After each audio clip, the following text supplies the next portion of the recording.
Good evening, ladies and gentlemen, and welcome to a closed session of the Antioch City Council for Tuesday, August 25, 2026. Could we please have a roll call? Okay. Councilmember Monica Wilson is absent.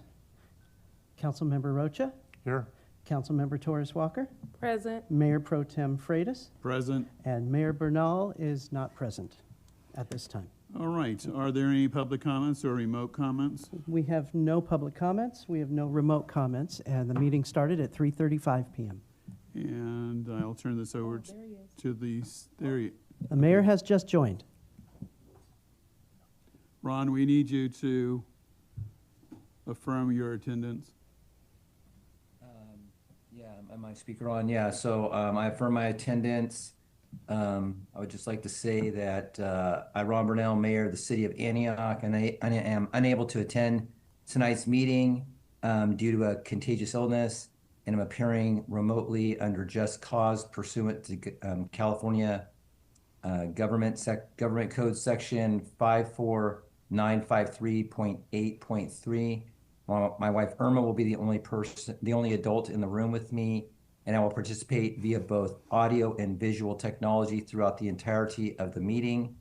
Mr. City Clerk, I ask that you please record my remote appearance under just cause in the official meeting minutes for the record. Thank you. So noted. And your attendance? Roll call. And my attendance is remote tonight, and so Mayor Pro Tem Freitas will be presiding over tonight's meeting. And he's affirmative that he's in. The mayor has affirmed he is present for this meeting. All right. I'm present. All right. City Attorney? We have two items on closed session agenda for today. The first is a conference with labor negotiators pursuant to California Government Code Section 54957.6. The city designated representatives are Jason Ewert and Ana Cortez, acting city manager. The employee organizations are Antioch Public Works Employee Association, APWEA, Antioch Police Sworn Management Association, APSMA, Confidential Unit, and Management Unit. The second item is a conference with legal counsel, significant exposure to litigation pursuant to Government Code Section 54956.9E2, number of potential cases 9. The city is in receipt of information concerning facts and circumstances that might result in litigation against the city, which are known to a potential plaintiff or plaintiffs pertaining to possible Labor Code Section 1102.5 and Fair Employment and Housing Act violations. Any questions or comments? Not seeing any. We will adjourn to closed session. Meeting is adjourned at 3:39 p.m.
All right, good evening, ladies and gentlemen, City Council and staff.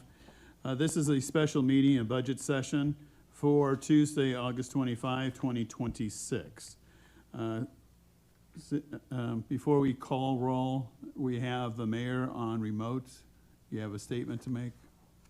Yes, thank you. I'm Ron Burnell, the mayor of the city of Antioch, and am unable to attend tonight's meeting due to a contagious illness and am appearing remotely under just cause pursuant to California Government Code Section 54953.8.3. My wife Irma will be the only adult in the room with me, and I will participate via both audio and visual technology throughout the entirety of the meeting. Mr. Clerk, I ask that you please record my remote appearance under just cause in the official meeting minutes for the record. Thank you. So noted. All right, Mr. Mandy, could you please call the roll? Thank you. Councilmember Wilson is absent. Councilmember Rocha. Is here. Councilmember Torres Walker. Present. Mayor Pro Tem Freitas. Present. And Mayor Bernal. Here. Present on Zoom. Thank you. We have a quorum at 5:31 p.m. All right, we will go to the only item on the agenda, fiscal year 2027-26, general fund budget development. Yes, I can start. So good evening, Mayor Pro Tem Freitas, and City Council. So tonight, we are presenting the first of several study sessions as we begin preparing for the fiscal year 27-28 general fund budget development process. City Council previously provided direction for staff to begin the budget review process in August, starting with the development of a baseline budget focused on required services, including those that are legally mandated. Beginning this process early is especially important as we prepare to address the approximately $15 million general fund deficit currently projected for fiscal year 27-28. Starting these discussions now will provide City Council and staff with sufficient time to carefully evaluate our services, priorities, and available options.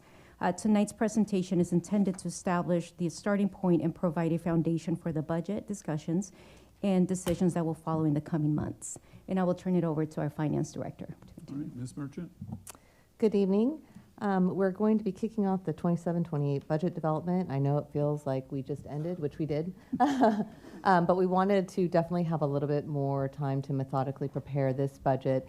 If this governing body remembers, in about the April timeframe last year when we were putting together the 26-27 budget, the request was made, you know, can we see what does a stripped down legally mandated budget look like so we can really make some more informed decisions on 26-27. We did not have the time to turn that around in the short time frame, and we did agree to kick off in August with budget sessions to start the 27-28 to give us enough time to really take a deep dive down into the budget for the general fund, look at what departments are considering kind of the legally mandated baseline services, and then give the council time to evaluate that and decide, do we want to add something back in that we feel that it's an important community priority or thuswise.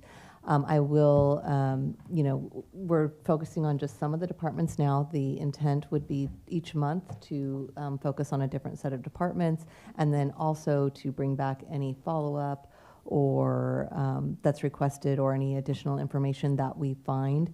This budget will be dynamic. It will change each month as we go along, just because one budget session you say, hey, let's add that back in. The next budget session, once you evaluate more information, you may decide you want to take it out. This is, like I said, this is going to be a very live, moving document. You know, nothing will be set in stone until we actually then get to next year when we have to adopt the budget before June 30th. But again, the idea will be once a month to kind of go through these preliminary exercises. Then sometime after the start of the calendar year, potentially February and March, really then begin the deep dive. This is what departments are now recommending be the 27-28 budget, so that we can go through and get that adopted by June 30th. So we did provide projections for 2027-28 when we adopted the budget in June 2026. Again, these are projections. You know, it's still 12 months out at this point, and it was our best projections at that time.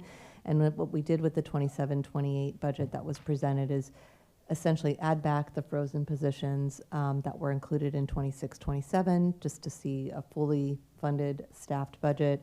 We added back the vehicle replacement, which is, you know, frozen in 26-27. And with that, just that preliminary, we had a deficit projected of $15,177,848.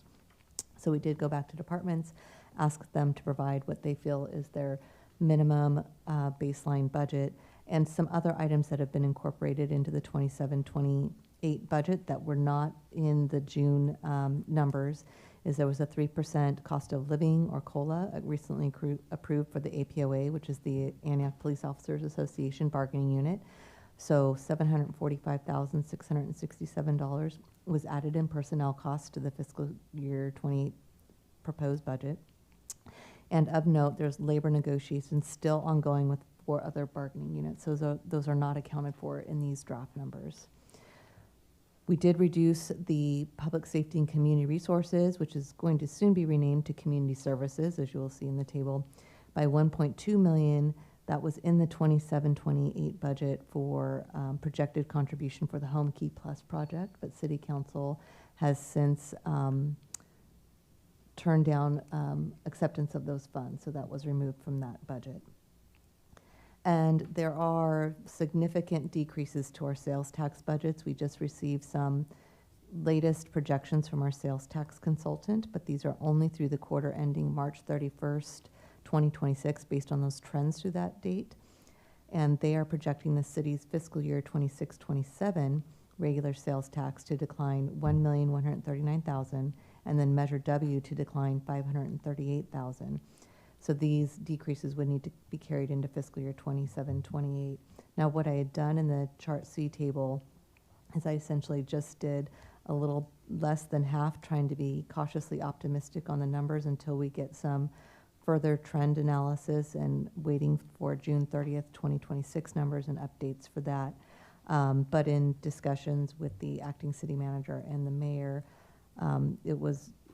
the desire really seemed to include the full impact of those in the 27-28 numbers, just so we can see the worst case scenario, but then of course update these projections as we move along through the process.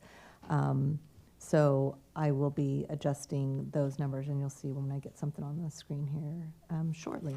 So on Chart A that you can see on page 2, I incorporated the 26-27 impact of the COLA, the $661,430, a budget amendment that City Council approved for work at the marina, and then the police Varcata cameras of $381,000. That was a rollover of 25-26 funds. You can see in the 26-27 revised, where I did the sales tax reduction, the budget has not been amended for that, and we will be doing some budget amendments in the fall. But again, I'll need to revise those to the actual numbers. I'll update it to whatever the current projection is when I meet with the sales tax consultant in October. But I just put in red just because, again, I was just being cautiously optimistic, but the budget has not officially been amended for that. So Chart B on page 3, you can see in the 27-28, the first column is what was presented for 27-28 projections on June 23rd. And the deficit was almost $15 million, $14.9 million. And then taking into account the sales tax reductions I just mentioned, and then as well as the APOA numbers, that deficit number increased to $15,177,000. And then, of course, if we adjust, that number will grow a little bit more, adjusting for the sales tax if we take it to the actual number. And then on Chart C on page 5 is that current I just mentioned, and then the baseline, what departments presented as they feel the baseline number. And that gets us to a deficit of $2.5 million, but of course, that will increase with the sales tax adjustments. Some things to point out is because we're not going through every department tonight, we're only going to be focusing on non-departmental, city council, city clerk, city attorney, human resources, finance, city treasurer, and community and economic development. There may be questions that come up for other departments, and we'll address those at the next session. But one thing that affects all departments in 27-28 for the baseline, the vehicle replacement set aside has been pulled out, as well as the office equipment computer replacement set aside, just because those aren't mandated set asides for those. And also, as I do point out in the staff report, none of these baseline numbers are what city departments recommend. We're not proposing this to be the draft budget.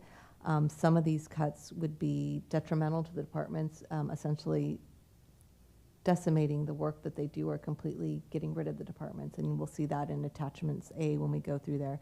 Recreation isn't addressed this evening. I do point out in the staff report that this recreation services support essentially closes all recreation services, and it's just really maintaining insurance and the facility to not be a hazard to the community, but the recreation staff would need to be reassigned. Again, we are not recommending this. This is just, recreation services are not required to be provided by a city.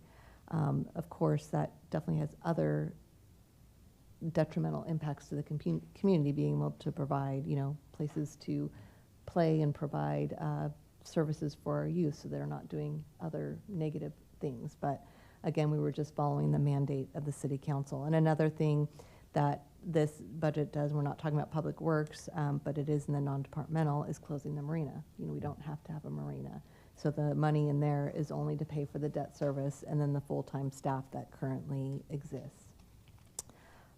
So with that, I have an attachment A that we can go through each of the departments. And I'm going to ask the back room to put the Excel up on the screen. What I have up here, I know it's a little bit hard to see just because we can't get a full screen. You kind of see on there. But I have the total revenues and then the expenditures by department. I did add a sales tax reduction of an additional $977,000. It's in there in red. It's a little bit harder to see having to show the split screen for that, so I do apologize. But it brings our revenues, the $99,744,649 down to $98,767,649. And so then with the sales tax, that brings our deficit now, instead of $2,598,000 to $3,477,998. So if you have any questions before we start on attachment A, we can address those now. Otherwise, I'd like to go through each of the department budgets that are on here, get feedback if council has, whether they're in concurrence with taking that out of the budget or if they really want to keep that in the budget. And then I can add the adjustments on my Excel spreadsheet, and we can see how that impacts the deficit moving forward on that. Thank you very much. If you have read the report. But then you can't see the whole thing right there. If you have read the report, Ms. Merchant's comments orally, some of these things that you will see will be startling to you, but the city council asks what is legally required of the city. And so if they did not pass legal requirement, then there are recommendations for reductions. I just want to be very clear about it. That does not mean in this document when it says elimination of certain departments or individuals or things, that's what's going to happen. But we needed to have a bare bones budget, and we're kind of starting from that point. But I just want to caution the public, even though you see this in writing, it is startling. It is not any recommendations, not from the staff, not from the council. The council simply needs a starting point, which is the minimum requirements, legally requirements for the city of Antioch. So with that being said, let me just ask the council members, are there any public comments before we move forward? We have no public comments. Are there any remote comments? We have no comments on All right. Zoom. Okay, so on the beginning of the discussion report under discussion, so Ms. Merchant indicated that the recommendation was to reduce some of this decline that we have in sales tax and Measure W to $500,000 and $200,000. And again, the decision that's here tonight is no, instead of having a best case scenario, we need a worst case scenario and build from that. Any other questions on the beginning of the memo? The only question I had is, again, the rationale for not having Park and Rec in here, because They just didn't get to it. is that the reason? Well, there's just so much to go through, and Park and Rec can probably be a study session all on its own. So the thought was try and get the smaller departments this evening, and then when we do bring back recreation, I mean, if city council wants that at the next session, Director Wright did prepare a separate budget that is more scaled back. And so, that is ideally what we would want to present because, none of us want to eliminate recreation. But again, we were going Yeah, with no, the and that's not, mandate. that's not the reason why I was asking the question is because what we're presenting in this discussion that we're starting with is a baseline that removes everything other than what the basic necessities are legally. And Park and Rec, I would think would fall into that too. So when we're looking at the dollar amount that was just shared, which I think it was 2.5, I think is what I heard, when we do all of the Yeah, if we reduction. cut out everything, the remaining Yeah, budget's so if we were to 2.5. look at Park and Rec, I don't know, I was just wanting to know what would that bump that up to? Would it be another 2 million? What would- Oh, so if you look on chart C, the 3,320,000, Yeah. that is eliminating recreation, but it maintains the full-time staff, to assign to other things. But the reason that is so high, because you still have to have liability and property insurance for the buildings in case something happened. You still have to maintain chemicals in the pool, because if you take the water out, the pool plaster is going to disintegrate. So it's. Yeah, it's- I'm not in favor of that, I just wanted to No, know. no, I just- what the that dollars- cost- What the dollars truly would look like if that was added into this report. Oh, Yeah. probably Oh, between added 3 to back. 5 Yeah, million. that's what I was saying, 3 to 5 million, right? Yeah, so if you add back, because if you look at actually, what it is, if you add back all of recreation, if you look at 26, 27 revised, recreation, is 4.8 million that's recommended to add back in. And I know it seems weird that it's only a $1.5 million reduction, but you're not generating any revenue to offset any of the liability insurance or anything else like that. At least it's not making a horrible face. Yeah. Okay, you're moving. Okay, I'm sorry. Sorry That's about okay, that. it's not your fault. Dawn, so on the analysis that was done by recreation, where you took everything out but staffing and basic needs to keep all of the features going. It doesn't appear maybe the same sort of analysis was done for, say, Public Works, where they reduced the $12 million budget down to 11.4. It seems like there would be a lot more, there seems like to be a lot more things in Public Works or in community services. Is that $1.5 million mean that everything except staffing has been removed from that? Well, the community services, when we get to that, that's not on this evening's. But, part of the reduction of that is the 1.2 million home key. And I do know that there was a lot of cuts that Director Cabral did make to that. And so when that budget comes back, we'll be able to go in that. There was significant cuts made into there. And then Public Works, when we do get to that budget, I'll let them speak to that. There is, potentially more budget that could be cut from that. I think it was more so that a lot of the budget is spent on maybe parks maintenance, other type of mowing, et cetera. So if that were, I think it was looking maybe potentially, but again, I'll let the director speak when we do get to the Public Works the next time, is that without direction of you want to close all parks, it kind of becomes hard to figure out where to make the reductions from. All right, and then the police services. I know we're not talking about these departments, but just since we have these numbers out here, it's for police services. They've reduced their budget by, it looks like, $3.5 or $6 million. That's the biggest budget in the whole city. So again, the question would be: is that taking everything out that is not mandated by law? And then also, does the 62.9 include 117 sworn? Is that the number that would be used for at that staffing level for that one? It does, and I do point that out in the narrative of the staff report. But the one thing that it does is it splits the year, being 6 months as a trainee, which is less cost, obviously, than for the 12 officers, and then 6 months as full-time officers, since they would be in the academy.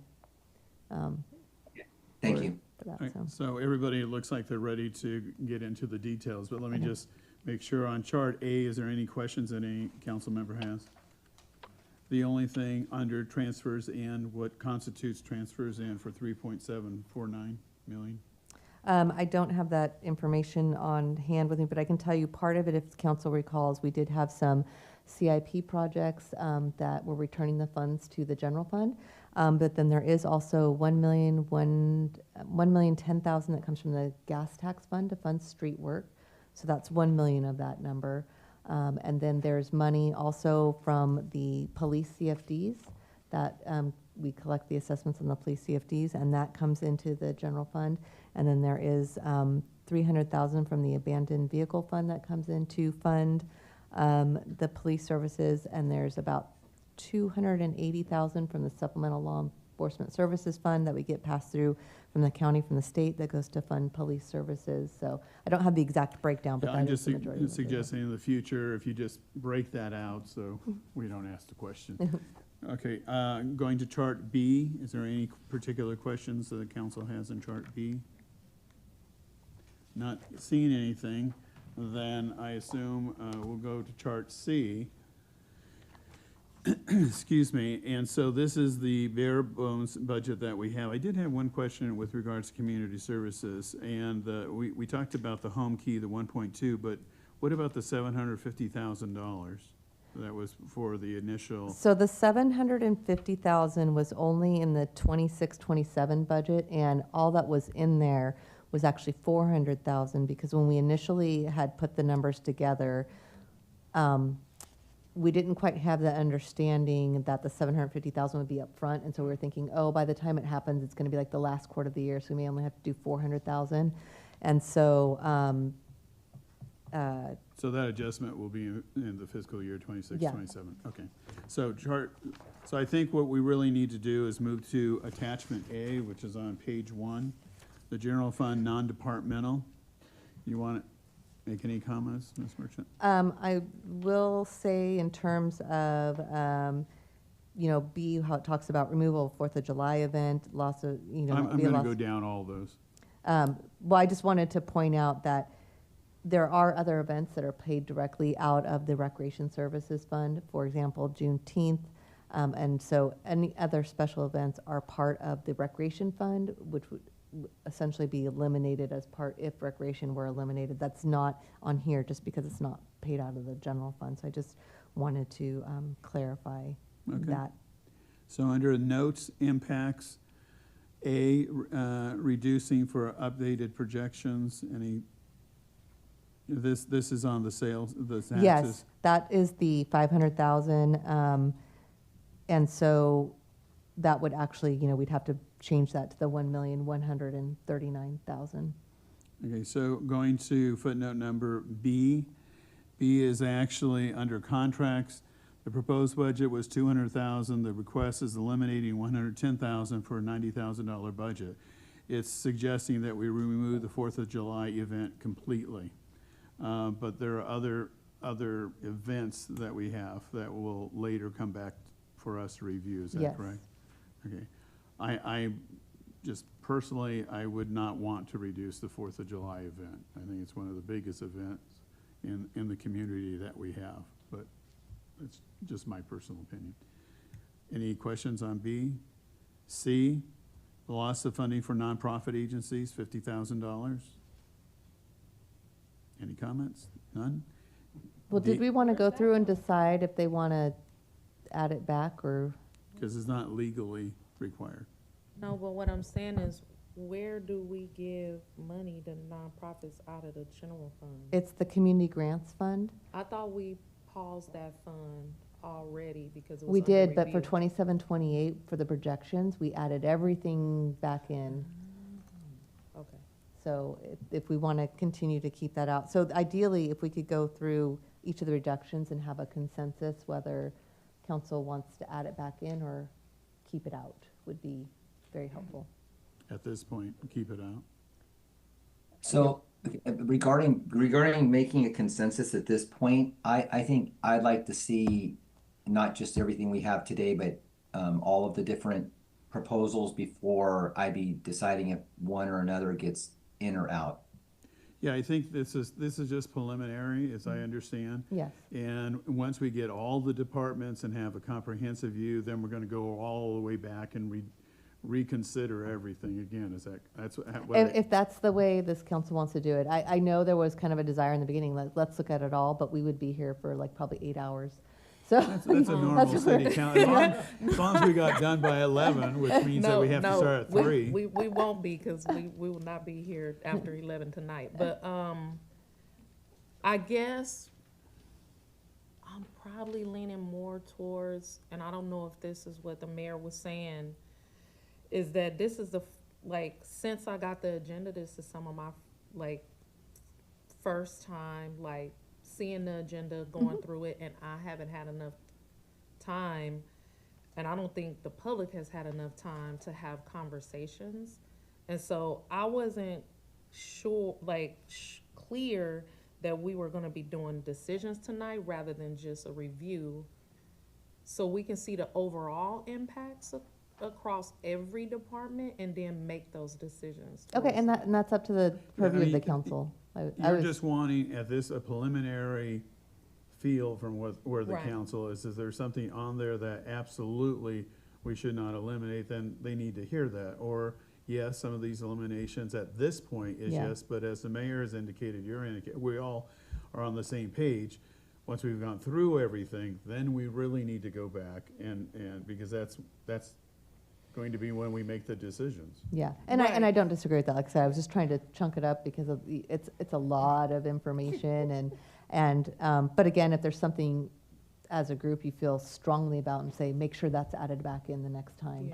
Yeah. So the next meeting when we come back, I'll adjust the sales tax numbers at least, for example. And then if there's anything on these attachments you want more information on, we'll bring that back to the next meeting along with the. I think from just speaking for myself, with this being the first public review, I don't feel comfortable saying whether, just for example, whether 4th of July should stay or go Okay. tonight. Okay, so but Because it's one, like you mentioned, it's one of the Right. largest events in the city. And I would say second to that, the second largest event is Juneteenth.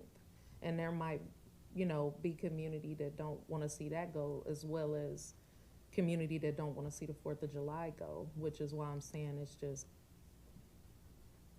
I wasn't aware we were making decisions tonight. No, we're not. We're just giving staff some of our gut level feeling. Okay, And I'm sitting here get rid of Parks and Recs? right. I mean, I'm like, but they're doing what we requested them to do. What is Yeah. not legally mandated. Right. And what does that look like? Okay, so library, one of the items is the golf course, the water subsidy. Yes. I do think that we need to have a larger discussion about this, and we need to go back to our contractual obligations and what we pay out to the golf course and what we receive from the golf course. Mr. Mayor, I assume if you have a question, you'll just come in. Underwater, Yes. Antioch Unified School District, I am in complete agreement on that, eliminating the 150,000. Yeah, and just as an update on that, we got the direction last year to open up those agreements. We have 2 separate agreements, and we're actually getting that scheduled with the school district. We're trying to get it scheduled for September. I know one of the agreements has a 1-year noticing period, so it may actually, if everything gets hashed out, that we may have a little bit into 27, 28, but I just want you to know staff is working on it. So. Okay. Under Chichibu Sister City, I would be opposed, at this point, to eliminate the 15,000. I don't know if anybody difference, okay? Yeah, I think it's a valuable program. I'm not sure 15,000 is a number. Maybe it could be 10 or something different, but I think it's an important cultural exchange. I guess I'm just waiting to see comparable to what else is on the table No, I get it. before weighing in, because saying the Sister City program is more valuable than Parks and Recs, or you know, something else. I don't feel comfortable saying that the sister city program might be more valuable, over the Parks and Recreations Department or the potential of the marina or vehicle replacement. I wouldn't put it up at that high level myself. Right, I understand. And again, you know, these are just the initial feelings. The other is cancel the membership to the League of Californians Yes. and ABAG. You said yes? Okay. I'm against that. You know, we receive training and expertise, so, all righty.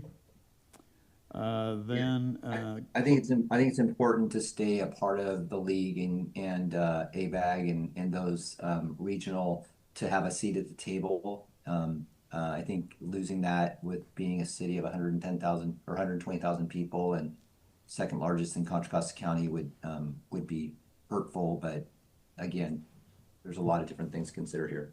I do believe our presence in those spaces is valuable. I guess as citizens, right? I'm on the city council, but I'm also a resident of Antioch. I'm wondering, what is the value of those spaces? Are they bringing funding back to the city, or are there opportunities? I know there must be opportunities through ABAG, and I hate to sound like a broken record, but it's like, what are residents gonna care about most? If we attend ABAG meetings or the League of California Cities, or if they have another valuable resource? all legitimate questions. Under H, I think, because we're talking about closing the marina, this in and of itself is a separate item that we need to spend more time on and discussion. Okay, so that was attached, these are all part of attachment A. The next is city council. Any changes with city council budget? There's several of these, Ms. Merchant. You talk about remove computer equipment set aside. Yes, so similar to the vehicle replacement fund, there also is a computer replacement fund to replace computers in the city. Again, it's not legally required, but it Correct. is absolutely necessary to stay current, you know, in the technological world of the 21st century. So I don't think it's wise to delete it, but that is a consideration. Any other questions on city council? Yeah, just on that particular one, you know, when we read the initial report on chart C, and it said vehicle replacement, set aside funds of 1.8, and computer equipment replacement, set aside funds of 163,000, which is a total of 1.9. That was already removed. Yes, that's been removed in chart C.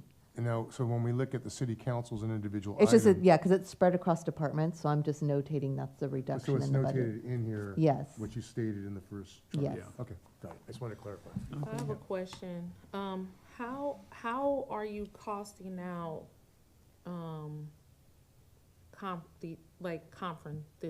conferences? Like, it says reduce amount available for conferences. The impact could be less city representation for advocacy. How do you get to? We this? just looked at what the individual conference was and just took a proportionate reduction, just because without sitting with council, you know, trying to bring something here, like, once this gets deeper, if you all as a group decide, well, we think we can do it for 10,000 less and adjust that number or whatever, so. Is there a breakdown somewhere, like year to date, on the total amount of conferences, travel, reimbursement, any potential dues for programs, leadership development, whatever the council may have participated in? Do you have a full breakdown of that? We would be able to get whatever's been spent year to date, if anything's been spent. But in terms of the number for the city council conferences and dues, usually the city manager kind of puts that number together, just looking at like historically what's been spent, or if council has said, oh, we know we want to attend kind of this conference. There's no list that says they're going to attend X, Y, Z, and we estimate it to be this cost. So, but again, I'm not sure if anything's been charged since July 1st. Could we just but have a I can- list from last fiscal year? Yes. I mean, yeah, I mean, that could work. I'm just thinking that At this point, it feels like an arbitrary number without actually having a breakdown of like what has the expense been in the past, and what are people actually like walking away from? Like some of this might not be necessary for council members to participate in if it comes on the heels of having to sacrifice some other service that is more beneficial to the public. Mhm. With regards to the mayor's conference reduction, I would be opposed to that.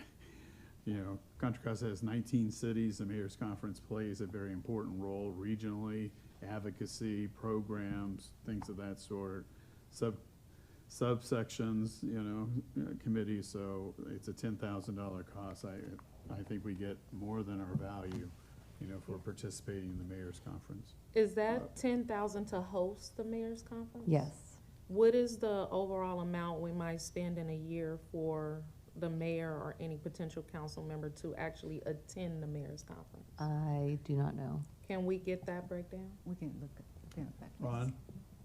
Yeah, I think it's the $80 per conference per person, and right now it's myself and the city manager. So, and I know the city manager doesn't go to all of them, so I try to attend all of them if I can. So it's about $80 a month right now. I believe is what the rate, or 160 if the city manager goes. I think if we can get the cost breakdown, because I did Antioch host last year? Yes. So if we Yeah, can we're get the gonna- breakdown from Which means last year. 18 months from that time, we'll host Yeah, again. so Yeah. can we get the 19. breakdown of the total cost to host, but also the overall cost to send staff, any staff, other council members, or the mayor to the mayor's conference? And like, use the numbers from last year so we know, so we understand the total amount that we spend, not just on hosting, but also attending. Next Yeah, is and I the- think that we're scheduled to host in March of 27 currently. Next is city attorney. Any questions? None? Do we need all of this litigation? Do we need litigation? No, we never need litigation. No, I think everything is important in the city attorney's office. Mr. Rocha? I agree. Yeah, Mayor? No. Okay. I guess I do have a question. Under C, remove funding for employee recognition. Is that in the city attorney's budget? Employee Yes, so recognition? there is an administrative policy that was established a few years ago that gave each department a little pot of funding for employee recognition, whether it be like, let's just have a luncheon and celebrate you all, and then, you know, kind of tack it onto a staff meeting or whatever.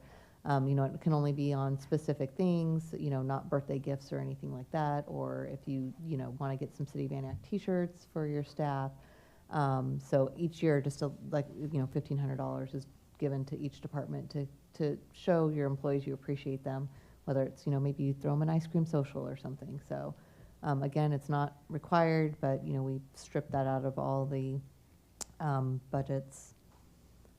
So is the amount $1,500 regardless of how big the department is? Like if a department has, you know, 3 people, they get $1,500, and a department has 50 people, they get $1,500? That is the way that the actual like policy is written, but the recreation department does get a little bit more funding because they have so much part-time staff. And I can't recall if another department gets any more than that. When was this policy implemented? I believe, I believe Forrest Ebbs was actually still here, so yeah, maybe 3 years ago. Huh, okay, interesting. So, Mr. Mayor, are you asking for us to take a look at that? Yeah, I didn't know we had such a policy, so it would be, was this something that the council implemented, or is this something that was just included in the budget, or? It was an administrative memo approved by the city manager at that time. And because it's just a small amount, it's within the city manager authority. You know, we have several administrative memos throughout the city for policy direction that is under the city manager authority. I believe we probably have about 97 administrative memos, actually. We have 97 administrative. Yeah. just for different aspects of the city. And those don't go to city council, those are within the purview of the city manager. So I guess, You I might guess I wanna- You would, might want to make copies and just so we can take a look at these 97 administrative policies, please.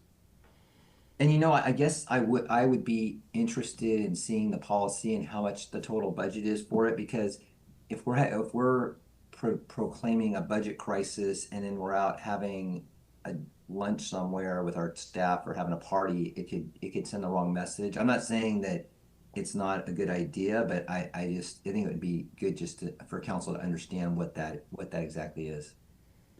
Okay, so we'll if you could provide us the 97 pages. I have one more question. Sure. It says Deputy City Attorney 1, currently vacant position, part of the DOJ settlement. Is it any update on filling that position? Lori? We had a failed recruitment, and so we have to go out again. Thank you. All right, moving on to city manager. I'm cognizant of the time. I think for me, the most important issue is footnote A, continue to freeze administrative analysts. I agree with that. But as you know, I think that we definitely need to hire a grant writer and work with Townsend, between Townsend and a new grant writer, and their whole purpose is to apply for grants and bring revenue into the city. And as far as holding the assistant city manager, freezing that, I'm agreeable. So it's yes to freeze administrative analyst, yes to freeze the assistant city manager, but I do believe we should hire the grant writer. Yes, and we currently have that position open right now, There the you go. grant coordinator. Any other comments on at least that item? Okay, so going down, remove the funding for downtown security and lobbying grant services, loss of crime deterrence downtown of the police department. I think that we're at the stage that we're exploring that. I think there are subcommittees between the mayor and Ms. Torres Walker and between, Councilmember Rocha and me, working with the different groups, the Downtown Antioch Association and the Chamber of Commerce. So I think we kind of have to go through that. I'm not sure we have anything to add at this time. All right. Yeah, and I think the lobbying grant services, that is going to tie in with the grant writer and how those two share responsibilities. And I know right now, I think we pay $12,000 or $12,500 a month for Townsend, and so the question is, at what level is Townsend needed with our own grant writer? I guess it would depend on the background of the grant writer, because Townsend has a lot of lobbying experience. So if this grant writer also has lobbying experience, then we can move away from the consulting firm. However, if our grant writer doesn't also have the experience related to lobbying that Townsend has, then that would have to be something we would need to take into consideration, unless lobbying is not as important to the city as trying to just work with across all departments, finding additional funds for critical services, since we are discussing a baseline budget. And I would just expand. Sometimes, you have grant writers that are specific maybe to the state of California and not to the federal government. So you do need both of them covered. And, I think there's a way to negotiate that whole relationship, as the mayor said, between the grant writer and Townsend. And I think it's doable. But I think we need to know the expertise of the people. So. Yeah, and also, you could have the greatest grant writers in the world, but if you can't get them before the legislators that are going to approve them, then it doesn't. You need the lobbyists. And under E, which is business expense conference and dues, and you have a narrative there as well.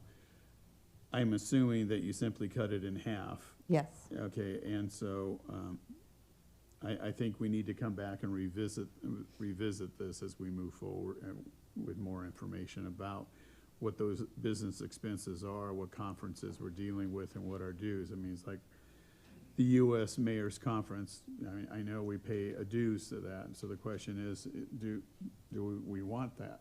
I mean, so we need some of these, we need to see the list to be able to make the decision. Anything else on city manager? Moving on to. You guys didn't address APOC. Oh, APOC. Just- Yeah, you know, on APOC, I realize this is probably one of those that you cut in half. Frankly. Oh, I cut it all. You cut it all, well. Frankly, I think that there are some requirements out of the DOJ agreement that is articulated in the settlement agreement with that. Well, what I've been told by the police department is there's no requirement for training of APOC in the settlement. Okay, I think that our experience would say, yes, there needs to be some training. Right. I'm not arguing that. I'm just, I'm again, it was taken out as you clear, you know, just because there's no. There's no Okay. mandate for training in the Right. DOJ agreement, but there's a mandate to have a police oversight body in the Right. DOJ agreement. And there's a mandate from the community that those people be trained and informed to be able to carry out the duty that they were appointed to. In addition to the ordinance speaks to training, the existing ordinance also speaks to training. So I'm not sure it is just a justifiable cut just under the argument that the DOJ agreement doesn't mandate. I mean, frankly, I would keep the $50,000 there at the present time, because this is a bigger, broader question. You know, and it's like when APOC sent, I don't know, 3 to 5 members, you know, it's like, whoa. You know, I think planning commissioners, there's 2 that go every year to the league, and there's a rotation. We don't have a policy direction, and I think that's part of the problem that we have for all of our boards and commission. And we've talked about this prior, that we really need to take a look at our policy, because personally, I don't think we can underwrite, you know, 5 of 7 members get to go to training, maybe 2 a year, something like that. So I think, you know, we need to revisit that for all of our boards and commissions. Yeah, and I would say, you know, we'll keep it as is for now and revisit when we do the whole, and because maybe Right. it gets reduced. Yeah. Because another thing you have to look at is their training budget's 50,000, which is more than a lot of more city departments even have in training. So, you know, for a commission of, I'm not sure how many members are on here, you know, that budget's more than, you know, say maybe the public works training budget for the entire year when they have a staff of 100. So Do you I kind think of it needs to be reduced? So- The answer is yes. Yeah. But I'm reluctant to, you know, cut it in half or whatever until we see the policy. Right. Ron, did you have a comment? Yeah, Councilmember Torres Walker's comment, it's just making arbitrary cuts to things. We should see what was spent, say, last year. And then one of the things that seems to be missing when budgets are developed, use APOC as an example, there should be, you know, APOC's gonna go to X trainings, they're gonna send X number of people to each training, and it's gonna cost this much money. So when the budget is developed, that number should be in there and it should be substantiated. And then people know at the beginning of the year, these are the trainings we're going to, these are the people that are gonna go.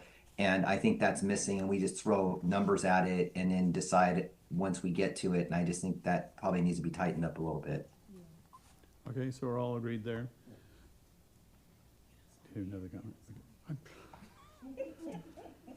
City clerk, I want to just actually, LaTanya Peoples-Stokes, you did an absolutely outstanding job, you know, with your explanation. So good, in fact, that I would suggest that we make no changes in the budget to 27-28. I think she's justified all the expenditures, and I think she's right. And so from my perspective, I would go back to what was adopted for the 27-28 budget.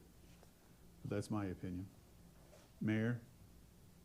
Anybody? I would just, again, I know that the department is under new leadership, so I think it would be good to give the assistant city clerk, you know, the resources she needs to take that department where it needs to go in so many different areas. So I would agree. Okay, I mean, there's so many legal things that they have to do, and we cannot handicap them. I think that's the bottom line.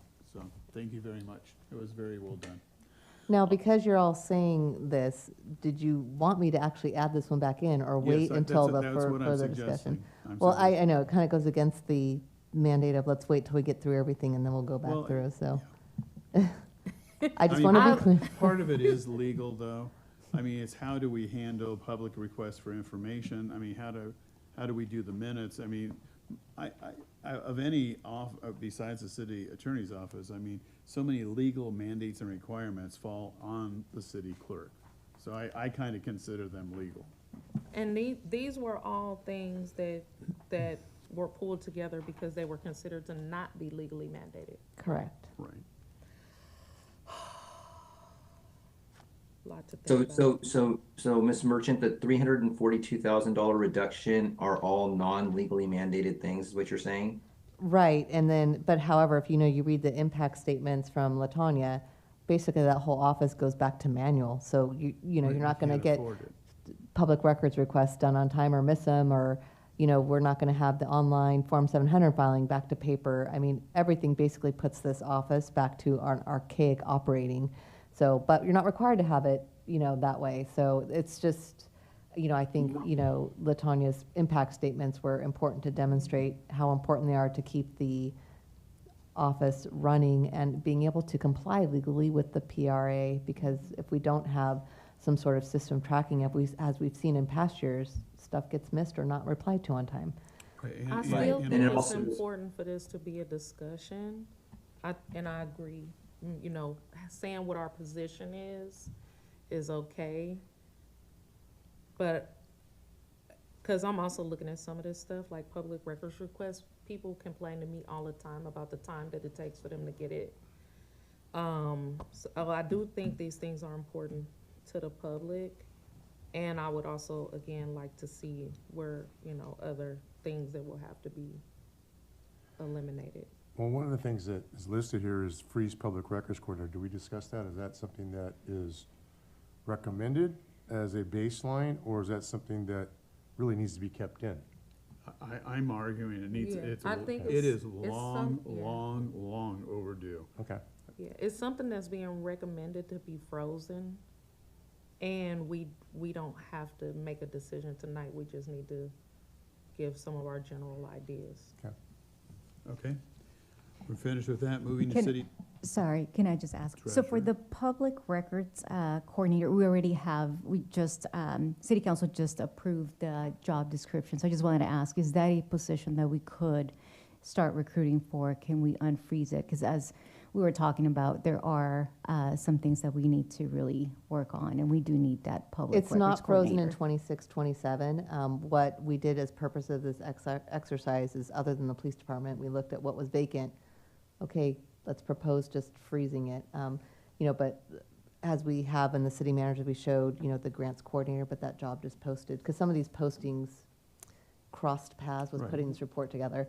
And so now that the public records coordinator position is complete, if we post it now, then we really can't freeze it, because we can't Right. tell someone you've lost your job in a year, so should we at least, if we're gonna be posting that, I think add it that should be back in? posted, I think you need to Yeah. move forward, that's my opinion, but I look to the council and the mayor. And this is, we have been deficient for years. on I'm this. never against adding positions where it's necessary. Like, the city clerk's office was grossly understaffed when I came to this city, and they just were able to grow. And I'm glad to continue to see them grow. And if they're saying that we need to, if we need to post a position, then we post the position. All I was gonna say is that, based on what we've looked at thus far, I don't know how we're gonna get to $15 million reduction. I know, but it, I mean, just to call it what it is, I mean, the recommendation on the baseline, I get it, and we don't necessarily mean closing the marina or, Yeah. doing some of these drastic measures, park and rec that we're not even talking about yet. But But- this but- just but goes, that- this that is just the goes to show, challenge. but it just goes to show at what baseline we're really at. Because when we talk about not doing this, not doing this, not doing that, at some point, we're gonna have to make some decisions on what we are gonna do, because based on just the first 3 or 4 pages, I don't think we've reduced anything that I can really no, we see, other have. than a small percentage of, maybe 10, 15,000 here and there.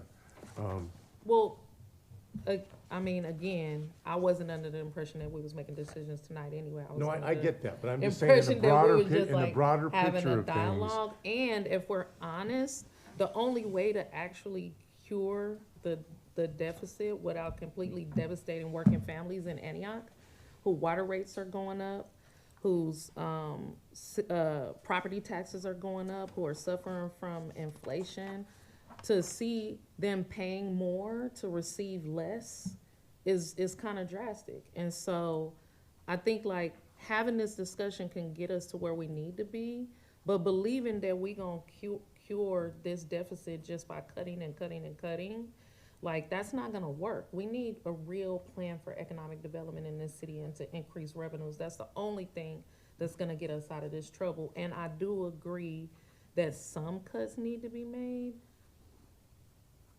We just need Yeah, the bigger, I'm we all- just need the whole picture. I'm just making an observation. No, that- I mean, that Councilmember Rocha, I think that wasn't- you're I'm not right. anticipating, and I wasn't anticipating that we're gonna make decisions tonight. No, But all I'm but saying is staff needs just to with, get a feel for Yeah. where we're going. And ultimately, after we go through this with all the departments, we'll come back. And you know, I've been preaching for 2 years, you need an economic development department. They need to be 100% focused. The city of Antioch has not had a truly economic development plan or implementation for 6 to 8 years. And it has failed us because of that. Look at the sales tax and revenue. I'm hopeful that, and optimistic that we're hiring someone soon that can help maybe lead and grow and develop the we- department. We currently do have the economic development specialist open, so we are starting to build that team, yes. Okay, city treasurer? So, before we get out of city clerk, I would recommend, that, that we hold off on hiring that public records coordinator position until we see the rest of the budgets over the next couple months. Hold off I for a couple disagree with that. This is long overdue. Yeah, so you too? No, I mean, I agree with actually going ahead and posting it because, you're not gonna remind me to put my microphone on? Yeah, I thought Ron would look over your shoulder and tell you. So so many people went through so much time to draft, negotiate what the salary would be, draft a post and talk to the bargaining units, the job description. I say we just move forward similar to the way we did, with the grant writer because it's needed. Mr. Rocha? I also see part-time help. Is that part of that? All of that? Your microphone?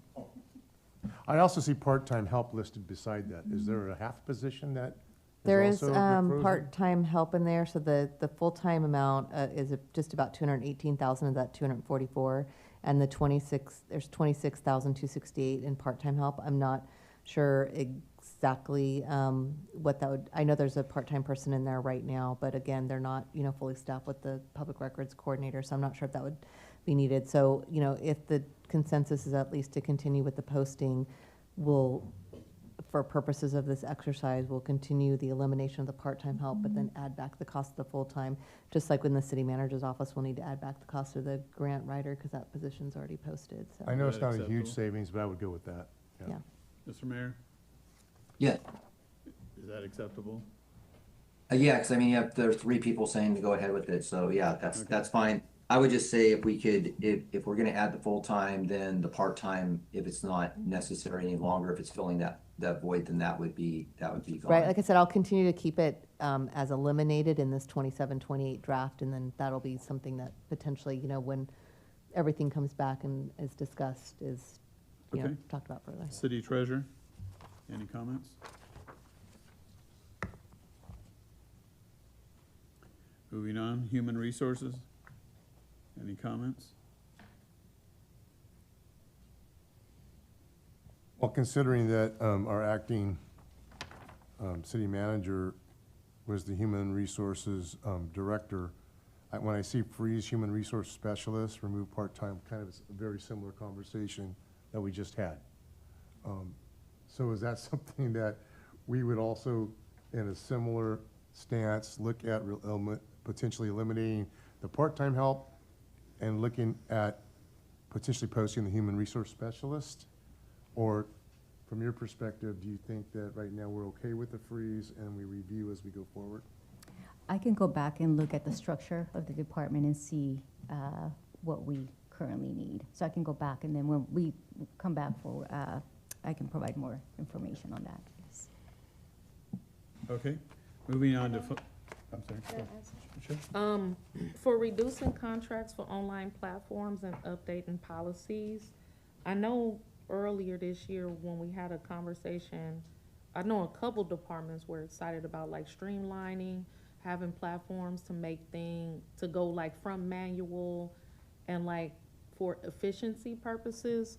I'm wondering, is there like a list of what would be eliminated? Cause it says this will cause almost all HR work to be done manually versus tracked and documented in an online secure platform, and like significant like use of staff resources would already be strained. So I'm just wondering, like, or is there a list of that? Yes, and specifically what that would be our NeoGov platform. So we utilize NeoGov for to receive all of the applications. So the whole recruitment process, we use NeoGov. So we don't do a lot of things manually. The system kind of does it for us. Also, the performance evaluation, we've moved on to doing it electronically. So that's where we've been able to have performance evaluations done more timely. We also have the e-forms portion from NeoGov, which allows us to do all of our performance or personnel action forms to be done electronically, which saves a ton of time. We're able to track it. And so again, all that, as we've been discussing, it's not legally mandated, but it would really impact the, everything will be done manually again. And a lot of the departments will be impacted by us not having those systems that we have in place now. Thank you. Okay, so we have 20 some odd minutes and 7 more items. Finance, are there any, just on finance, when I saw finance director as a 0.8, and then it dawned on me, some of her time is actually in some of the enterprise funds. So Correct. she doesn't work, she's not an 8/10 of a person that is full, but her funding comes from different directions. Any questions on finance, Mr. Mayor? All No. good? Moving to community economic development. I mean, I think that, I think this is the second or third time we've tried to interview for this, and you're down to final candidates, but I think the council, I think all of us have said that we need to consider the separation between community development and economic development as a standalone department. So that's a question that will come back to us. I don't know if we need to debate that again here, but that's been, I think, the direction from the council. Mr. Mayor? Yeah, when we get to economic development, which I guess is the next item, is that we're on, are we on page 10 now, attachment? Page 9 and 10, Oh, yeah. I guess. Yeah, no comment on page 9. Page 10, I do have a comment when it comes to the statement about economic development. So I agree that we need to separate those two functions. I think finding a community development director / economic development director with what we pay and just the skill sets that are so different is really going to be a challenge. I don't think we're ever going to be able to find the right person exactly to do both as well as we need them to. So I would recommend that we divide those two departments up into 2 separate departments. And I would also recommend that we take the 3 positions that we currently have, the senior economic development program manager, the economic development project program manager, and then specialist, and create a department head and a specialist to start with, and then see what the economic development new director would need staffing wise in addition to that specialist to build that department and the marketing and everything else that would go with it. So that would be my recommendation. I could support that, because I do think that when you have an economic development director, she or he should be the ones who pick her or his staff. So I think starting off with 2 and maybe expanding in the future makes sense to me, but. So Yeah, so that, and I think since the acting city manager is in the process of interviewing a finalist or two for the community development slash economic development director position, I think it's important for council to make a decision now on what we want to do moving forward with this, so that that decision, if the right candidate presents themselves, can be chosen as a community development director versus trying to fill both roles. So this is essentially proposing to go back to the structure the city previously had before the change? Yeah, With that, the I would say, Economic yeah. Development Department of 2 staff? I think that if we want to really focus on economic development and we've all said it often, it's our highest priority right now to generate revenue, business, jobs, all the above. We need to have someone that really knows what they're doing. And we also have to look at the salary and make sure that we're competitive and we can really attract the right person to come to Antioch. Yeah, no, I'm not opposed to it. I'm just reminded that we're going back to a structure we previously had, which also didn't, for whatever reason, yield great results. So I'm wondering, it wouldn't just be important to separate the two departments and go back to status quo. It would also be important to have a strong economic development strategy. Absolutely. Absolutely. And, Frank, another, if I did actually look at like what, since I know council has mentioned this, what the economic development director position would be versus, like, say if you got rid of the senior economic development program manager for now and then replace that with a director, the cost difference is about $100,000 between the two positions. It's about $360,000 for a Step E economic development director, and then the Step E senior economic development manager, and this is salary and benefits, is just shy of $260,000. So if council wanted to pursue maybe initially doing the director, just kind of holding off, eliminating the senior and maybe holding off on the economic development program manager for now, freezing that until you get a director in, and then they have the specialist, which is posted, and kind of starting to build that and seeing what the needs are. That's another kind of option. I think there's consensus that we need to separate the two. We thought we were moving in the right direction, and after going out and trying to hire, we've learned our lesson that they're two really very different positions. So I think we're there, but I do think with the urgency to have an economic development strategy implementation and an economic development director is probably the top priority. I think when we come back to continue discussions, I think those are all options, but I think immediately separation between the two, have an economic development strategy, and move as fast as we can to recruit for economic development director. The other positions I think are open and we can have the discussion, but I'm not sure we're going to decide tonight. I guess the only other thing I would ask is that we look at the salary I don't know what it is right now or how competitive it is, but I think just to go out and have a low salary that we're not, because we need to attract somebody that's an expert in this field, and I think it's important that we pay what the market drives needs for that, as important of a position as this is. Yes, Mayor. So I can go back and look at and do a survey, what the other agencies are paying to see if we are being competitive and present it at the next meeting. Right. And I would just caution though too, because that then becomes the department director positions, and the other department director positions are most likely not at market, most of them. And so depending if you're singling out one, I realize it's important, but everybody else's position is important too. And suddenly you have a salary that's higher than everybody else. It just, Yeah, be mindful. I think from right now we don't have that information, so Yeah. I think when you present it to us, we'll understand some of the significance. Okay, moving on. And the Blue Dot database, what is that, and how much do we spend a year on it? it's budgeted for 12,000. If Director Scudero or Hillary Brown, the admin analyst for community development, could explain. I'm not quite sure what it is. I did put a little bit of a description. That's a local business database, but I don't.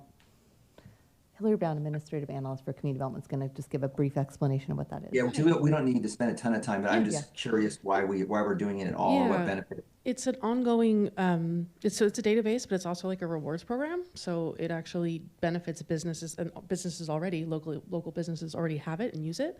So like as a resident here myself, for example, I can go in and utilize that system. So it's just a database that connects local residents to local businesses. And it also assists us in like posting those businesses when licensed. And it's just a very useful tool that combines a lot of existing functionality that would be managed by like a team of people, right? It kind of consolidates it and streamlines it, and then it provides opportunities for growing those businesses and inviting new businesses to come in and How many therefore use those people rewards. use it? Just ballpark figure. That's a good question. I don't offhand know. We can find out how many users. We do have access to that, so I can get you that information if you'd like. And any other questions you might have about this, just let me know and we'll get back to you. Mayor? No, that's fine, thank you. Does that, okay, Thank sure. you. You're welcome. And then just of note on this budget, as you see, it eliminates all of economic development. Not that we're recommending it. We know it's important, but again, we're not required to have it, so No, that's why. we get it. We get it. Moving on, community economic development planning. I think this was an experiment that failed, but that's my own personal opinion. No, this is just a planning division, isn't it? We're talking about Oh, right this is here? the planning division. Never mind. I got ahead of myself. Yeah, sorry, Kevin. Yeah, do you take that back? I Pro take- Tem? I Yeah. take it back, Kevin. All right. Any comments? Hmm. Moving on. Let's see, code enforcement? Any comments? Yeah, I would like to add an element to code enforcement or look into it where we can demolish blighted buildings that are beyond their useful life, that the owners are not addressing voluntarily. So I would like to put something in the budget. I know the county does it, and I know our new code enforcement manager comes from the county and has experience effectively using, or I've heard he has effectively used that program to clean up a lot of problem buildings in the county, and I'd like for us to look at that program in Antioch. And I don't know if this is an item for code enforcement or for the city attorney's office, but we need to take a look. Councilmember Torres Walker brings up the vacant buildings. And, I know she's been talking about it for 20 months. And so, well, 20 minutes, and so it is an item that, I don't know who it should be at, code enforcement or city attorney, but we do need to get our hands around that. And soon. I'm wondering if this is also all maybe just a separate discussion, because I'm curious related to like the potential costs of a program to demolish blighted, uninhabited commercial properties that don't necessarily belong to the city, and is there any potential liability? And then like, as we demolish these potential properties, then the lots just sit empty. Do we take eminent domain? I know people hate to say that. I don't really know the legalities behind it. So like, then we don't have a blighted building, but then we just have an empty lot that could possibly have an encampment on it. I'm just throwing it out there. It might not happen, but I think it's a bigger conversation, but any input would be helpful. Yeah, so basically, if we were ever, in my time here, we've never proactively done an abatement where we've abolished a building. If we ever went down that route, obviously we'd be in very close communication with the city attorney's office as we pursue that. That is what I would say is kind of like the last resort. If it's a blighted building, it poses, health and safety risk. We have zero success engaging the property owner to maintain their property. Then that is the last resort, is then we do an abatement. Obviously, like I said, we would consult the city attorney's office to make sure we're doing everything properly. And then it would be an abatement where we would demolish a building. Eventually, you can recover those costs through a lien process. There are a lot of factors that'll determine whether you actually do recover those costs or not. It's not immediate. What I would say is if we currently don't have an abatement budget that would allow us to demolish a building. I think our abatement budget's about $85,000. That's probably more for like when a property owner is neglecting their property, and let's just say there's just trash all over it, and then we have to go in, we have to get an abatement contractor, we do it. There's eventually a process to recover those funds, but it could take a while. This would be obviously a similar situation, just on a much bigger scope. If we ever got to that point, I don't know if the strategy is give us enough money at this time to demolish buildings, or if it's more, hey, we're at this point now with this building, this is our last resort, we have a scope from an abatement contractor demolished, and we come back to council for a budget request at that time to make an allocation for that. So there's putting a full number in is one way to do it, trying to guess, or it could be on a case-by-case basis where we're at a point with the building that we have to do this now, so we're gonna come back to council with the budget request to allocate those funds. But you are right, then it would be a vacant property. Yes, we're not taking the property in this scenario, yes. Like the blight is going away, but there would still be little to no added value. Correct. Which is just like also speaks to the collaboration and need for like economic development. And I'm open to a bigger conversation about this, Yeah, I bringing think this we are. back, as well as the conversation around vacant commercial properties and lots and fines and fees and things of that nature. Yes, Thank and you. the new code enforcement manager and I have had conversations on that as well, Okay. yes. Thank you. Anything else on code enforcement? Okay, moving on to the community economic development, engineering, land development. Those, my previous comments still hold. And just to point out on here, with the continuing the freezing of the assistant city engineer and assistant engineer, which are in fiscal year '27, which basically means there's no engineering staff whatsoever, so we have to contract out with a third party. Continuing that into '27, '28 would result, you can see the personnel freezing, but we'd have to bump up contracts up to 1.2, and it may even actually be more for that third party consulting. And then that would also does require, union notification that we're contracting out work that city employees could do, just things for future consideration when we bring this back. And essentially then we only have our public works director, that's a licensed PE that can approve anything. That's the role what assistant city engineer would be able to help with. So there are implications by not having engineering staff. But otherwise, if any other specific questions or comments on this. Mr. Mayor? No. Nothing? Any questions?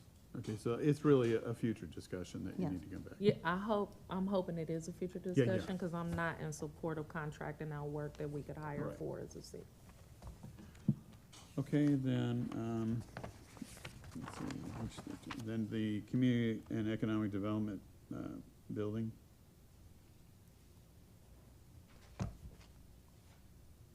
Any comments on this one?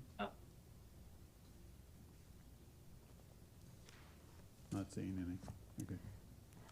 Okay, that we'll bring next month. I'm going to try and see, as long as there's availability, to have a study session before the first meeting in September, just because I won't be able to prepare something for the second meeting in September, because I'll be out of the office for a bit. But, and we'll continue and bring some more departments and any follow-up you have from this evening. Again, the goal would be to have a meeting once a month to get through this, and then once we've seen all the departments, get more thorough in terms of real discussions about what to potentially add back in or not, so.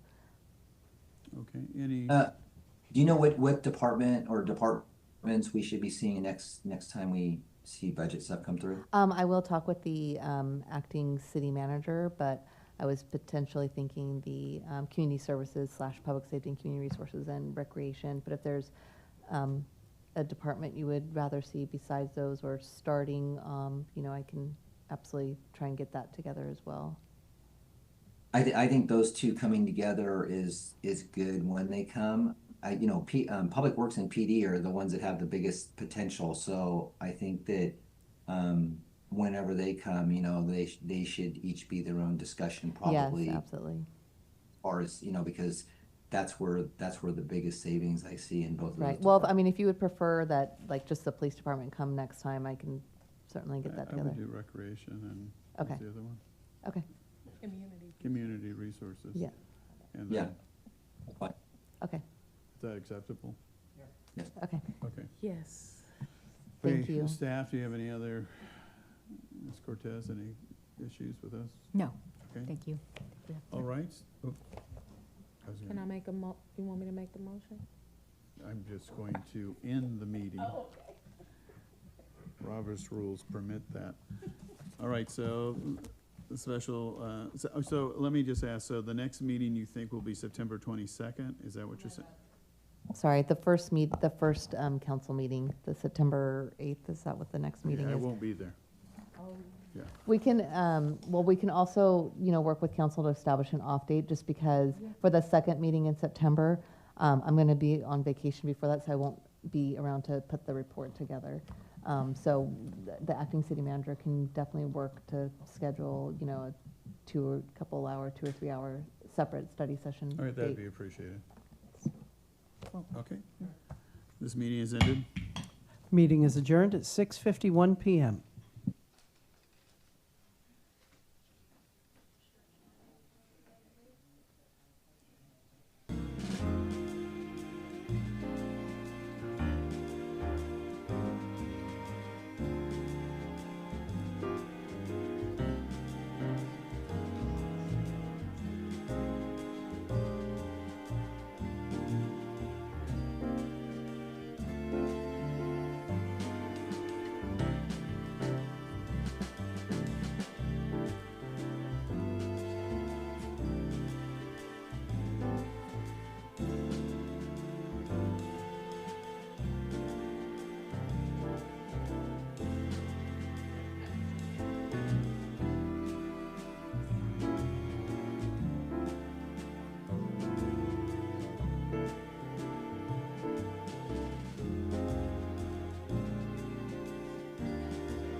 Good evening, ladies and gentlemen, and welcome to a regular meeting of the Antioch City Council for Tuesday, August 25, 2026. Do we have the mayor on remote? Yes. Can you hear me? Yes. Yes. Okay, perfect. I, Ron Burnell, Mayor of the City of Antioch, am unable to attend tonight's meeting due to a contagious illness and am appearing remotely under just cause pursuant to California Government Code Section 54953.8.3. My wife Irma will be the only adult in the room with me, and I will participate via both audio and visual technology throughout the entirety of the meeting. Mr. Clerk, I ask that you please record my remote appearance under just cause in the official meeting minutes for the record. So noted. Thank you. Thank you very much. Mr. City Clerk, please call the roll. Thank you. Councilmember Wilson is absent. Councilmember Rocha. Here? Councilmember Torres Walker. Present. Mayor Pro Tem Freitas. Present. Mayor Bernal. Here. Thank you. We have a quorum at 7:01 p.m. All right, if you could all please rise for the Pledge of Allegiance.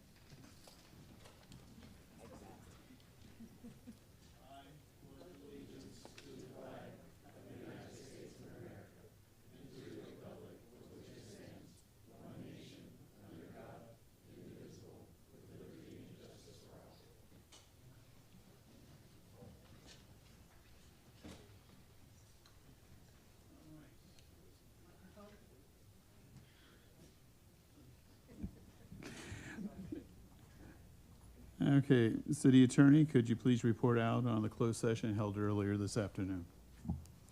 There were two items on today's closed session agenda. The first was a conference with labor negotiators pursuant to California Government Code Section 54957.6. The city designated representatives were Jason Ewart and Ana Cortez, acting city manager.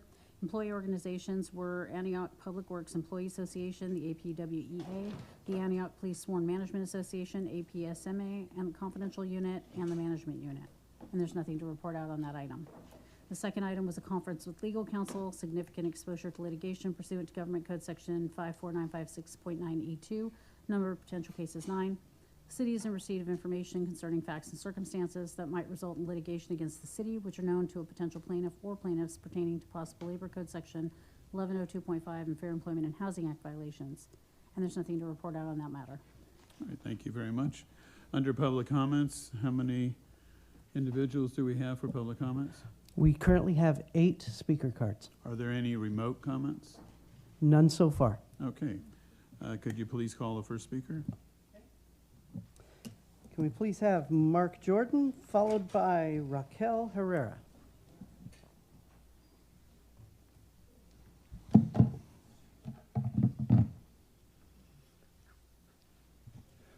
Good evening, City Council. I come to speak to you tonight about code enforcement, primarily the lack of code enforcement. I have worked with code enforcement on a couple of different issues over the last few months, and I'm going to primarily talk about Lone Tree Way adjacent to my office building. The gas station next door was allowing their property to deteriorate considerably, and code enforcement did address the issues initially.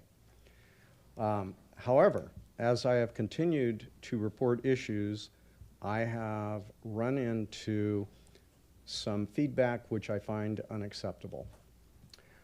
I could go through all of the codes that are necessary to support my position, but I'm not going to waste your time with that today. I'm just going to say it in plain English. Covering exposed electrical with cardboard does not meet any code within the state of California. Installing electrical above ground in plastic does not meet any code within the state of California on a commercial location. Having trash containers smell and remain uncovered, having debris about your property, having it unmaintained, is unacceptable. The property on the other side is rarely open. It's a modular home sales office. They have decided that they can park a dump trailer on the property. They have a special use permit that was issued years ago by Michelle before she left the city. There was no public hearing, there was no discussion, and there was no notice. It just occurred after the Remboldt sold the property. I have reported this several times. I have indicated to code enforcement that they have a special use permit and that it does not include the storage of construction equipment. This has gone on for some time. These are just the examples that I have that are next to my building. This is going on all over town. Code enforcement needs to understand that we can read the requirements of construction. We can read the municipal code, and we want them to act diligently. I understand that you've hired somebody new. I sent an email saying I needed a report back by the 21st or I was going to come down here. I did not get a response of any kind, and that too is unacceptable. Please talk to your staff. Thank you.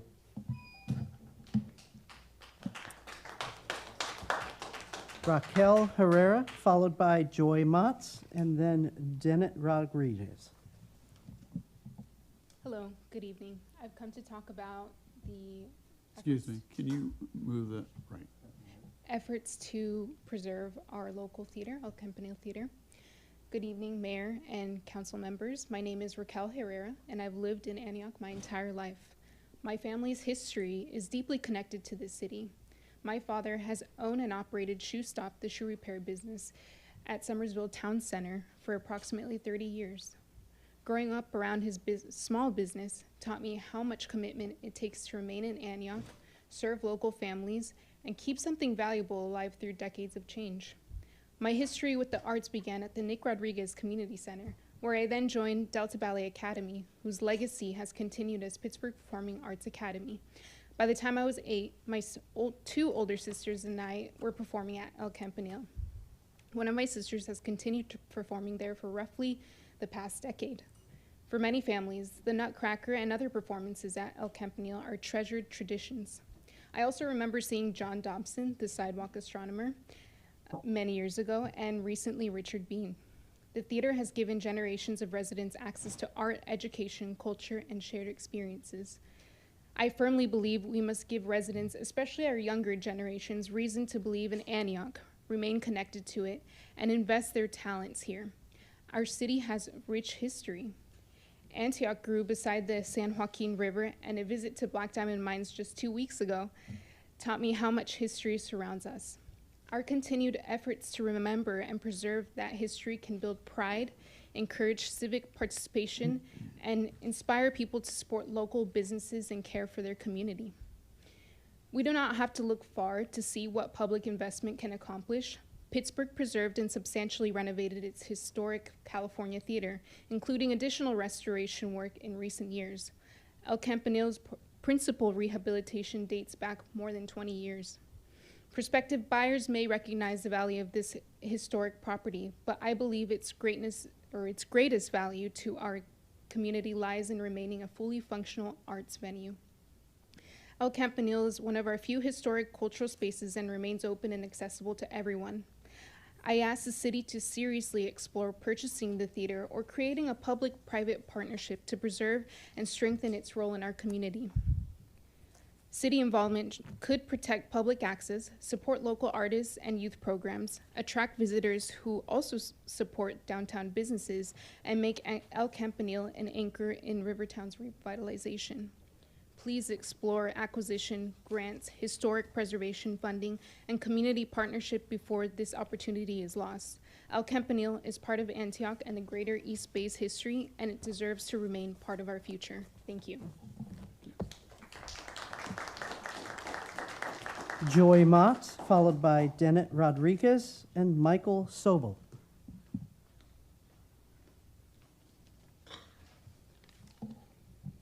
Good evening, Council. It has been common knowledge by the city for over a year that the El Campanile Theater was in a dire financial situation. Yet there were no conversations or efforts made by the city until now to stop the unfolding tragedy before us, losing this historic and iconic building for its intended purpose of bringing live entertainment, movies and theater, children's recitals, and more to and for the families of Antioch and East County. In your defense, it's difficult to do anything when faced with a $54 million budget deficit. But let's be honest, there has not been any strategic plan to revitalize or spur economic vibrancy or support the local businesses or protect our historical buildings by a city council majority in decades. Even getting the Rivertown marquee approved when I was on council was a battle. Councils have unfortunately really taken a hands-off position as the people of Antioch have worked and volunteered and raised money to try and make a difference to bring equity to downtown. The DAA, individually owned businesses, investors, and community groups are trying and begging for your support. Nonprofits like Celebrate Antioch Foundation have volunteered and organized events downtown for years. We raised the money to pay for market lights to be installed on 2nd Street and G Street, brought you and residents a downtown farmers market, only to have you reduce our grant funds request when 85% of that money was going to help the farmers market. Just 2 weeks ago, over 900 people asked you to take a chance on obtaining $8 million in state grant money for the building of a community event space on the Beatty parcel. That might have well been a catalyst to support our struggling downtown businesses and restaurants with increased foot traffic and increased sales tax revenue for the city. And all of you said no, except for Councilmember Rocha. Thank you, Louis. The loss of the El Campanile Theater will be a loss that downtown will never recover from, and the people of Antioch will never forget. We all know you must stabilize the city budget, but you will never fight your way out of this economic hole by sitting on your hands. You're going to have to find ways to create growth. You're going to have to find ways to invest when opportunities arise. If you've been working on a plan to save the El Campanile, then I would hope you're going to execute your plan now, as the sale of this property is in escrow. If you have found the funds to help save the El Campanile, I pray you will do it now. Otherwise, you need to let us know as soon as possible so we can once again bring a coalition of people together to try to save our historic theater in downtown. Thank you. Dennett Rodriguez, followed by Michael Sobel and Aaron Green. Good evening, everyone. My name is Dennett Rodriguez, and I am a lifetime resident of Antioch. I wanted to speak to you today about how important the arts are for me and why I think El Campanile is such a valuable part of our town. I grew up performing in the Nutcracker there. It didn't feel like Christmas until I dragged my family downtown for what became a yearly tradition. Picture the warm glow of the theater lights on a crisp night out and think about how welcoming they are. 1 foot through those doors and you're immediately transported to what feels like a different time. The ornate ceilings, velvet curtains, and the murmur of the audience. There's no space like it anywhere else in our city. And in fact, there are not many spaces like it at all that nourish the arts, culture, and our community. For example, for the entire summer, kids were unable to enjoy our water park. We no longer have a thriving mall, and don't get me started on the Ringgold movie theater. It would be a disservice to ourselves, like many other places in Antioch, if this space was also no longer available for the public to enjoy. We cannot continue to gut our own city of what we already have and wonder why people leave to go spend their time and money in other spaces. We must invest in ourselves and in what makes our town so fortunate and unique. For as long as I can remember, there have been talks of revitalizing downtown. Here is yet another opportunity.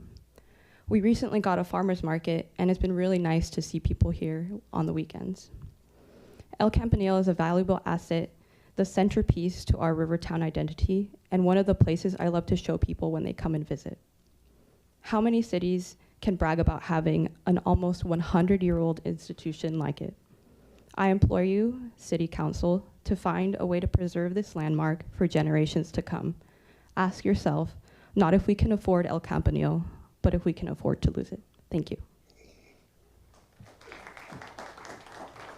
Michael Sobel, Aaron Green, and then Crystal Law.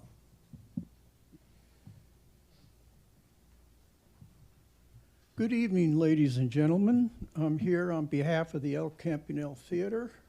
Again, I feel that this theater should be preserved. It should be capable of going on because I see the generations of young people coming up through the years that will enjoy the arts and entertainment at this theater. I have a lot of memories from this theater.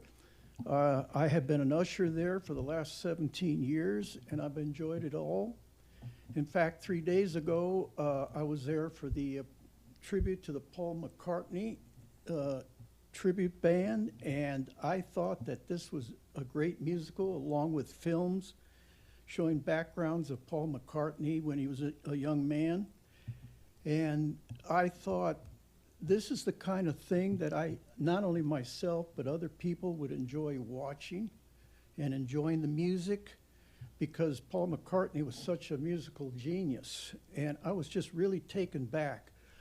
Personally, I would be sad, and I'm sure everybody else in here would be sad to see this theater go. I really hope that you guys can figure out some way to save it, because if it goes, I feel it's never going to come back. We know what happened to the Stam Theater. It was a theater at one time, a church took it over, and it never came back. So I just kind of feel that way about this theater. So I just want to let you guys know how I feel and how other people feel to preserve this theater. Please, please, please save the theater. Thank you. Aaron Green, followed by Crystal Law and Leslie May.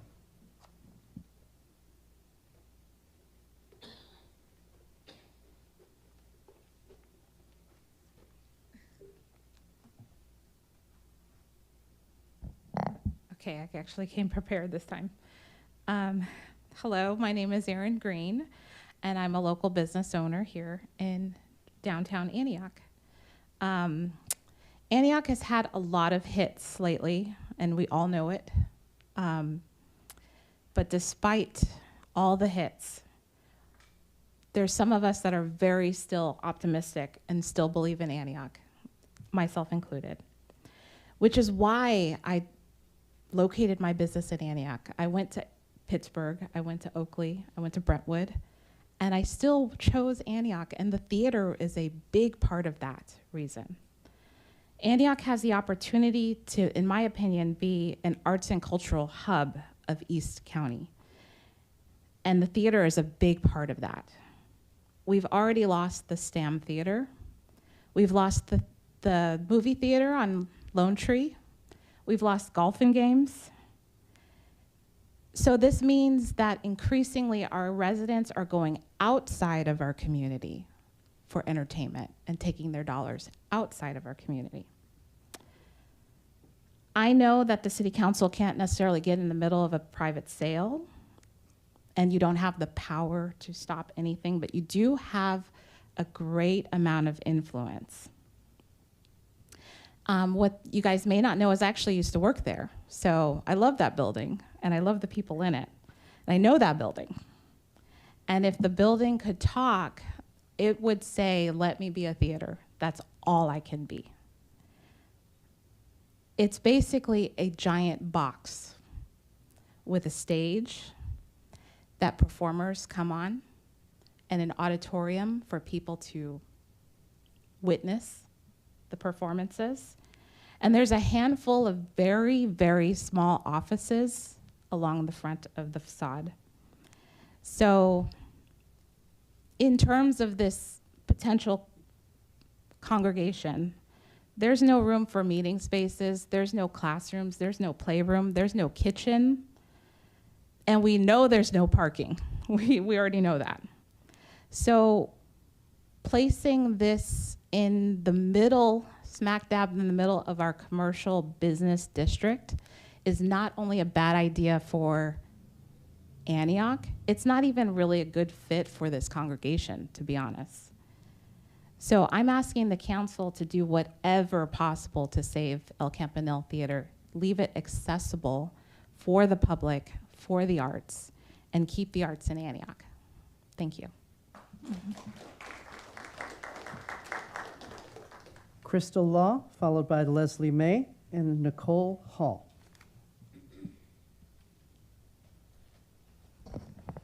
Hello to everybody, City Council. First of all, I want to thank everyone, including a lady from Brentwood and Tamisha, all the motorcycle crews who came out in support of the young woman who was called the N-word repeatedly by her neighbor. I'm sure that we've all seen that incident go viral online. This went on for 2 years of an issue. He is now sending messages to people who went to support, calling them chimps and monkeys, by the way. I am disgusted with the response, not just from APD, but the messages from the mayor was more about how backlash and intimidation and violence was addressed more than the fact that the man was a horrible neighbor and how he was disgusting with his words and how racism should not be allowed. Not to mention the fact that this was written by a PR person who is a black man. You should have wrote it yourself. That just shows me that you don't care about the situation or the circumstances. I am also disgusted that all that I've been hearing are things that you have inherited from the last city council when you were city manager from 2017 to 2021. Make this make sense. Maybe some of the ways we can make more money is by having investors that are our friends pay some of the same permit fees and licensing fees that everyone else has to pay instead of letting them go without. Because I've done my homework and my research. I've also sent letters and proof to the DOJ and Contra Costa County. Leslie May, followed by Nicole Hall, and then Melissa. Good evening, Council. I am the victim, so I did attend. I have pictures. I'm going to file a report with the police department before I leave from here this evening. I did attend the event to support the young lady that was being attacked by her neighbor. I sat there and got there early, sat there, supported her, talked to her family, talked to many neighbors about what's going on. And so out of all those 100 people, someone saw, I guess, my picture online, one of the perpetrator's friends, and decided to tell him to come after me. So he's come after me. This is reported. I had to sit up after night to report it to the FBI, cyber crimes. Also, it's another division that deals with racism and racial attacks. So I filed it with the FBI. They will be investigating. They'll find out who, which we know is the same man because they were able to pull up a private account. So they will be, I'll be filing charges against this same young man for intimidation as a senior. Yep, I'm used a black, a woman, a senior citizen, and a disabled person. So I'm going to be going after him. I'm pressing charges. But I also want anybody that's listening to this and anyone whose little friends you think you're going to send after me, and there was another man that attacked me online too. He's been reported. They can't get into my Facebook, so they send me messages on Facebook. You can keep on. This is not going to bother me. At 74 years of age, I lived through the worst of it over 60 years ago when I was out there. So I've lived through the worst of the worst, the Jim Crow, the white only, black only fountains. I've lived through all of that. So this is not intimidating me, but I just need to let the community know. Anyone that comes after me, I'm using every inch of the law, the California DOJ, the federal DOJ, the FBI, and I will make a report because they all told me you gotta make a report with Antioch Police Department. I'm like, okay. I'm using every resource possible to come after you. And anybody who participates in this kind of action, I will prosecute you. I will walk you to the gates of hell. Leave black people alone. Leave me alone. If you don't have anything nice to say, keep your mouth shut. But I'm not going to be intimidated. And they know where I live. And all I say to them is, you know where I live? You want to make threats? Step up. Please step up.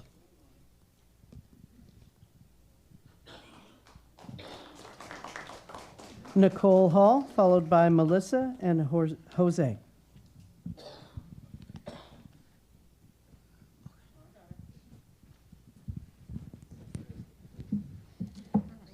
Good evening. I'm Nicole Hall, another lifelong resident of Antioch. I am a international dance teacher. I am a big fan of the arts. I grew up going to the STAM Theater and El Campanile Theater, Children's Theater at the Nick Rodriguez Community Center. I was devastated when the STAM Theater closed. A church bought it. I went and asked them, hey, do you still have the beautiful murals on the walls? No, we painted over it. My heart sank. A historic theater is amazing.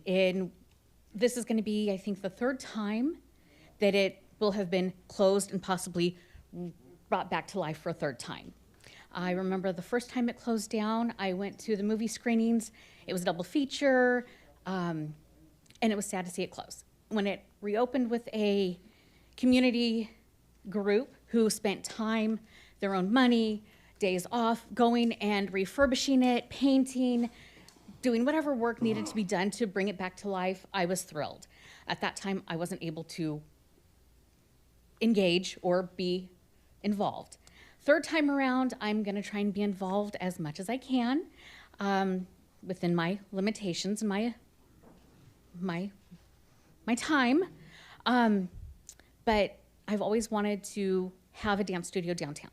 I've always wanted to host dance events at the El Campanile, or even the STAM when it was around. But now my only option is the El Campanile. I think it's beautiful. It has major history. And if people can bring it back to life as a theater, that would be wonderful. I'm not against church, religion, worshiping. I'm all for it. But I really think the arts could use a grand theater. We have the Nick Rodriguez Community Center, which has a cute little, like, boutique theater. El Campanile's a grand theater. And I would love to host dance events there. I've taught dance at the Antioch Community Center for ages. I haven't for the last few years, but prior to COVID, I was a teacher. El Campanile would be a great loss for the arts and the community. Thank you very much. Melissa, followed by Jose and Margie Carell.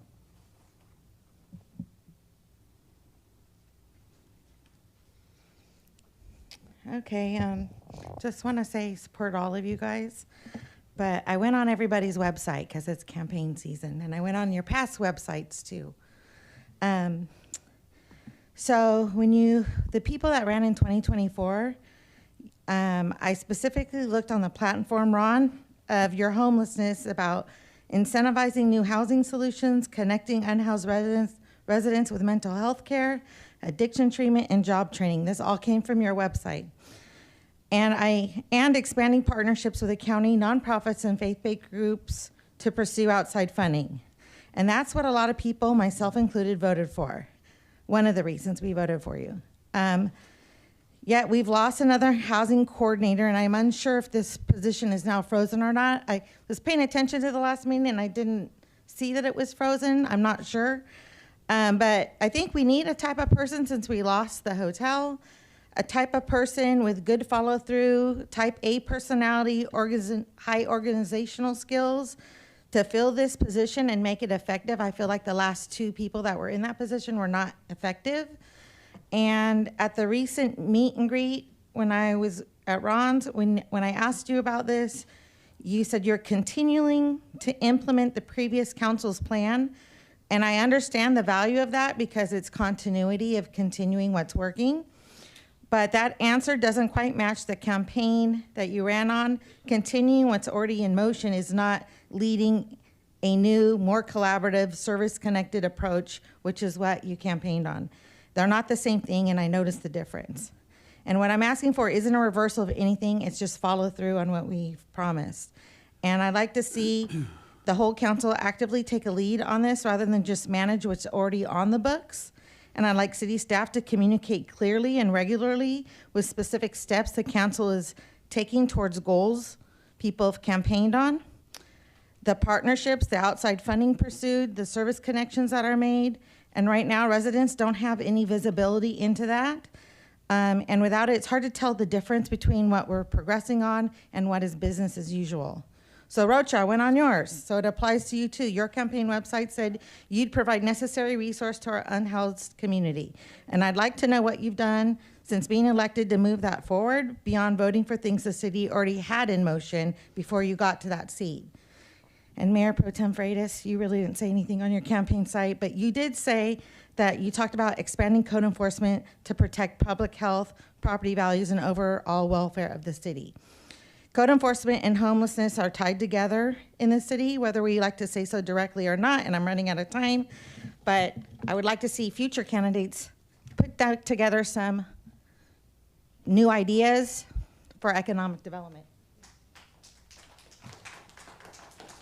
Jose, followed by Margie and Ron.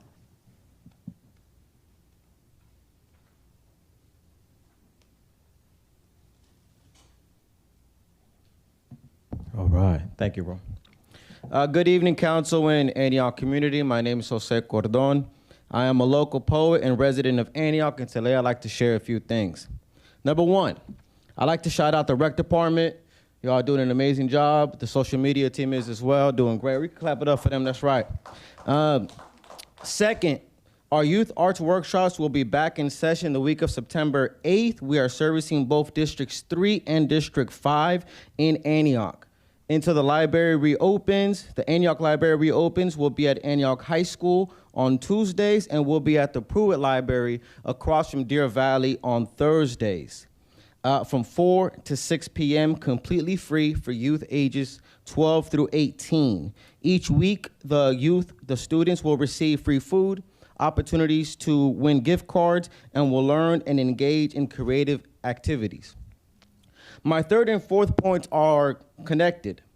There's a lot of talk of the downtown being a dead zone, and at times it's difficult to make a strong argument against that.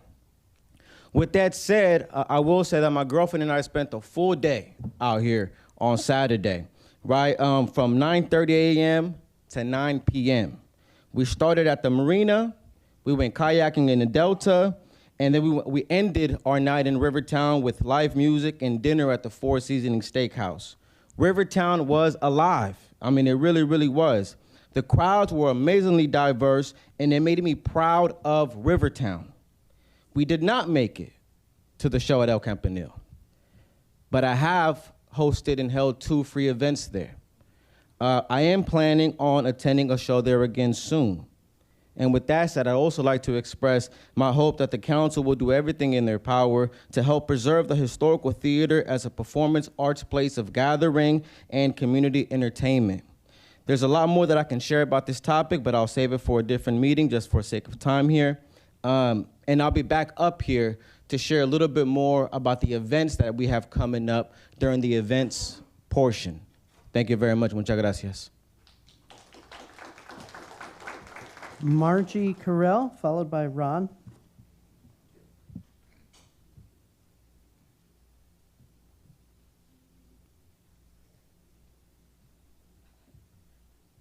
My name is Margie Carroll, and I just want to clear something up about what the mayor, you guys were saying that the mayor inherited a mess. The previous mayor and city council did not leave Antioch without a plan.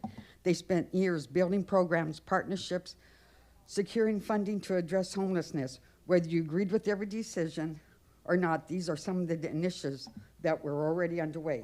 Establish the Homeless Encampment Task Force to bring community members, nonprofits, businesses, and service providers together to address the impact of homelessness instead of waiting for the county to act.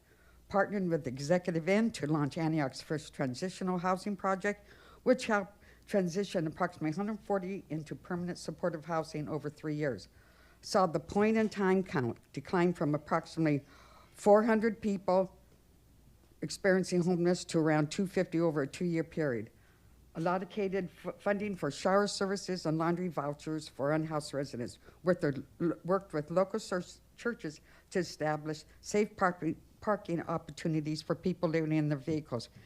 Created Antioch's mental health crisis response team, secured state funding to establish Antioch's own coordinated outreach referral engagement team, transferred the Delta Fair property to the county for $1 so it could be used to provide shelter for people experiencing homelessness. worked with service providers at Delta Landing to prioritize Antioch residents, helping many move into permanent supportive housing, established a motel voucher program to provide emergency shelter for unhoused residents, secured a $6.8 million state grant to continue transitional housing efforts and address encampments before leaving office, funded Antioch's first unhoused resident coordinator, positioned to improve coordination between advocates, nonprofits, city staff, and unhoused residents, held regular community meetings to discuss homelessness and develop solutions, launched the Louis Rocha Project, honoring a member of Antioch's unhoused community while expanding transitional housing efforts, personally connected unhoused residents with employment opportunities and housing resources, organized community resources events that brought services directly to the people experiencing homelessness. So you guys went after Thorpe and saying that he left you guys in a mess. False. False, Mayor. You know that.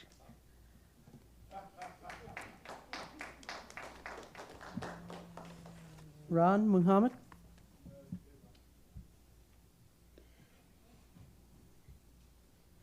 Greetings to the mayor and the rest of the council. My name is Ron Muhammad. I came here tonight because of want to be perfectly clear. I haven't said anything, or any of the other brothers that attended over there with Sister Ethel at her property, where this incident that has gone viral all over the country happened. This was not an instantaneous thing. This thing happened over a period of months.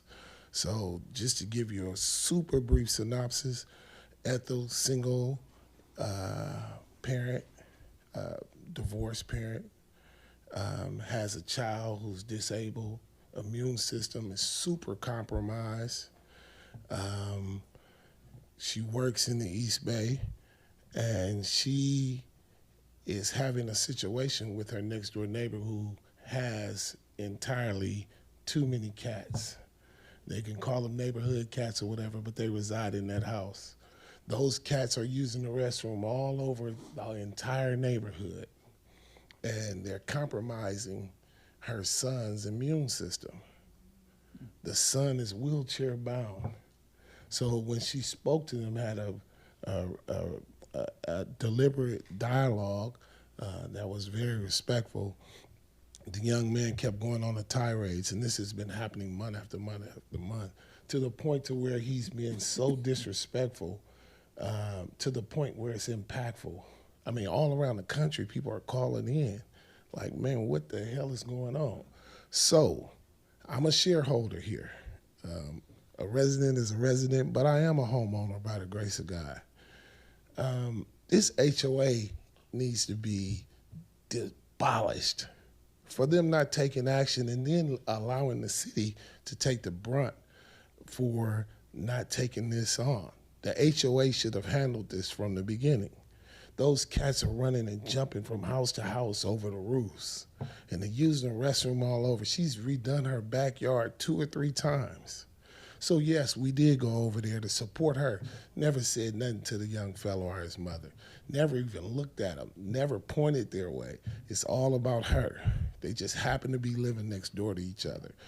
Beautiful, diverse street, block. He's been terrorizing these people. Seniors all up and down the block. And the HOA hasn't done anything. And so I'm not a big government kind of fella. And certain things don't need to be said. They just need to be understood. You can't do that young lady like that. I've been knowing her. I knew her mother and her grandmother.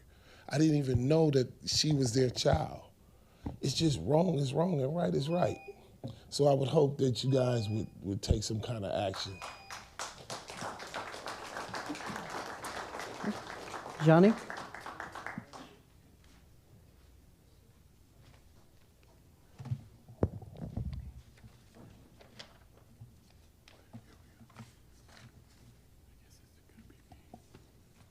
I'm not going to speak about the closed session today, but I want to talk about the procedure that you guys used.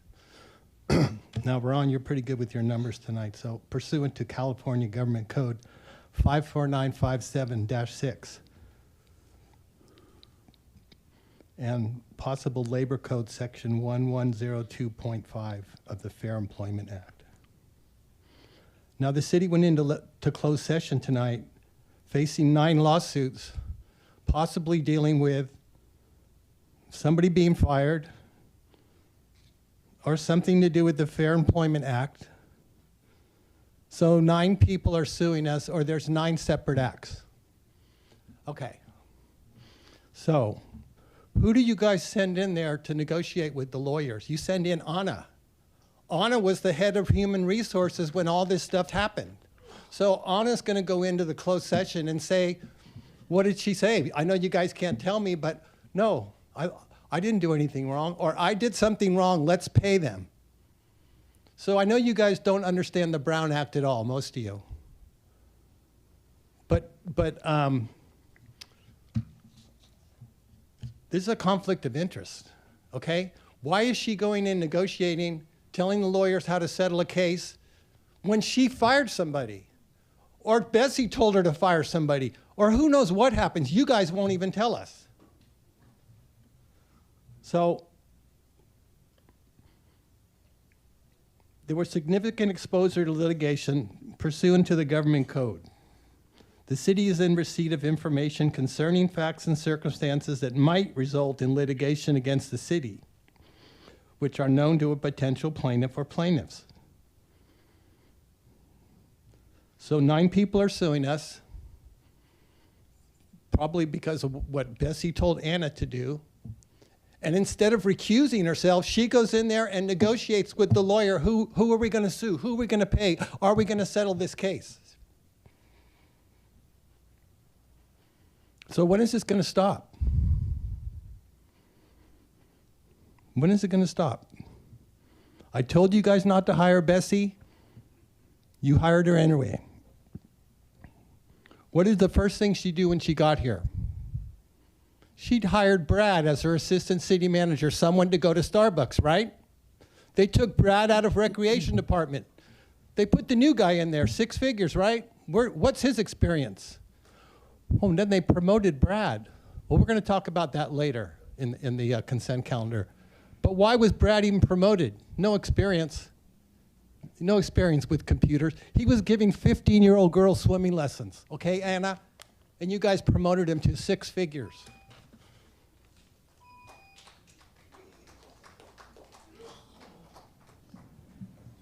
We have no further public comments and no comments on Zoom. All right, we will now move to the calendar. The first item is the introduction of new city employees, promotions, and retirements. Ms. Cortez? Yes, we'll start with introducing our Assistant City Clerk, who's sitting right over there, LaTanya People-Stokes. So LaTanya,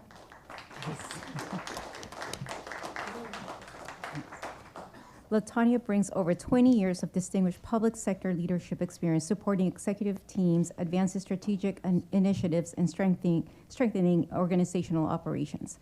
Throughout her career, she has served in senior administrative and chief of staff roles, leading complex initiatives in operations, human resources, budgeting, governance, community engagement, and executive support.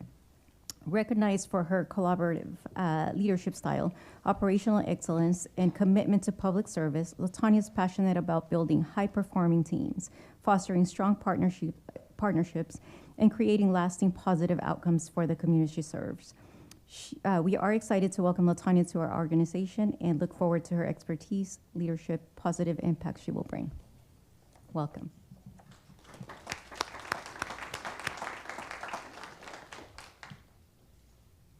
Do you have any words?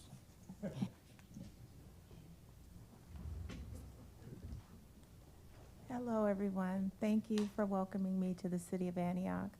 I used to live here for about 20 years before I left the city, but it's been a pleasure to work for the city that I once lived in. So thank you for having me.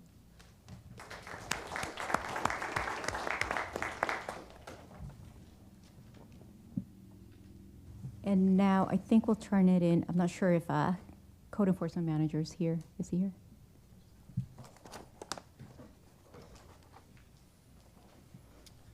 Good evening, Mayor and City Council. It gives me great pleasure to introduce Joe Losado, our new code enforcement manager. Prior to working for the City of Antioch, he worked for Contra Costa County for 24 years, with his last 12 as the code enforcement manager. And in addition to being a City of Antioch employee, he also has lived in the community for the last 20 plus years. And he's excited to make a positive impact on the community where he lives. Welcome, Joe.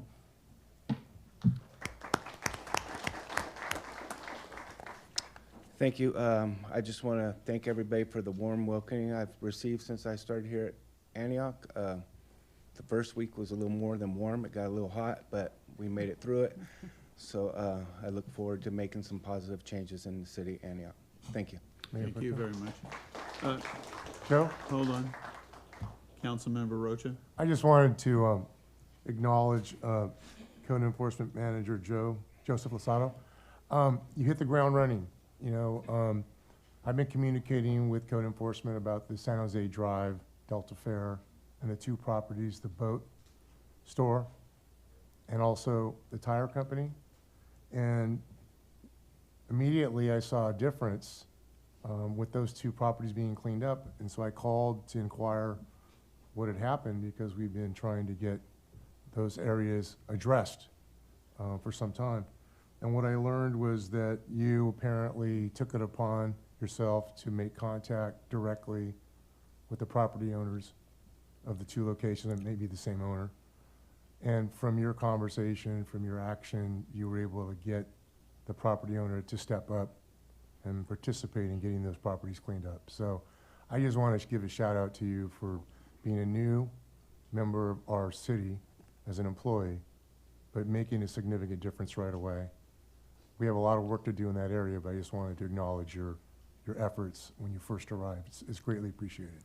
Thank you. Thank you, sir. Before you go, could you please contact Mark Jordan and have a discussion with him? For all of our Since you benefits. brought that up, I did go to his office and left a business card with his secretary, and he was out on vacation that day, so contact was made. He just hasn't contacted me back. There's always But two I will go sides to back every there story. tomorrow. So Thank you very much. We appreciate it. Ms. Cortez. Yes, so I'm going to present on behalf of Director Brad Hilfenberger. I'll present Jonathan Carter, our computer technician. He's here today. So please join me in welcoming Jonathan Carter, who started on June 29th as our newest computer technician. Jonathan will begin by supporting City Hall, Parks, Recs, and Community Resources. As he learns our systems, he will later be supporting PD and Public Works. Jonathan has lived in the area for over 20 years and has worked with several local organizations, most recently with a managed security services provider. He has built strong relationships and community member across animal services, Public Works, and the fire department. Jonathan has a strong interest in cybersecurity, artificial intelligence, and automation. Outside of work, he enjoys spending time with his family and playing games with friends. Welcome, Jonathan.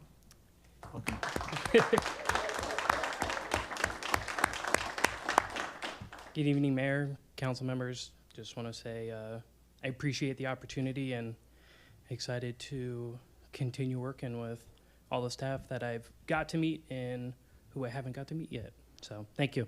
Thank you.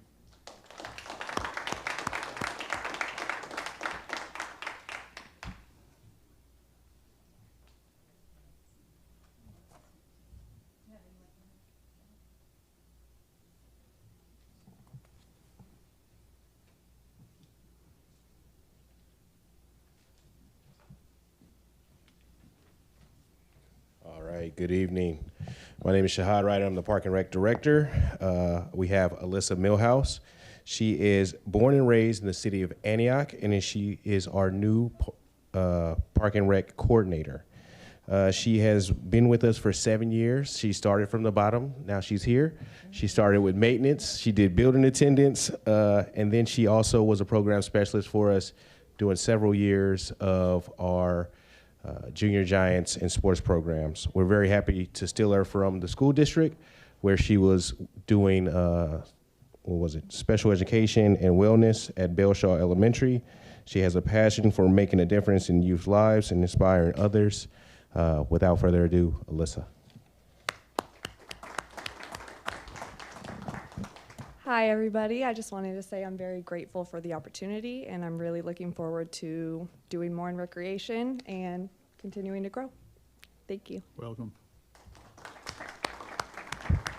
All right. Even though they're not here, I love my team, and we've got two other coordinators. We have Jamie Pitcher, brings more than 10 years of experience to our team. She comes from the Pitcher family, which was also aquatics based. Justin Pitcher worked for the city for many years at the water park. So we have a family member coming back. She graduated playing water polo from San Jose State. And we also have our newest member, Vaughn, who graduated from Sac State, is taking over for our admin position 3. He's going to do all our fields and facility rentals. Super happy to have him. He's been with our team for 3 years as a part-timer. So it's good to see that our people who are born and raised in the city or have worked part-time have the opportunity to have a full-time role with the city. They're very passionate and enthused to serve. So thank you very much. Thank you.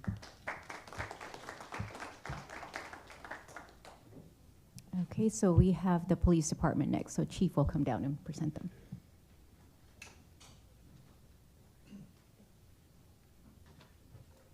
Good evening, everyone.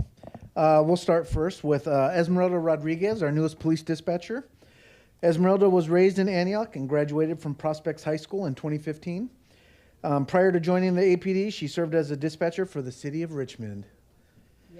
Yes, for 4 years. In recognition of her dedication and outstanding service, Esmeralda was named Dispatcher of the Year in 2025. In her free time, she enjoys spending time outdoors, especially hiking and swimming. Ladies and gentlemen, Miss Rodriguez.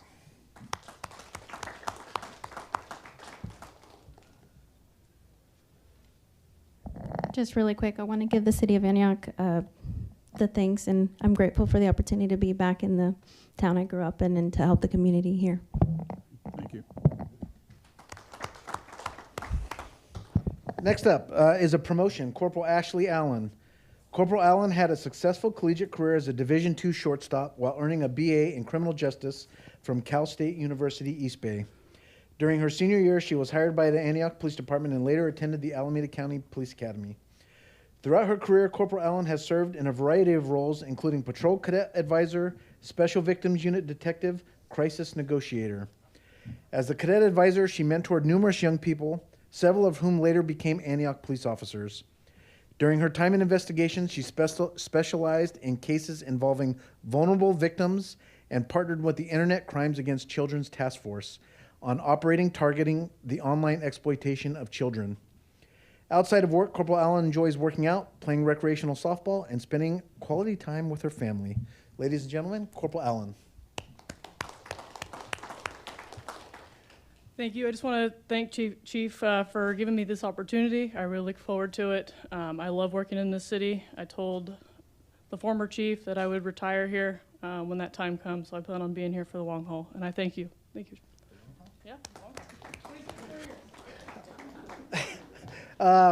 Corporal Nielsen, another promotion. Corporal Nielsen earned his bachelor's degree in economics from Cal State University, Fresno, and worked in the financial industry before beginning his law enforcement career. He started his career here in 2017 as a community service officer. In 2018, he became a sworn police officer after also graduating from the Alameda County Sheriff's Academy. Throughout his career, Corporal Nielsen has served in patrol and investigations, including assignments as a field training officer, a drone pilot, detective, and crime scene investigator. He has also served on the peer support team, SWAT team, honor guard, the recruiting team, and the use of force review board. Corporal Nielsen is also a department instructor in defensive tactics, force options, de-escalation, and tactical communications. Ladies and gentlemen, Corporal Nielsen. I also just real quick want to say thanks for the opportunity, and I look forward to working with the community and the other officers that I work with. Sergeant Josh Egan. Sergeant Egan enlisted in the U.S. Army, where he served in executive protection for the NATO commander. He began his law enforcement career with the Modesto Police Department in 2009, serving in several assignments, including field training officer, traffic officer, and on the crime reduction team. Sergeant Egan joined the Antioch Police Department in 2020 and has since served as a motor officer, field training officer, and drug recognition expert. He also serves as the department's sole accident reconstructionist and is an instructor in emergency vehicle operations and crisis intervention. Ladies and gentlemen, Sergeant Egan. I will keep this short and sweet. Thank you, Chief. Thank you, Council. And that's all I have. That's it. Nothing more. These are always the shortest speeches.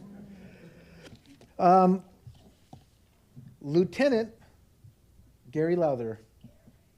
Lieutenant Lowther was born and raised in Union City and graduated from James Logan High School. He earned an NCAA Division I baseball scholarship to Old Dominion University in Norfolk, Virginia, where he received a Bachelor of Science in Communications degree. Lieutenant Lowther began his law enforcement career with the Antioch Police Department and has served in a variety of roles, including field training officer, detective, SWAT team member, firearms and active shooter training instructor. As a sergeant, he supervised patrol teams and served in administration with responsibilities including hiring and recruiting, internal affairs, and hostage negotiating, and the field training program. Prior to his promotion, Lieutenant Lowther has served as the acting watch commander overseeing multiple patrol teams while mentoring and developing department supervisors. Ladies and gentlemen, Lieutenant Lowther. Thank you, Chief. Thank you all for this public acknowledgement. I've spent nearly half my life serving the Antioch community in law enforcement, and I'm looking forward to this next chapter and our future here as a city. So thank you so much.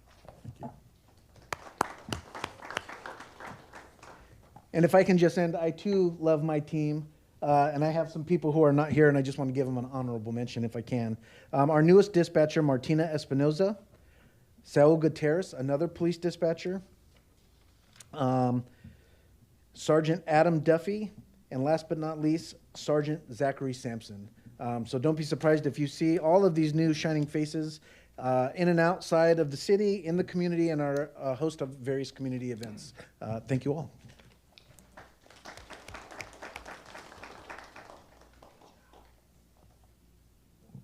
Scott, do you?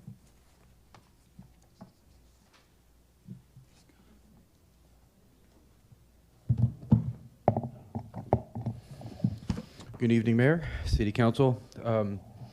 We have a number of new hires and promotions within Public Works. Whether they're here or not, I'm still going to read their bio because I think they deserve it. I'm going to start with Gabriel Amata. Gabriel was hired in the Streets Department as a Streets Maintenance Worker 1 back in June. He previously worked as a heavy equipment operator at the Silva Gates for the last 5 years. Gabriel is currently in college for a degree in computer science. He lives in Antioch with his wife, 3 dogs. He enjoys sports and most outdoor activities. Help me welcome Gabriel to the team. Is he here? No.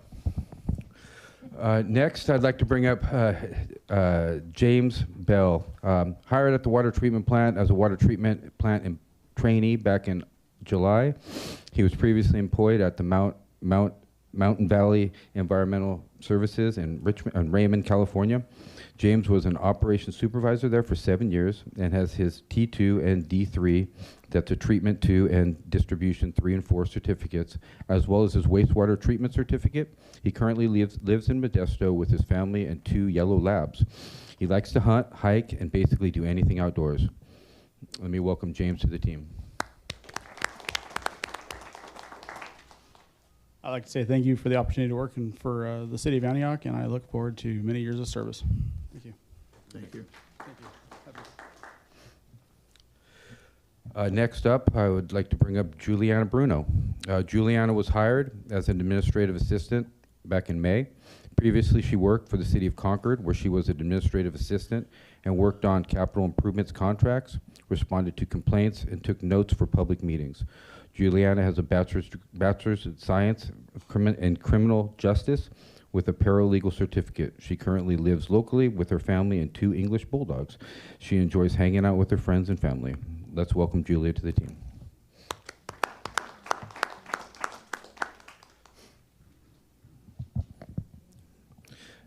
Next up, I'd like to bring up Sina Egtar Shanis. Sina was hired within the collections department as an environmental resource coordinator on June 29th of this year. He previously worked for the city of San Jose, where he was a supervising environmental services specialist. He oversaw climate action planning, sustainability, and resilience initiatives, as well as the citywide implementation for the last 7 years. He has a Bachelor's of Science in Environmental Studies with a minor in Sustainable Energy from San Jose State University. He currently resides locally with his family, and his hobbies are building cars, lifting heavy weights, strength training, and most outdoors activities. Let's welcome Sina to the team. Thank you, Honorable Mayor and City Council, Mayor Pro Tem. Thank you for having me, and thank you, City of Antioch, for this opportunity. I look forward to this opportunity and bringing some expertise from the great city of San Jose, but bringing some of that tech flavor and expertise here. And I did also want to mention that I grew up in the county, and I'm happy to be back here, back in the East Bay. So thank you for this opportunity again. Appreciate it. Thank you.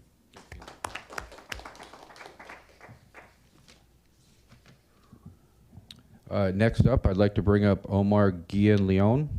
Omar was hired in March of this year as a water distribution operator. He was previously employed with the city of Pleasanton, where he worked as a in the water utility department, changing meters for about a year, and currently has his Distribution 1 certification with the State Water Resource Control Board. Omar lives locally and has a French bulldog. In his spare time, he enjoys fishing.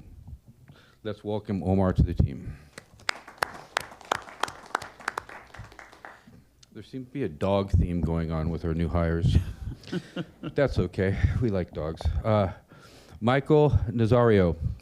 Michael was hired as in the collections department as a general laborer in June.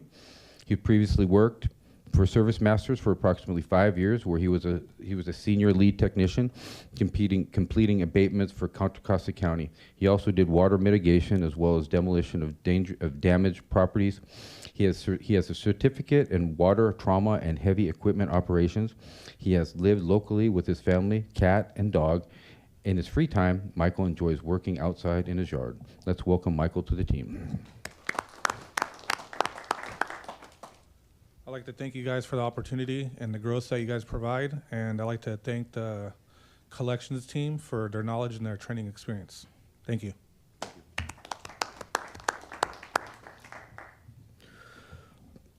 Next on our list is River Ortega. River was hired in the streets department as a streets maintenance worker in June.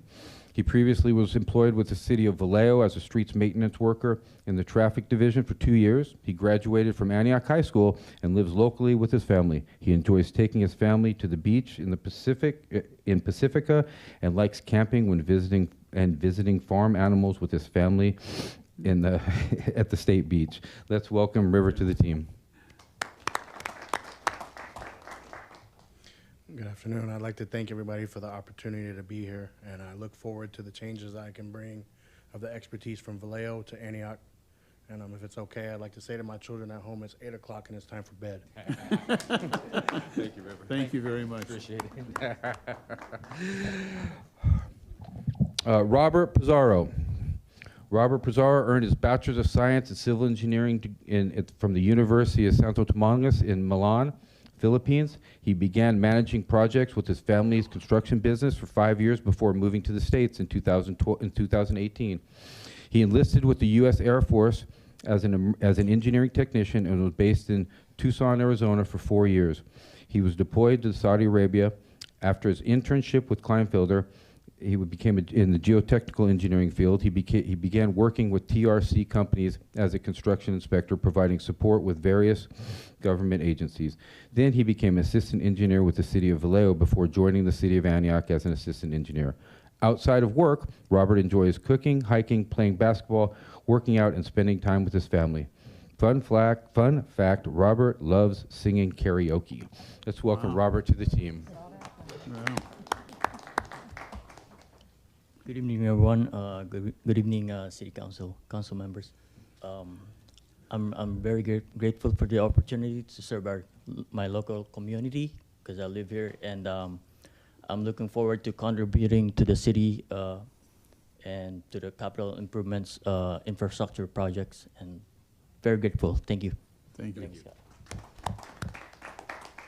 I didn't mention that. So Robert's been brought on as assistant engineer within the capital improvements department. Theodore Romano. Also Ted. Ted was originally hired in October of 2016 as a collection worker and advanced to collection systems worker 2, then became equipment operator. Ted was promoted to lead collections systems worker in April of this year. Let's congratulate Ted on his promotion.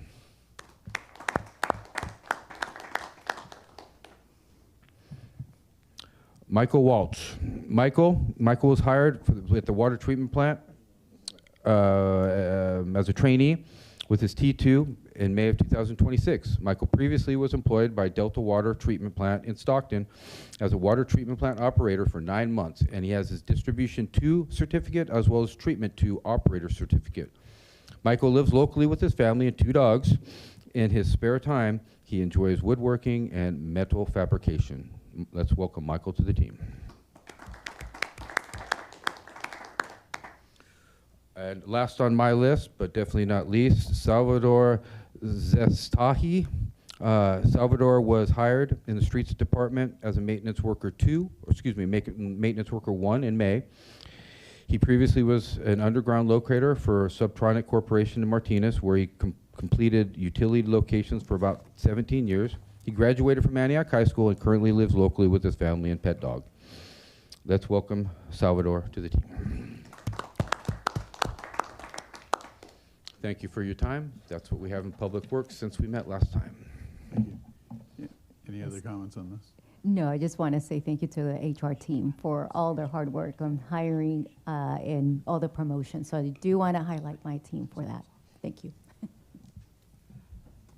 Mayor Pro Tem, I would like to make a motion to suspend the rules and move item 8 on the agenda up to right after item 2, which is the proclamation in recognition of Zeta Phi Beta Sorority Incorporated. Item 8, you want to? Move item 8 After the proclamation? after the proclamation. Is there a second to the motion? I'll second. On the question? All in favor, please say aye. Excuse me. We can do a roll call vote. Okay. Councilmember Wilson is absent. Councilmember Rocha? Yes. Councilmember Torres Walker? Aye. Councilmember, or Mayor Pro Tem Freitas? Present. Mayor Burnell? Yes. Motion passes 4-0 to move item 8 after number 2. Okay.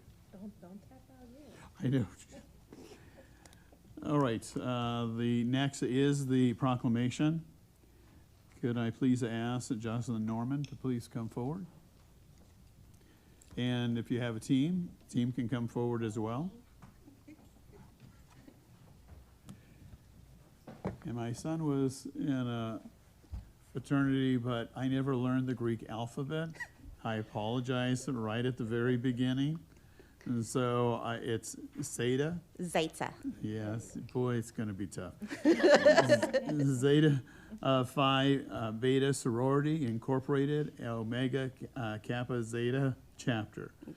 Whereas the Zeta Phi Beta Sorority Incorporated is an international community service-driven organization founded on January 16, 1920 at Howard University in Washington, D.C.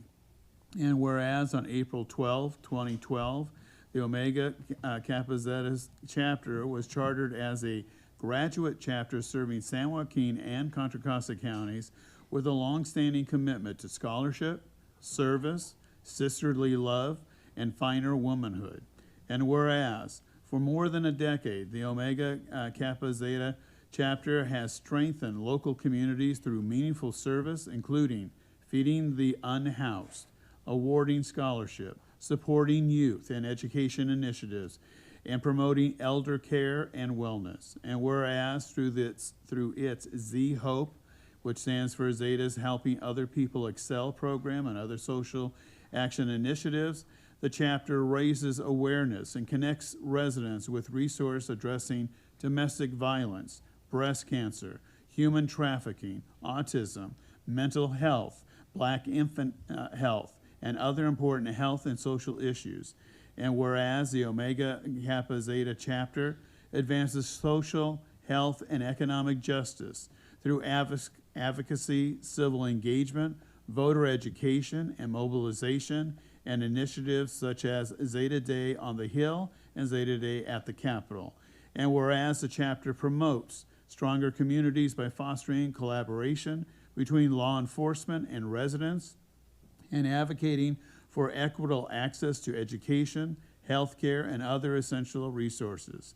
And whereas the city of Antioch recognizes the Omega Kappa Zeta chapter as a valued community partner whose continued service, leadership, and advocacy help empower individuals, strengthen families, and improve the quality of life throughout the region. Now, therefore, Ron Burnell, Mayor of the City of Antioch, on behalf of the City Council, do hereby honor and recognize Zeta Phi Kappa Sorority Incorporated Omega Kappa Zeta Chapter for its outstanding community service and advocacy, and extend our sincere appreciation for its unwavering dedication to uplifting and empowering our communities. Thank you for being here tonight. Thank you. Please. We just want to thank you for having the opportunity to be able to serve in your community. We do serve in, many communities, but you guys have been very welcoming to us.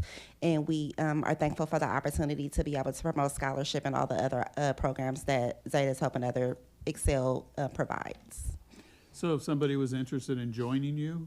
So it's not that easy. Perfection is tough to reach. I get it. But we have many programs, things of that nature. You guys feel more than welcome to go to StocktonZetas.com, our social media, Stockton Zetas, and we're actually going to have a very large program in January if you guys wanted to attend. It'll be in Concord, California. Is that Friday?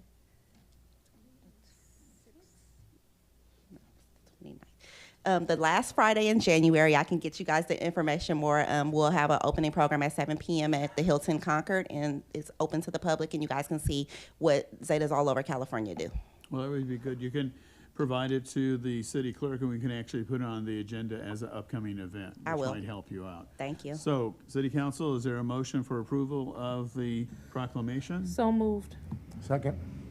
Tamisha Walker moves, seconded by Councilmember Rocha. Please roll call. Councilmember Wilson is absent. Councilmember Rocha? Yes. Councilmember Torres Walker? Aye. Mayor Pro Tem Freitas?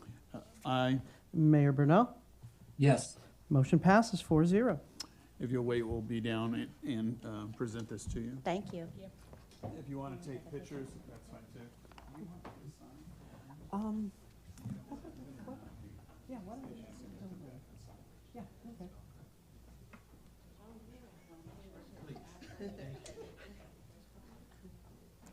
So I'll just have you guys.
All right, we will now move to item number 8.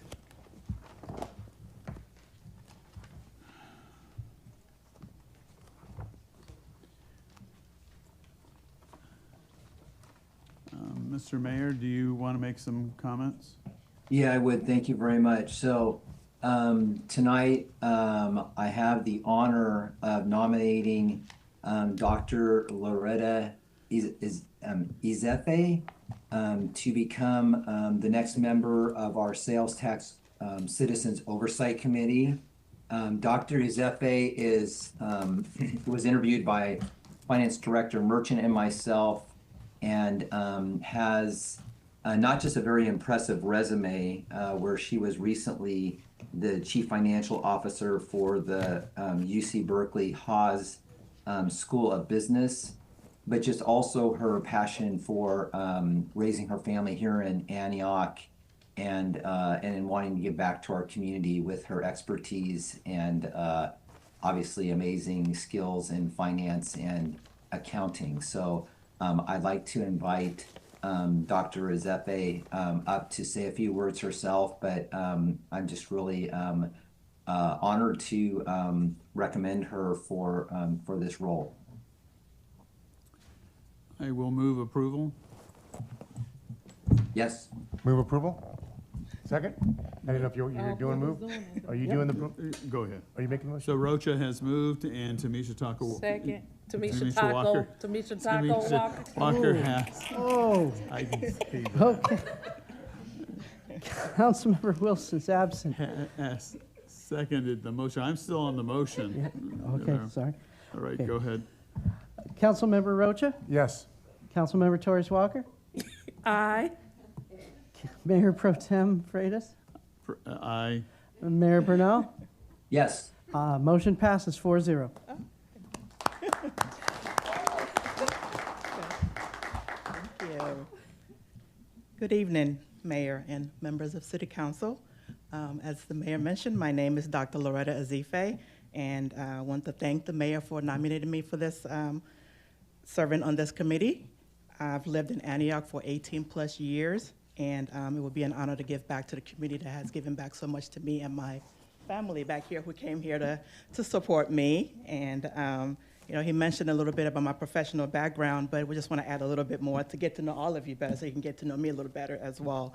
I bring over 25 years of experience in finance, accounting, and auditing. I've held leadership positions both in the public and private industry, including roles at UC Berkeley and also University of Pacific. I've also earned a master's degree and a doctorate degree in computer information systems. And so those are the skills I would like to leverage in this role. If appointed, I will provide independent, objective, and data-driven oversight to ensure sales tax revenue are spent according to voter and city council approved priorities. And I will be an honor to serve Antioch and to help ensure accountability, transparency, and responsible stewardship of taxpayer funds. Thanks again for the consideration, and thank you, Mayor, again for your nomination. Where are you going to swear in? We're going to swear you in now. If you want your family to be with you, that would be wonderful. Family, come on. Come on down.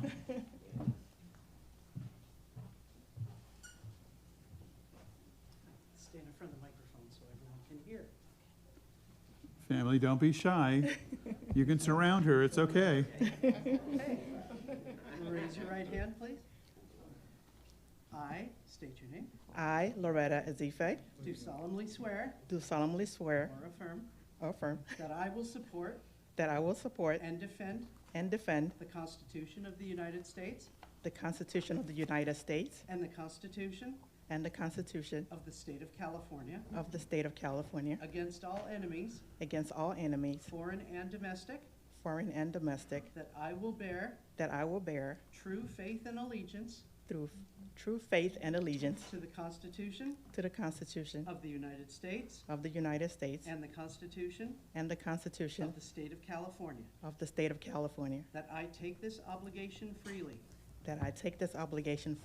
without any mental reservations without any mental reservations or purpose of evasion, that I will well and faithfully discharge the duties upon which I I am about to enter. about to enter. Congratulations. Thank you.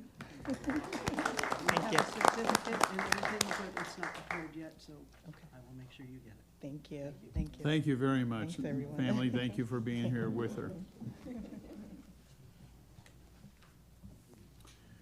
All right, we will now move forward to announcement of civic and community events, the Big Truck Day. All right, Big Truck Day. The day before my birthday, September 17th from 4 p.m. to 8 p.m. We're bringing all the big service trucks from the community, and we have some special trucks that's coming out. We have the Wienermobile. It is an Oscar Mayer treat, and we also have a new vehicle, the BMO Bank bus. So for all the community members that have young kids that see these trucks, come out, talk to the people that work in these big trucks.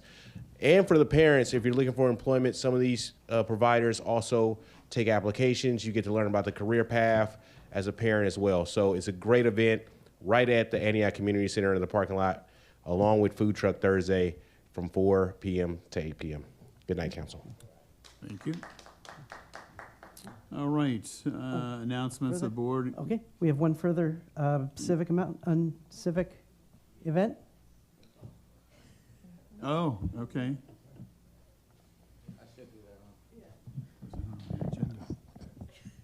But I won't, though. But I won't. Yeah, so we got quite a few things coming up. We usually have a few things every month. Just don't really announce them here. This Friday, we have our poetry open mic right down the street across from the police station. That's been going on for about 5 years. That is the last Friday of every month. Councilwoman Tamisha Walker has attended multiple of them when we were at the Lynn House. And I got you too. At the Lynn House and at the Wellness Healing Room. The last Saturday of the month is our Single City Series shows, which are 12 shows, 12 venues, one city. That's been going on since the beginning of this year. And City Clerk Michael Mandy has attended that as well with his wife. Thank you very much for coming out. Also this Saturday, which will be the Single City Series, we have a Community Garden Volunteer Day at our community garden at 1310 A Street, right across from, I think, Holy Rosary Church. Right, we still have a lot of work to do there before we do a blessing ceremony there, which we'll let everybody know. But that is happening at 9 a.m. Right now, we're really trying to redevelop the space.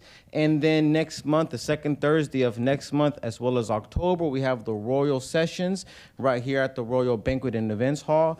That'll be the second Thursday. So all of these are happening here in the city of Antioch, 3 of which are happening right here in Rivertown. Thank you very much. Thank you. We have no further civic events. All right, next is announcements of board and commission openings. Thank you. The City of Antioch encourages residents to please become involved in your local community. One way to do so is serve on one of the various boards, commissions, and committees. Any interested resident is invited to apply for the following vacancies by 5:00 p.m. Friday, September 18th. The Board of Administrative Appeals has 3 full-term vacancies expiring March of 2030 and 1 alternate vacancy, a 2-year term. The Sales Tax Citizens Oversight Committee still has 2 full-term vacancies which expire March of 2030 and 2 full-term vacancies expiring March of 2028. To be considered for one of the positions, please complete an application and submit it to the City Clerk's office by the deadline date Friday, 5 p.m., September 18th. Applications are located on the city's website and may be picked up in person at City Hall. Please email your completed application to the City Clerk's email address, and you can also drop off the application in the water billing drop-off box located in the parking lot just outside City Hall. Thank you. Any public comments? No public comments. Okay. We'll now move on to City Council Committee reports and communications. Councilmember Rocha. I just wanted to share that I met with the standing committee that I sit on with the Chamber of Commerce. We had a meeting on Thursday, August 13th, as a follow-up to our previous meeting. There was a discussion around the downtown security services, what the current services are, what the merchants, business owners would like to see in terms of their interest. From that conversation, as a follow-up to our last discussion, I believe in the DAA meeting, Councilmember Torres Walker and Mayor Bernal were going to attend that meeting. I think that was last week. And then as a follow-up to that, Mayor Pro Tem Freitas and I are going to partner up with the chamber to received some feedback and communications from them on where they're at. So what they're going to do is the Chamber of Commerce is going to host a lunch and learn event on Wednesday, September 2nd at 11:30 at the Chamber of Commerce building located on 2nd Street. And it's open to the community and the public. We invite people to come down, whether you're a community member, business owner, to learn more about what's happening down there, and for us to be able to get some feedback and potentially develop a task force of stakeholders to address this issue so that hopefully we can come together and make some improvements that we'd like to see. That's it. And then tomorrow we have Troy Delta tomorrow. Yeah. Councilmember Torres Walker. Thank you, Mayor Pro Tem. I attended the first, none of my committees have met. There are meetings scheduled for September and October for the CDBG and October for Cannabis Standing Committee.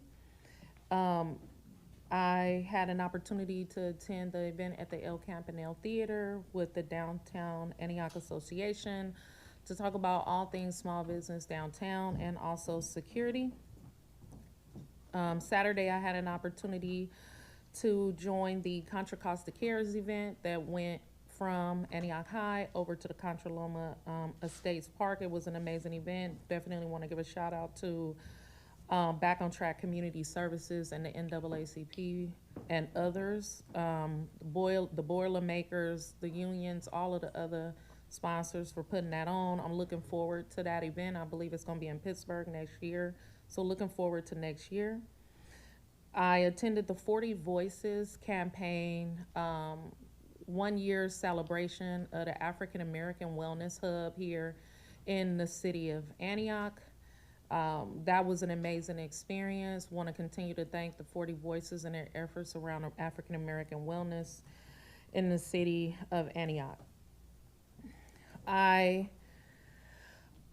It seems like every time the city of Antioch makes national news, it's always for human rights and racial equity violations against the Black community and other communities of color. This time, those violations were not through city departments, but neighbor to neighbor, verbal violence, physical assaults, and intimidation that has gone unchecked in a neighborhood for more than a year. Last Monday, I was invited to meet Ethel by Brother Muhammad to come to her home because a group of men had to show up to make sure they checked her property and her house and that she was safe. I got an opportunity to talk with Ethel and hug her, and it felt similar to the same kind of hug I gave Angelo Quinto's Thea after what happened to him. The experience might seem different for others, but not. Things happen to people, and it really impacts them individually. Not only their families, but also their communities. You're out of order. And so You're out of that order. was an amazing experience to be invited to that space, to have a conversation with this young mother who is a first-time homeowner and put her wishes and hopes and dreams in the city of Antioch, only to be continuously called monkeys, apes, and racial slurs for what seemed like forever from what I saw on social media. Also Saturday, I was able to attend the second gathering of Pouring of Love back in the same neighborhood. And I was not surprised the amount of welcome from the neighborhood and the residents in that area. They were happy to see people show up. They were happy to see people show up in love, solidarity, and in kindness. And they want to see more of that in their community. Why is this so harmful to the community? And why should we consider it to be a harm on all of us and not just Black people and Black women? Since 2025, 20+ Black Americans have been found hung from trees across America. 64,000 Black women and girls have gone missing across this country. And that's just a slice of what people have been experiencing, particularly Black women in the Black community. We also have a city that 46% of the makeup of this city is people who identify as foreign born. And so when we think about the violence that is impacting these communities today, we have to think about what is our responsibility as a city and as neighbors and as residents of Antioch. And so as Brother Ronald Muhammad said, we are stakeholders in this corporation called Antioch, which means we don't only have to show up with demands, we also have to show up ready to do the work to fight against human rights and racial equity violations in the city of Antioch, and say that the things that happened to Ethel and her family will not be tolerated in the city, and we need to have a conversation that brings solidarity and unity so we could all be on the same page moving forward. Right, next is mayor's comments. Mr. Mayor.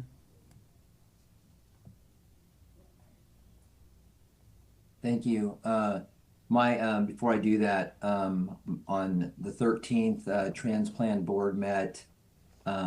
We had an update from Tri-Delta Transit on their budget and service plan for the upcoming year, the reduction in service that they're projecting, and the budget challenges that will be exacerbated if Proposition 63 sales tax measure does not pass this November. So there was discussion about that. We also reviewed and approved the Transportation Fund for Clean Air, it's called TFCA, which contributes over $200,000 towards Try My Ride, as well as another program called Walk and Roll, which is about $60,000 towards services that promote walking and riding bicycles to elementary schools to relieve traffic in those neighborhoods. So those were a couple of things that we were talking about at that meeting. I also was able to attend the Max Old House ribbon cutting.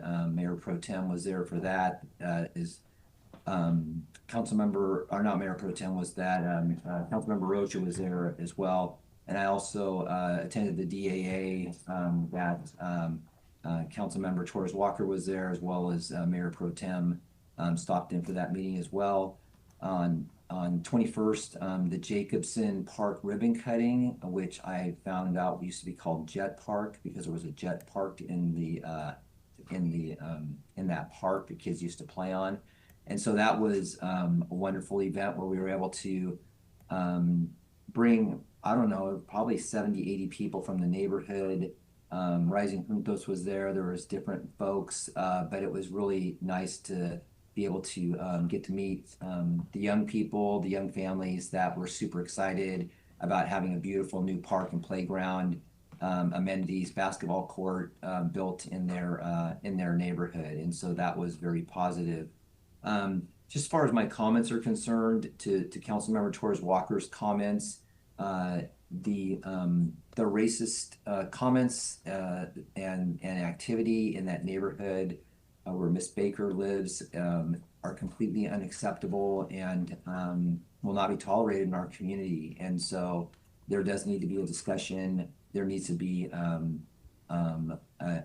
venue for people to come together and be able to discuss this really important, very volatile subject. And so I intend and want to be a part of that discussion with the community and figuring out how that's going to happen soon.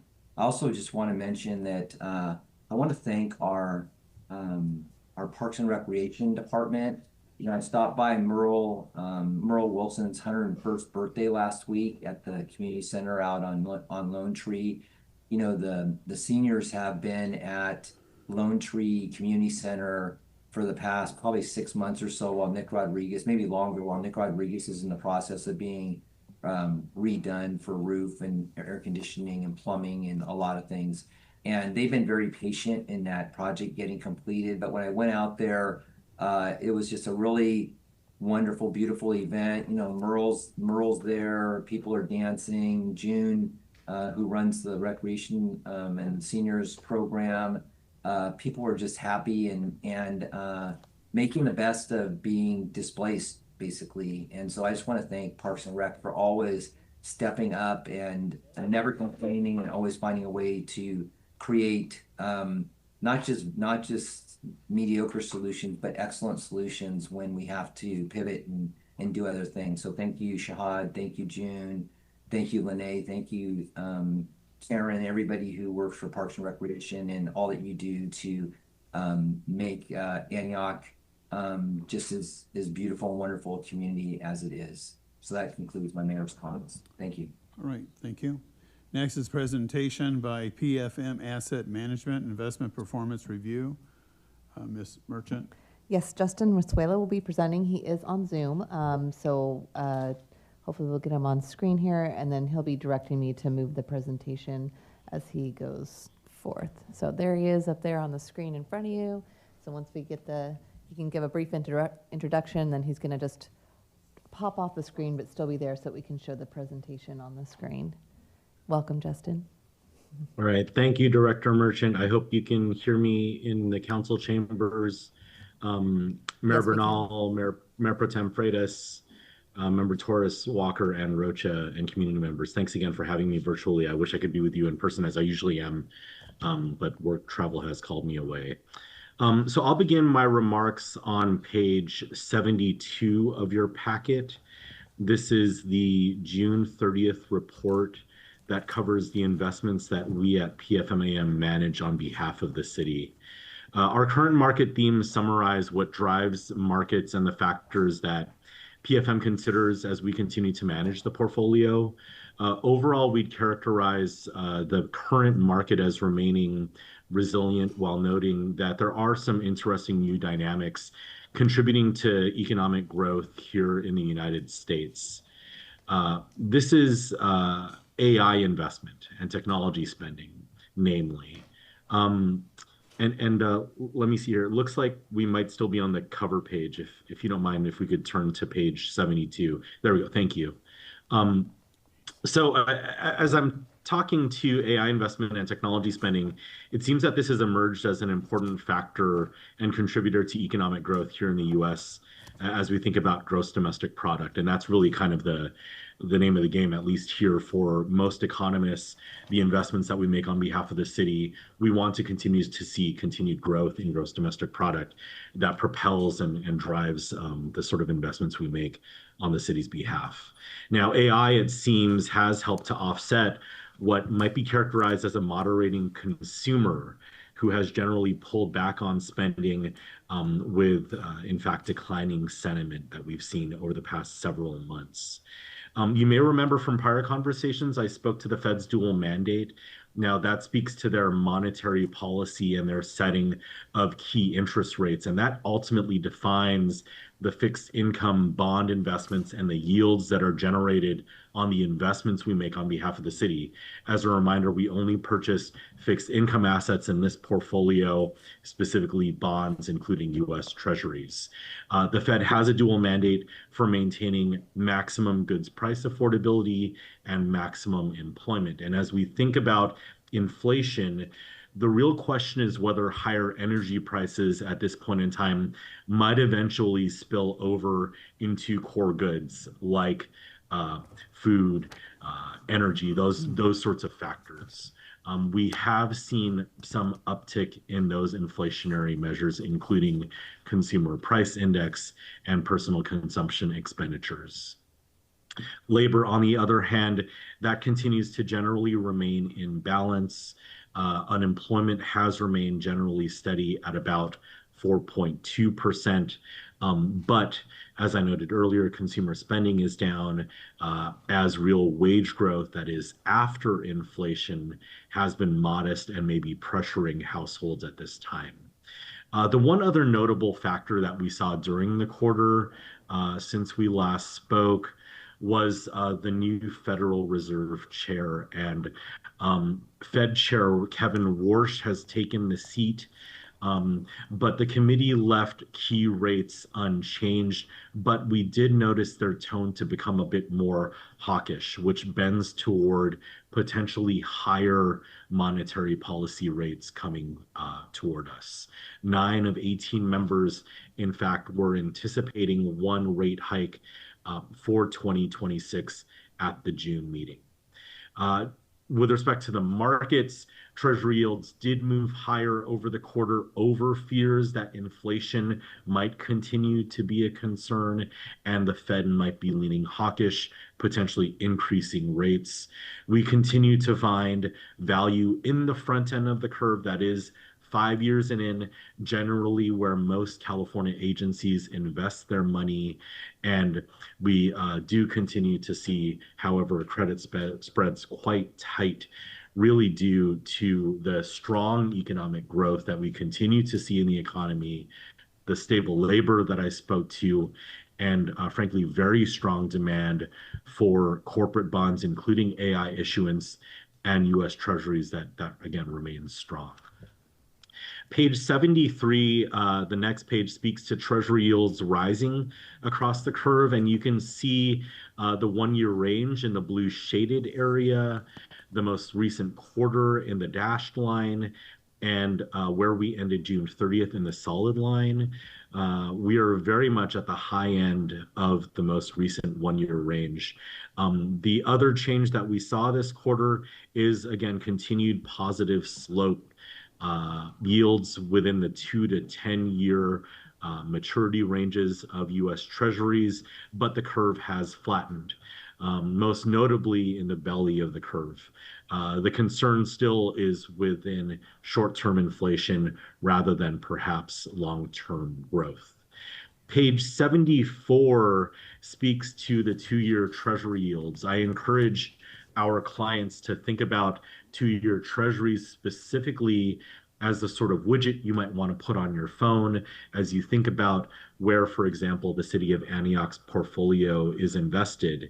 And you can see that yields did move higher over the second quarter through June 30th to about 4.13%.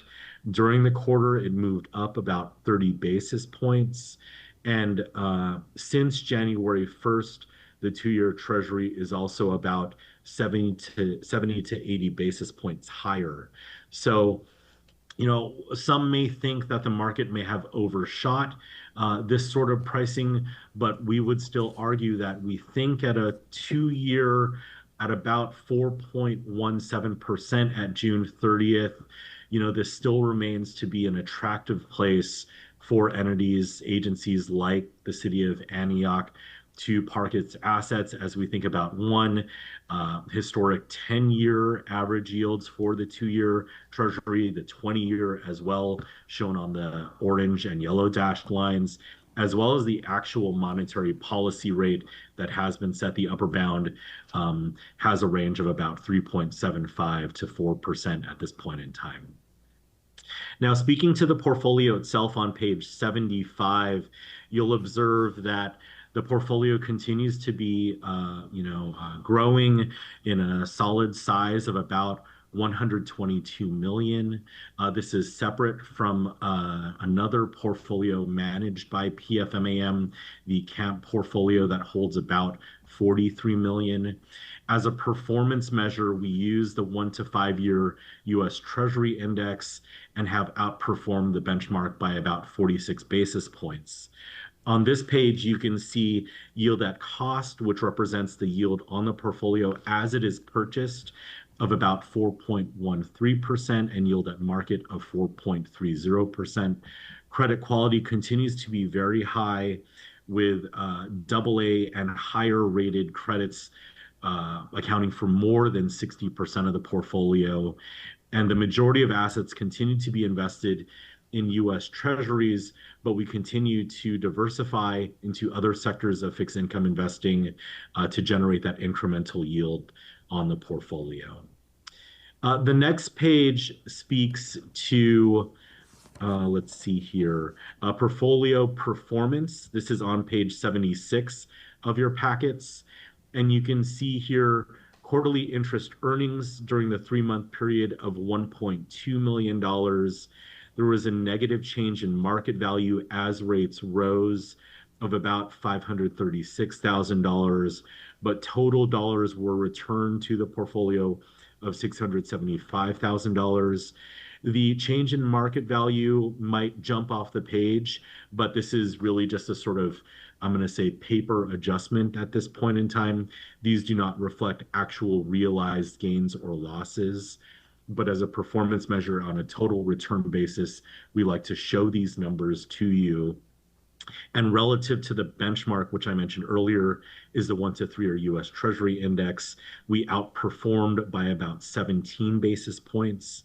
If we annualize that figure, we would look to about 68 basis points during the quarter. So we continue to feel very confident in the strategy that we pursue on behalf of the city relative to the other annualized results you see on this page.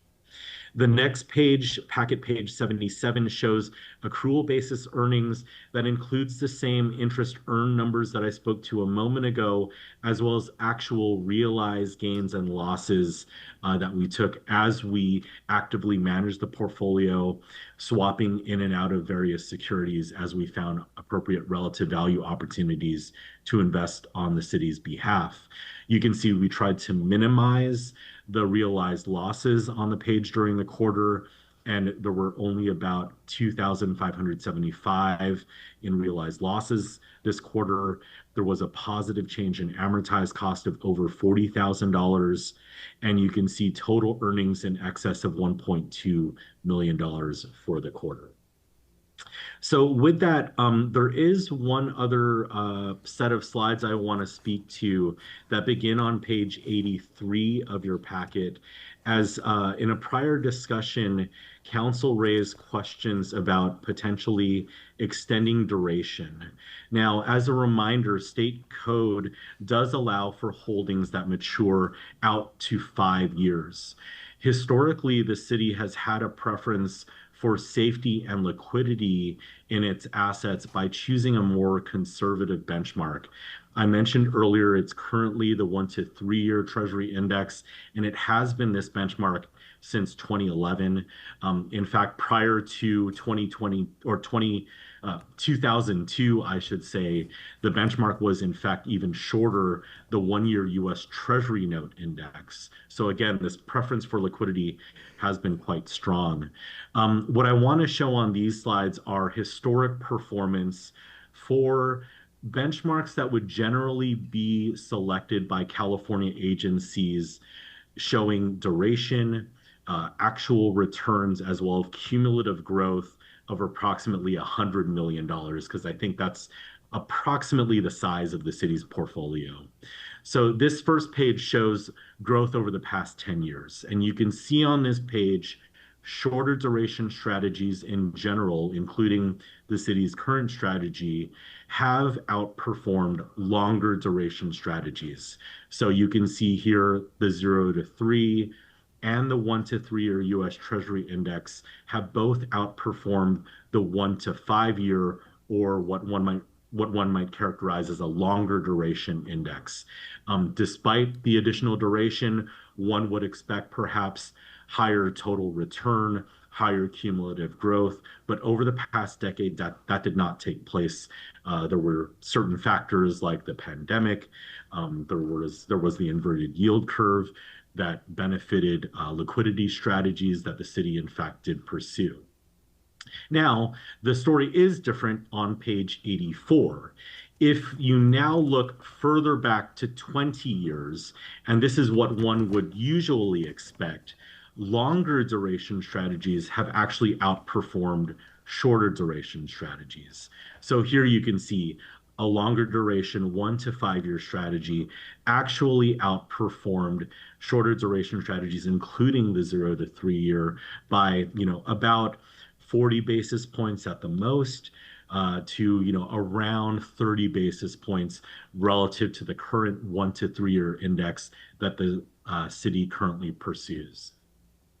The next page now speaks to that just in a sort of tabular form. I wanted to show you rolling 1, 3, 5, and 10-year benchmark returns for each of the strategies that we pursue. And again, you can see that, like I mentioned earlier, 10-year performance has been strong for shorter duration strategies like the cities, but even 1, 3, and 5-year returns have also been stronger than those longer duration strategies that, again, one would usually expect to outperform, you know, as one would anticipate, right?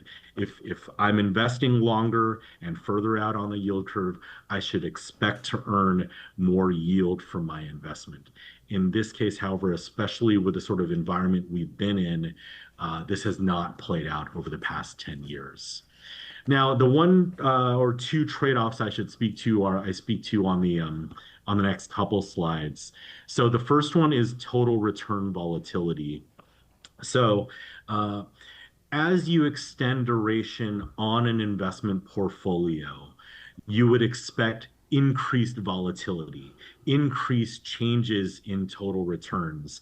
And that's what we illustrate on this slide historically all the way back to 2016.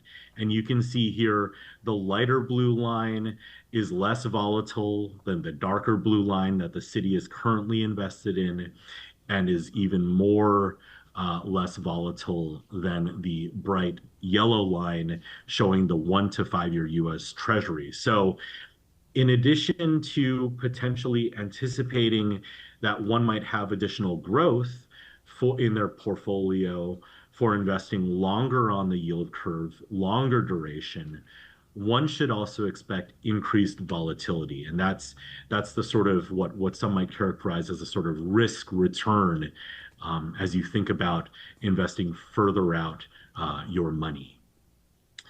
Finally, on page 87, I just wanted to show you one lever that the city actually has taken full advantage of that I think council should sort of you all should pat yourselves on the back with. The left side of the page shows various gradations of diversification among strategies that we would deploy for any benchmark here in California, whether it's the 0 to 3, the city's current 1 to 3, or 1 to 5. But we're now focused specifically on the 1 to 3 on this slide. So at the top of the page, you can see a 100% US Treasury portfolio. The second line, you can see a portfolio that includes U.S. agencies. And then all the way at the bottom of the page, this is the full spectrum of what California State Code, for example, might offer. And at this point in time, the city's investment policy does take full advantage of California State Code. Now, the right side of the page shows the yield pickup or the total return pickup as you increase diversification among your investment strategy. And for a 1 to 3 year strategy, you can see that if it is very conservatively managed to only invest in US Treasuries, one would expect 20-year total return of approximately 2.14%. But in this case, as you look to, for example, what the city is currently invested in, the full breadth of state code, you can see a 20-year total return of about 2.36%. So that's in excess of 20 basis points, about 22 basis points picked up just by deploying diversification alone. So, you know, I know that there's a lot of desire perhaps to potentially extend duration. If it's the case that we want to revisit the benchmark strategy for the city, we're always happy to do so. But, you know, I would say again, at this point in time, as we look to perhaps the more myopic view of the recent 10-year returns, the city's current 1 to 3 year strategy has actually done quite well. And in fact, it has outperformed the longer duration strategies that we might typically see from other California agencies. So with that, I'll just pause for any other remarks from Director Merchant or Manager Cortez and any questions from the council. Staff, any questions or comments? No, that concludes the presentation. Again, questions were brought up about the benchmark. That's why we wanted to include, this is a biannual presentation. So this is capturing the quarter ending June 30th and, turn it over for questions. But then otherwise, PFM will be back next year for the next biannual presentation. I do have a question with regards to the portfolio snapshot, the credit quality, S&P. I noticed that we have 6% in not rated. What are you investing in that's not Well, rated? no, thank you for the question, Mayor Pro Tem Freitas. The bonds are still, or all of the holdings are in compliance with California State Code as well as the city's investment policy. This portfolio snapshot page only shows the ratings from Standard & Poor's. So that 6% sliver is actually rated by other rating agencies, including Fitch or Moody's ratings. So I know that green sliver might seem alarming in that it's not rated. It is in fact rated. It's just on this page, as we can only show S&P with a sort of pie chart. The holdings are actually rated. Yeah, when I saw 6%, I have to tell you, I became immediately concerned. I might suggest that you simply put, in parentheses, non-S and Standard & Poor's rated. Because anybody reading that following the financial markets would have concerns. So, all right, other questions of City Council? Mr. Mayor? Your microphone. Your microphone, sir? Your microphone? No, I don't have any further questions, and thank you for your presentation, your explanation of the 1 to 3 versus the longer term investment strategy, and how ours has performed well, which is great news to hear. Okay, City Treasurer Rojas, do you have any comments to council? No comments? All right, are there any public comments or any remote comments? We have no public comments and no remote comments. All right, thank you very much. Thank you for the presentation. Thank you, Justin. Okay, have a good evening, everyone. Thank you. All right, I'd like to suggest to council, since we've been in session since 3:30, that we take a 8-minute break. We will come back at 9:05. Meeting is in recess at 8:57 p.m.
Thank you.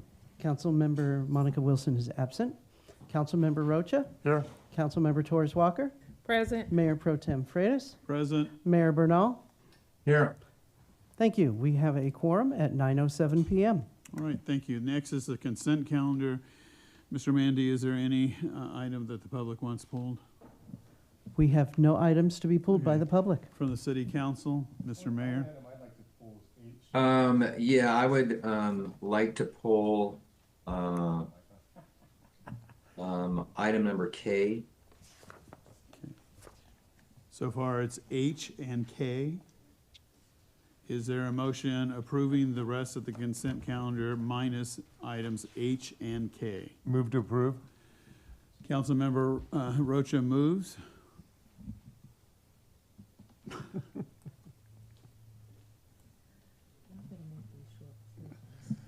Second. And Councilmember Torres Walker seconds. Boy, I tell you. Taco, Walker, I don't know. That's a. So, Mr. Mandy, could you please call the roll? Thank you. Councilmember Wilson is absent. Councilmember Rocha? Yes. Councilmember Torres Walker? Aye. Mayor Pro Tem Freitas? Yes. Mayor Bernal? Yes. Thank you. Motion passes 4-0. All right, we will now move to item H, consideration of bids for the Sycamore Drive traffic calming improvements. Public Works number 282-22. Mr. Yeah, Rocha? I'm not pulling the item because I'm not supporting it. I actually was pulling the item just for some more information. Obviously, James Donlin has been an ongoing concern to the community because of the tragic auto accidents that have occurred on James Donlin. I just didn't know, this has come up before.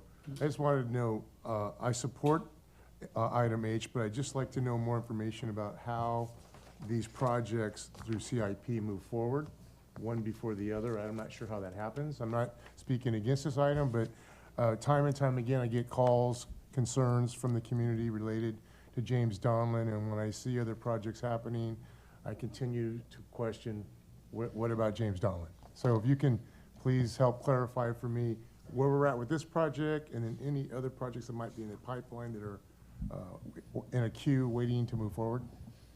Sure, I'd love to. Keep the projects within the traffic calming portion of what we do. So this project that we're looking to award tonight is for traffic calming on Sycamore, the entire length of Sycamore.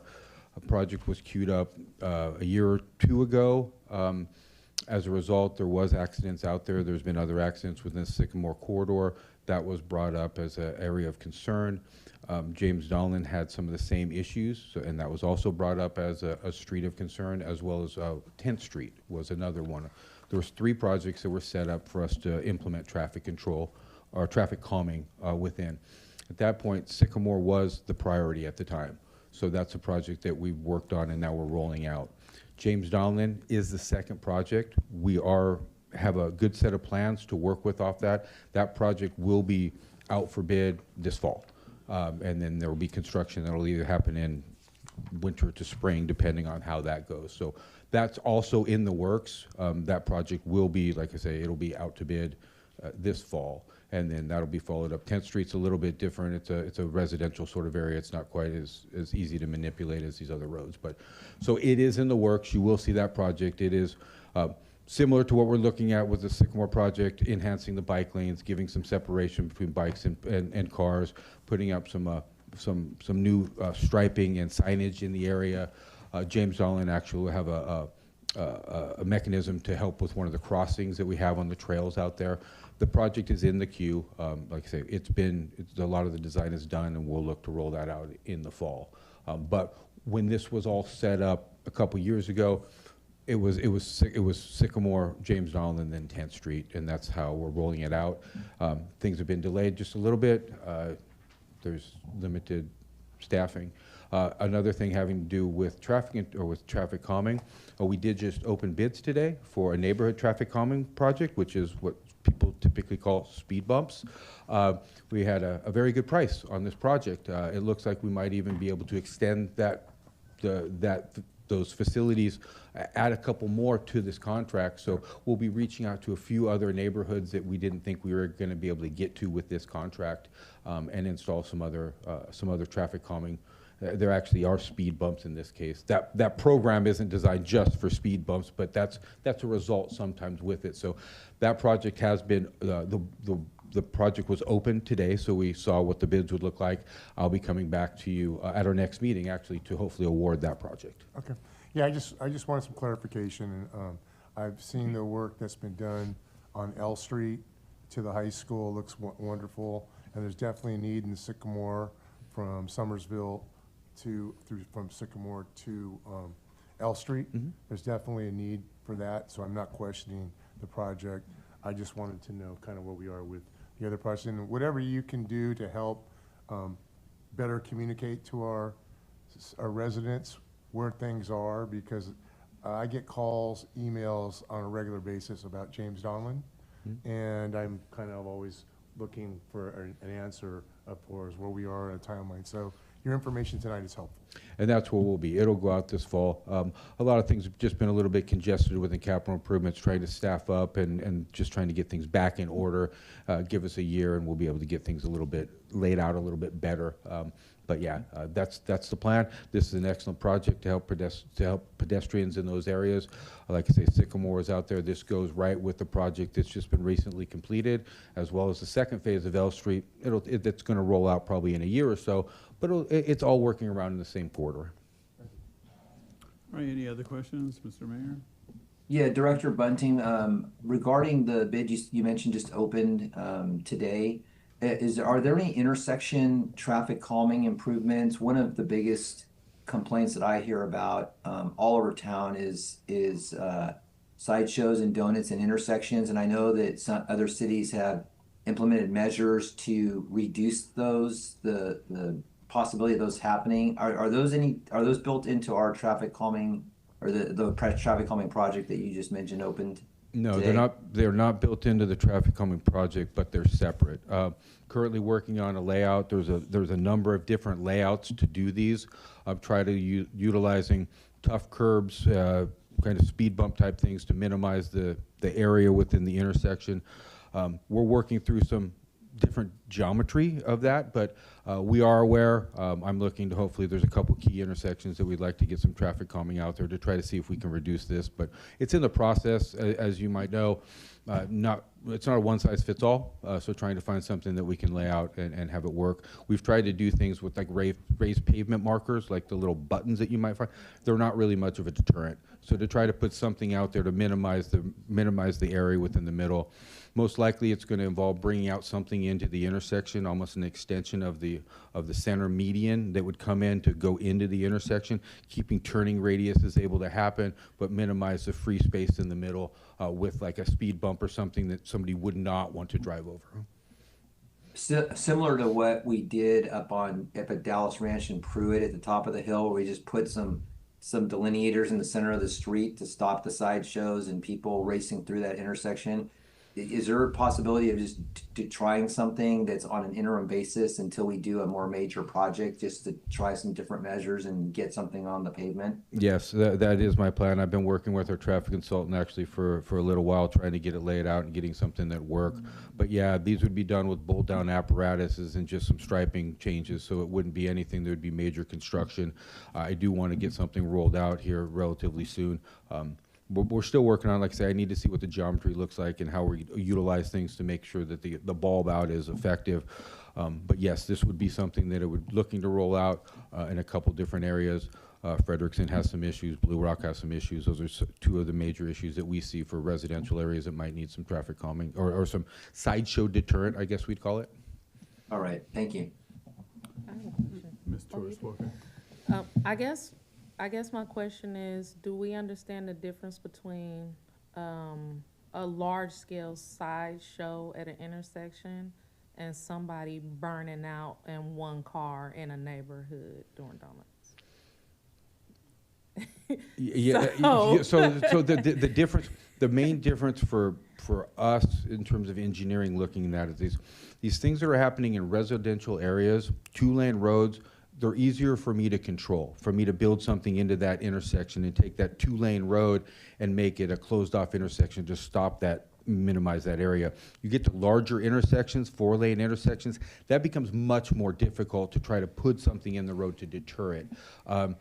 As for major versus one person, a lot of it might be on how many complaints we're getting. How often is this happening? Somebody has it happen once. It's not typically something that we're going to, react as much as if the calls keep coming. There are a number of areas where we get consistent complaints that this is happening, and there's areas where you can go out and you can see on the pavement that it's happened more than once. Yeah, I guess the reason why I asked that question is I'm not against focusing on like smaller 2-lane road neighborhoods to prevent spin outs, because if it's a 2-lane road, it's a spin out. It's probably 1-2 cars at a time. It's not like, I guess I'm just wondering, okay, the small 2-lane roads in the neighborhoods, getting something to happen there, but what about these larger intersections like Blue Rock, A and East 18th, Cavallo and East 18th, like the bigger intersections, what is possible there? Again, there is possibilities, but they are not typically what I'm looking at right now. It's to try to implement something in these residential areas, these larger things. They get pretty complicated. Cities like Oakland, you can look at Oakland has a lot of stuff in the middle of their roads. There are ways to do this, but trying to be thoughtful about it, make sure we don't put anything out there that's going to be more of a problem to the rest of the residents. But I guess when you say the difference between a spin out and a sideshow is probably one car at one time versus multiple stuff, yeah, we're probably dealing with a smaller one car doing something in a residential type area that I'm looking at right now and putting out some deterrence. As for the bigger areas and the bigger stuff, I'm not sure if it's something physical that's going to be the deterrent or if it's going to be us being proactive. Thank you. All right, any comments? We have no public comments. All right. Council consideration? I'll move to approve. Okay, Rocha moves. Second.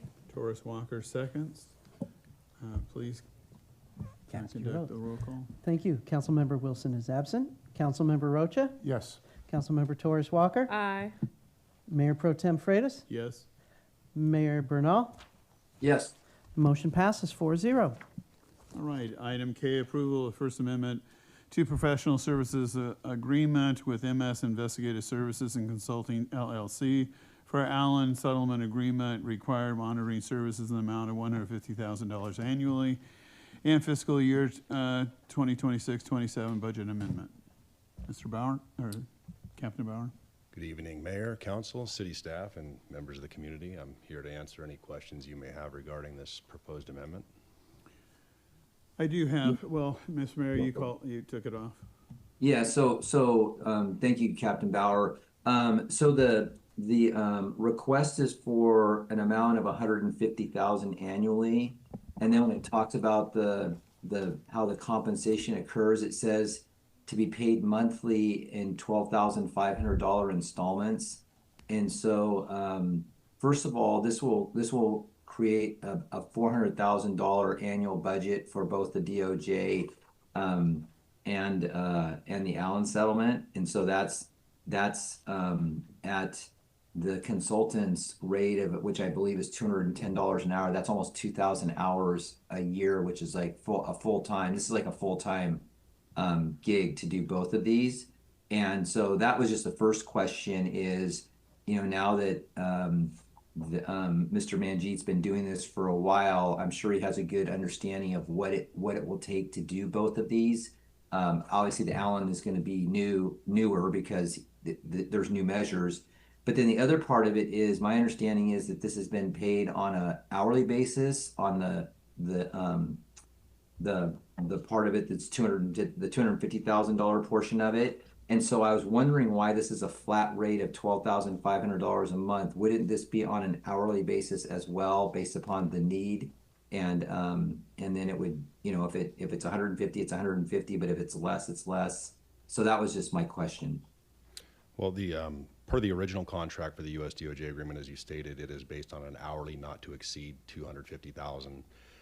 Although both of these agreements or settlements overlap in quite a few areas, there is separate and distinct portions of the Allen agreement. And so this way the billing would not be convoluted in that. So the $12,500 is a flat rate that would also be easier for the city to track. And essentially we more than likely would be even getting more hours out of Mr. Sapal than what the $210 an hour rate would be that he's currently working on the US DOJ agreement. And the other thing is if it's billed solely as an hourly, it could convolute what work is done in each area, separate from what already overlaps. Okay. Let me tag on here. I'm absolutely opposed to 12,500 quarterly billing. I think it's wrong. You know, I also have an HR background, and so the $250,000 on a $250,000 at $210 an hour, that's 1,190 hours of work. And then when you add the 150,000, which is a 71% increase, that's an additional 714 hours. So it is it's 1,905 hours. Now, if an employee were to work 40 hours a week for the whole year, never take 1 hour for vacation or 1 hour for sick leave, that's 2,080 hours. So this is almost a complete full-time position, which I question. The other part of this is that, you know, not only am I opposed to the quarterly billing, because it's all you have to have 2 different work order numbers. What are you working on one? If it's under one part of the DOJ agreement, what are you working on the other? You charge to the other work order. Lots of people in city government have multiple work orders, and they charge the various hours that come out in finance. The other that was a concern that I understood is that Mr. Sapal, basically, when he leaves his home in Martinez and comes to Antioch, charges an hourly rate. And I have a problem with that. So if it took an hour, I commuted for 30 years between Antioch and Martinez. Morning commute is about an hour, hour and a half. Afternoon is about the same thing. So why would we pay, if we even said $30 for, 30 minutes, that's $105 that we're paying for him to come to this office. No. And I have supervised hundreds of thousands of millions of dollars of contracts. I have no problem with paying mileage, but not to use the labor rate. That's wrong. And so I am asking the city manager, if our consultant services agreements, you know, are paying by the labor rate, then we need to find that out and we need to delete it. And we need to pay mileage. That's why mileage reimbursement exists. That's why the federal government establishes it. So I have a very difficult time with the 71% increase for a $400,000 contract for work that, as you mentioned, there is lots of similarities, and I am absolutely opposed to, you know, the $12,500 quarterly. That could mean he could be on vacation for a month and still get $12,500. That's wrong, and I am not supporting this. The other part that I have a problem with this staff report is that, excuse me, I specifically asked, and the reason why this is on the agenda tonight, I wanted to see the billings of Mr. Sapol. I wanted to see what was being charged for what type of work. It was not included. So that still is an outstanding question. I want to see what we're paying for. And, you know, this contract for $400,000, proposed $400,000 would be one of the most expensive consultant services agreement we have. So I'm not satisfied with the staff report. I am absolutely opposed to the $12,500, and there is no way that a consultant should charge us on a labor rate versus the mileage rate. So if a motion is made, I will be voting against this.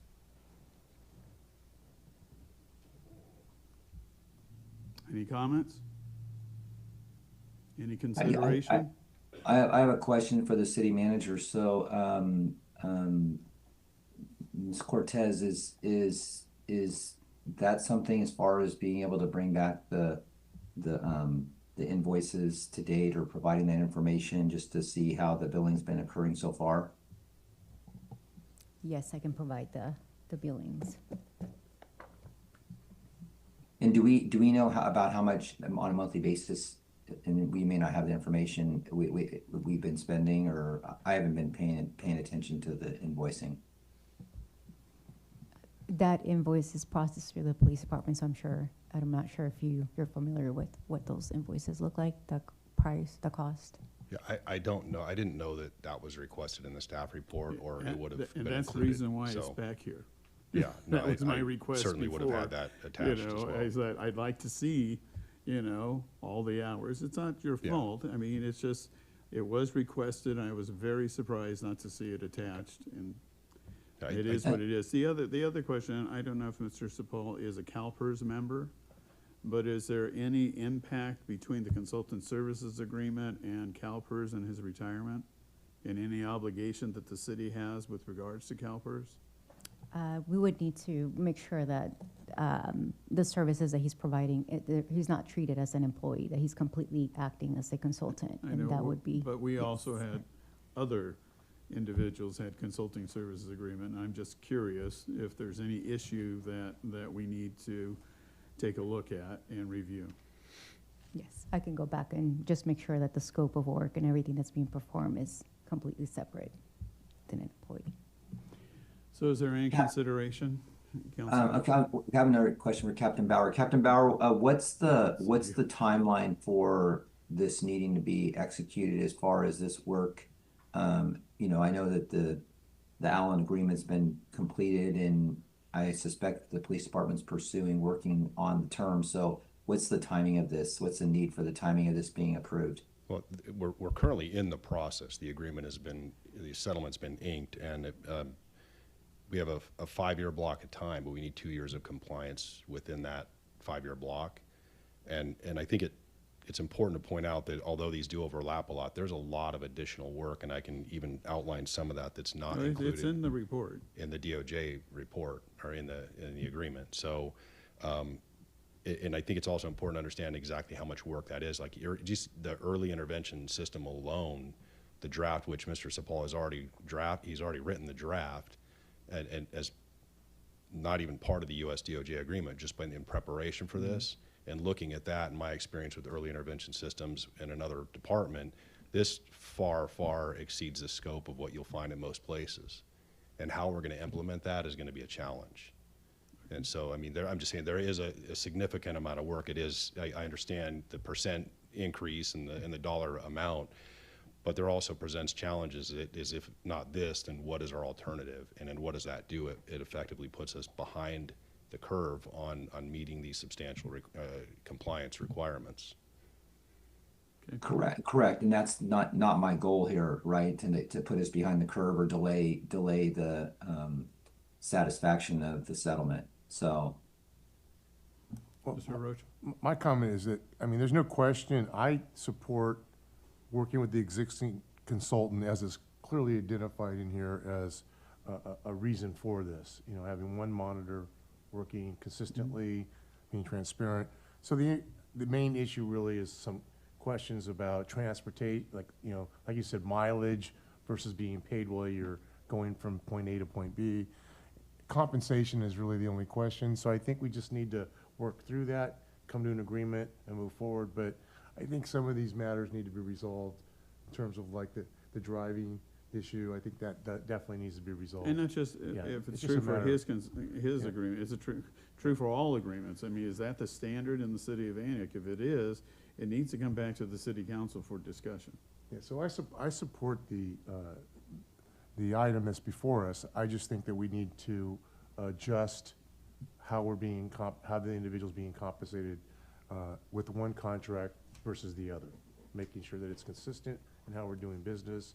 And I think that's what our responsibility is here, is to be fiscally responsible in all contracts that we do. So I think there's some valid questions and points being made here. But there's no doubt, in my opinion, that we need to proceed forward with the existing consultant for the reasons that are identified in this particular report. And that's not the question. The question is the fiscal nature of this. And I do have objection to paying quarterly, but that's me. No, Or you mean monthly? Thank Or you. monthly, I'm sorry. Thank monthly. you for the report. I guess my biggest concern was similar to the question around the mayor related to compliance. And what is the potential timeline on getting some of these questions answered from the city? Because it's not lost on me that all of these meetings and conversations are being observed.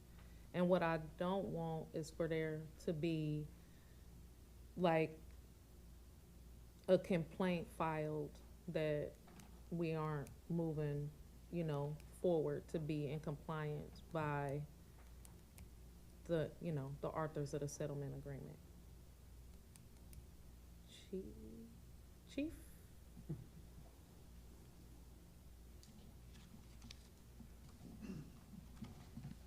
Cause that is a possibility, right? It is, But and- so then when should this come back? ASAP. We signed this agreement 7 months ago. The expectations are that we begin work immediately. Even though Mr. Sapal is not being compensated for this agreement, he's been working on it since we inked the deal. And they do already have concerns over the lack of movement, in particular to some things outside of our control as it relates to city staff. The biggest point that they brought up and why these agreements take so long to get off the ground is as personnel change within the city, the interpretations of said agreement changes. And we're already seeing little pieces of that with Ms. Scott not being here anymore. It came up in our last meeting with the law firm. They have a lot of concerns around that and whether this is going to move forward or kind of continue to get kicked around. We assured them we're doing everything we can to move it forward. If it's a matter of working on some of the financials within the agreement, I have no doubt in my mind we can have something back to you ASAP. But this is not the same agreement as the US DOJ agreement. There is more work in this agreement than in the DOJ agreement. We are talking about building systems that do not exist in this city, in this agency right now. We are talking about building analytical requirements per the agreement that do not exist. When it comes to the technological aspect of this agreement, it's not going to slow down because we are trying to find funding. We are trying to secure money within our budget so we can move forward with this ASAP. We are ready to move forward in different areas already. This is just one more thing that we're waiting on. I'm sure, like I said, I'm sure we can work out the financials if that's an issue. It wasn't mentioned to us that you wanted to see the billing for the other agreement. That's an easy fix. But this is a totally different agreement than the DOJ agreement. Yeah, there's areas that overlap, but a majority of this agreement does not overlap with the DOJ agreement at all. Well, I would, thank you, You're welcome. Chief. I would suggest to the mayor and this council that maybe there's even a special meeting that need to be called to address this. Because as far as I'm aware, there are concerns on the other side that we are dragging our feet. And I also get the concerns on this side around getting clarity, and I would hate to see us back in court litigating this all over again. This could have been resolved had the information been provided tonight. I was very clear about it, and that's the whole reason why this was delayed 2 or 4 weeks. And so if a council member makes the request and it's ignored, that does cause a delay. Is this something that we could put on the calendar for the 8th? You can put it on the calendar. I won't be here, but you can. That's fine. I mean, just to go I to next understand the meeting. urgency, but, we also have a fiduciary responsibility. We also have an oversight responsibility. That is our role. So there are issues that, frankly, I feel need to be addressed. If the council wants to make a motion and approve it, go ahead. I'm not suggesting the 8th. I'm suggesting that we are at risk of being in violation of the settlement agreement and that we call a special meeting for any and everything else, can we call a special meeting just to address this issue before the 8th? We can. We will need to confirm that we will have quorum, but yes, and that would be, up to also the mayor if he wants to authorize that. Yeah, So then is the motion to table? No this? action. No, there is no motion, so there's Okay. no action. Unless you want to make a motion. But we do need some action for this to come back. No, I mean, So- the city manager's directed to try to coordinate it to bring it back. Are you Ms. Cortez? I mean, I assume Yes. you understand the direction of the I council? do, yes. And again, and I will have to also just make sure that we will have a quorum. So I will poll the council members to see who's Okay. available for a special meeting. All right, so no action on item K.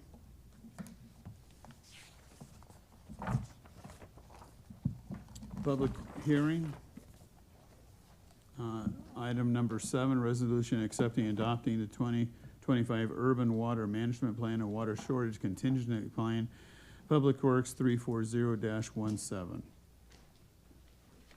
Mr. Bunting? Sure. Thank you, Mayor, City Council. Yeah, tonight we do have a public hearing regarding our 2025 Urban Water Management Plan and Water Shortage Contingency Plan. Staff does recommend adopting a resolution approving this plan and authorizing city staff to submit the documents to the Department of Water Resource and incorporate all comments that we have at the close of this public hearing. I have Bo Chow here with Blackwater Engineering Consultants, who will be the proponent for the public hearing. Thank you. So I will open up the public hearing.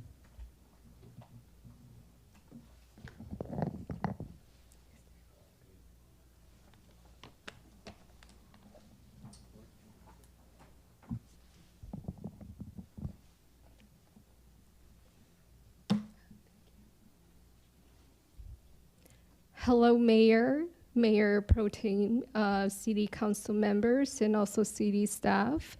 My name is Bao, and I work for Blackwater Consulting Engineers. I'm here today to present the 2025 Urban Water Management Plan and also the Water Shortage Contingency Plan for the City of Antioch.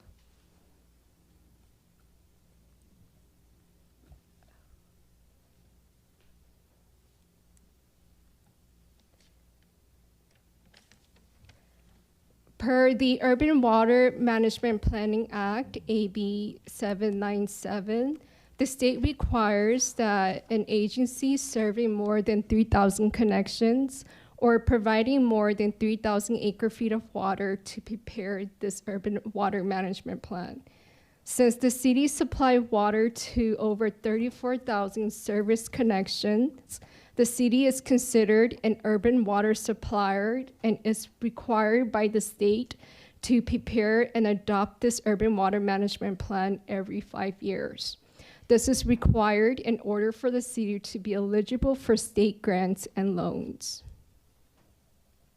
The purpose of the Urban Water Management Plan is to evaluate future demands, assess available supplies, prepare for drought conditions, and identify conservations and infrastructure improvements needed to maintain a reliable service. Basically, the main goal is to make sure that the city has enough water supply to serve existing and future customers. This slide shows an overview of the city's 2025 Urban Water Management Plan, which was prepared to meet the requirements of the 2025 Urban Water Management Plan Guidebook. The document goes over the state requirements needed to prepare the Urban Water Management Plan, the city's water supply and demand, and the baseline and targets in which the city has to meet. The document also goes over the water service reliability, drought risk assessment, the water shortage contingency plan, and also demand management measures. Finally, the Urban Water Management Plan goes over the adoption, submittals, and implementation. There has been a few changes to the Urban Water Management Plan since the last update.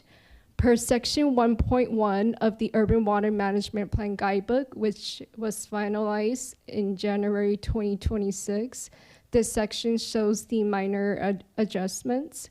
The first one is minor adjustments to water code. This has been reflected in the city's 2025 Urban Water Management Plan.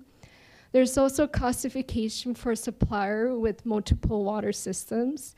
This does not apply to the city. The city does not have multiple public water systems. Additionally, these 2020 submittal tables has been changed to 2025. One major thing that was added to this Urban Water Management Plan is the 2028 water loss standard reporting. This is something that I will talk about more in the next few slides. The state has also provided additional guidance for lower income housing and also for groundwater recharge and storage.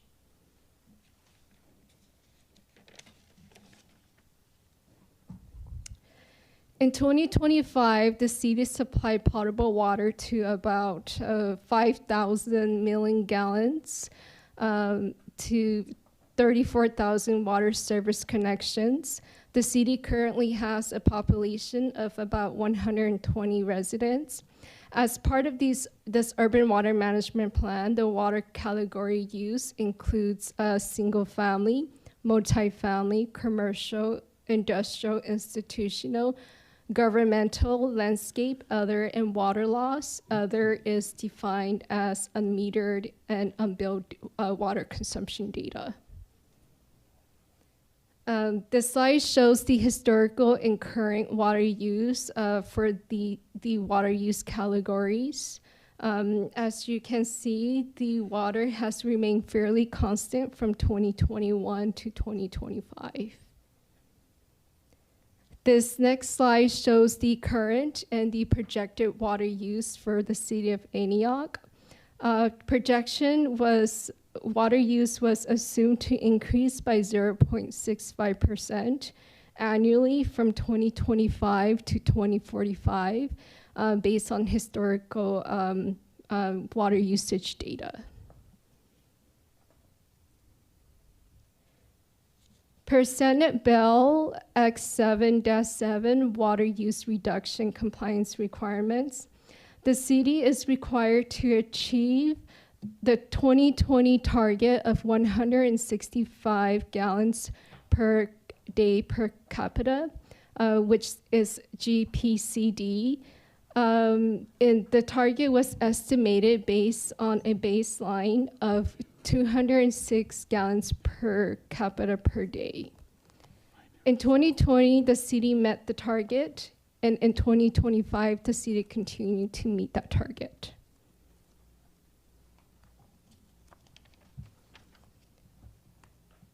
By 2028, the city is required to meet the real water loss standard of 9.5 gallons per service connection per day. That is GPSCD.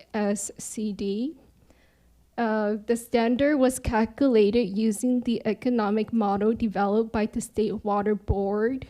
The city currently has a water loss value of 19.6 gallons per service connection per day. The city is actively working on improving the water distribution system in order to meet the target by 2028. This slide shows the city's water supply and reliability. The city currently diverts untreated surface water from the San Joaquin River and conveys that to the brackish water desalination plant for treatment and potable use. That plant has a permanent treated capacity of 6 million gallons per day. The city also purchased untreated surface water from the Contra Costa Water District, which is delivered through the Contra Costa Canal.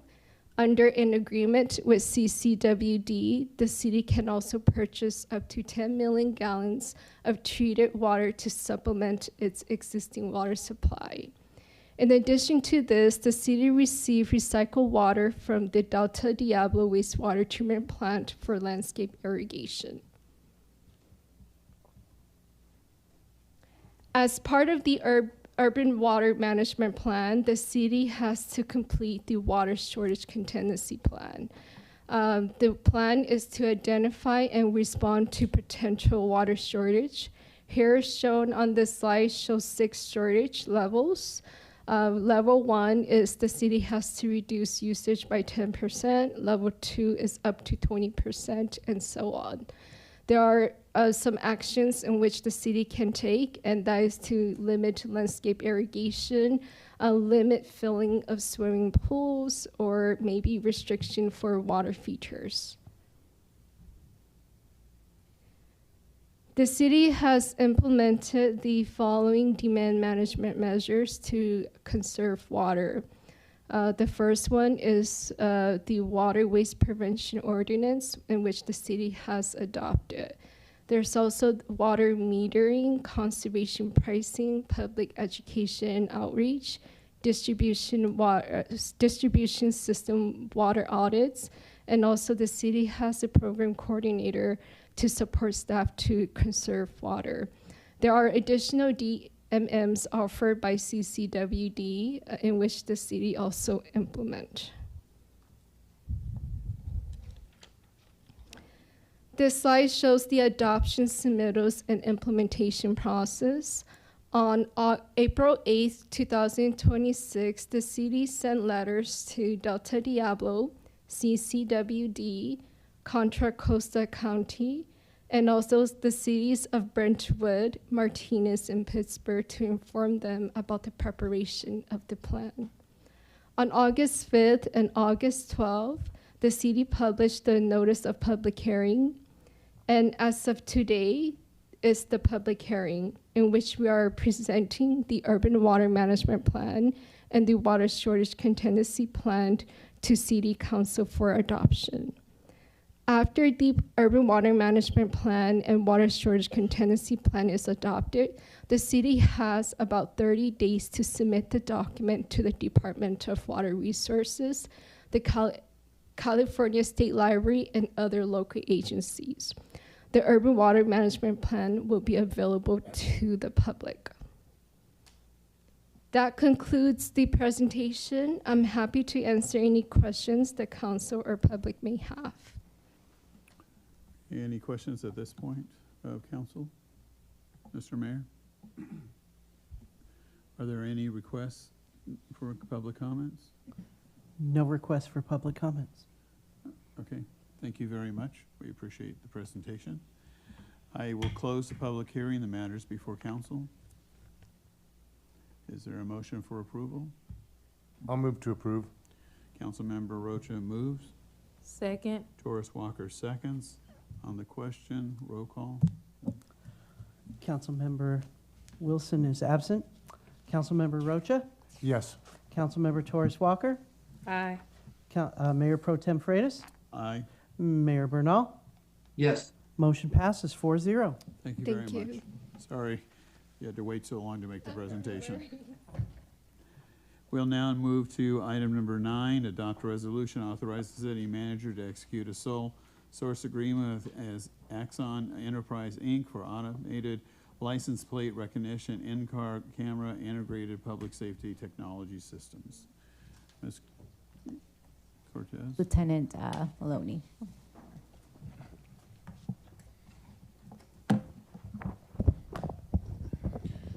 Good evening, Mayor and Council. Tonight, staff's asking the Council to authorize a 49-month sole source agreement with Axon Enterprise in an amount not to exceed $661,688. This agreement has 3 main components. First, there's 55 fixed Axon outpost automated license plate reader locations. The Antioch Police Department currently operates a separate 2 separate ALPR systems, the Flock system and one through Motorola Vigilant. Motorola is decommissioning its ALPR platform, and some of that legacy equipment is already offline. It's not working. This proposal replaces and consolidates both systems, both fixed systems, into one Axon network while expanding our fixed coverage. The second component of this agreement is the addition of additional dash camera systems with automated license plate reader capability. The Antioch Police Department already uses Axon branded dash cameras, and these 6 additional systems are for additional patrol vehicles. Our fleet has expanded recently, so we need to purchase more dash cameras. And we want to make sure that they use the same platform and have the same capabilities as the rest of the fleet. And then the third part of this agreement is the addition of 120 licenses for Axon AI Assistant, which is a feature within the body-worn cameras that the officers already have, that I have. The AI Assistant is going to give officers quick access to two-way language translation in more than 50 languages. And that supports, as council knows, that supports our language access plan and our obligations under the DOJ's Memorandum of Agreement to expand our language access to the community we serve. It's an assistive tool. It does not replace qualified interpreters. And in addition to this, APD has used Axon for years for body-worn cameras, fleet dash cameras, and they are our main evidence repository where we store some of our most sensitive digital evidence. This proposal builds on that existing environment instead of creating another separate evidence, permissions, audit, and support system. Another part of my presentation is I want to talk about why license plate reader technology matters here in Antioch. Vehicles are central to a large share of the crimes that the police department investigates. The International Association of Chiefs of Police has stated that more than 75% of crimes committed each year involve motor vehicles. That's consistent with what we see locally here in Antioch. Vehicles are frequently part of shootings, robberies, burglaries, stolen vehicle cases, hit-and-run collisions, organized theft, sideshows, and other serious investigations. To put it simply, a witness may have only a partial license plate, a vehicle description, or a direction of travel for a vehicle, but a license plate reader system can turn that limited information into a focused lead that's still useful. We went back and looked at our statistics specifically to Antioch. This is not a new technology to Antioch. We've had license plate readers in Antioch for several years. Since August of last year, our existing ALPR system has led to, and I'm going to use the term at least, we actually believe the statistics are more. We're trying to improve our tracking system, but we've located at least 42 stolen vehicles with the help of automated license plate reader technology. And 23 of those have led to arrests. And since August of last year, we've had 19 significant documented investigative assists as a result of automated license plate reader technology. This is a conservative count. These are Antioch results. They're not vendor produced. I want to give a couple quick examples for Antioch cases. Last year, we had a fatal traffic collision where an ALPR-equipped police vehicle captured the vehicle license plate shortly before the fatal collision, and investigators determined that there was no other camera that captured the plate in the vicinity. The license plate reader gave investigators a piece of evidence that otherwise would have not existed and led to the apprehension of the responsible person. There was a shooting investigation at Sycamore Square this year. Following a shot spotter activation, investigators obtained a suspect vehicle license plate from surveillance, and they used ALPR technology to locate the vehicle. It resulted in 2 arrests and the recovery of a firearm. This is a good example of how license plate readers work with other evidence. Surveillance produces the plate, and the ALPR helps to turn that information into an investigative lead. This is an investigative tool. It's not simply a stolen vehicle alert system. It helps identify vehicles, reconstruct movements and timelines, and corroborate or challenge statements and direct investigators towards additional evidence. There's been a lot of discussion lately about ALPR technology, specifically governance and sharing, especially sharing with other agencies or federal entities, and I want to discuss that very clearly here. This discussion makes data governance an important part of this discussion. The value of the technology does not eliminate privacy concerns that the public has, and the system has to be controlled, auditable, and used for legitimate law enforcement purposes. Under the Antioch Police Department's existing policy for ALPR and operating rules, searches must be tied to a police case and have a specific investigative reason. Searches are logged and subject to audit, and a license plate reader alert has to be verified before any enforcement action is taken based solely on that alert.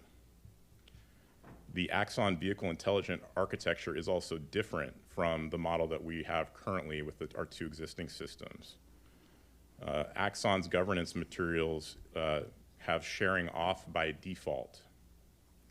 Antioch would have to establish a specific sharing relationship with another agency. It's a one-to-one relation.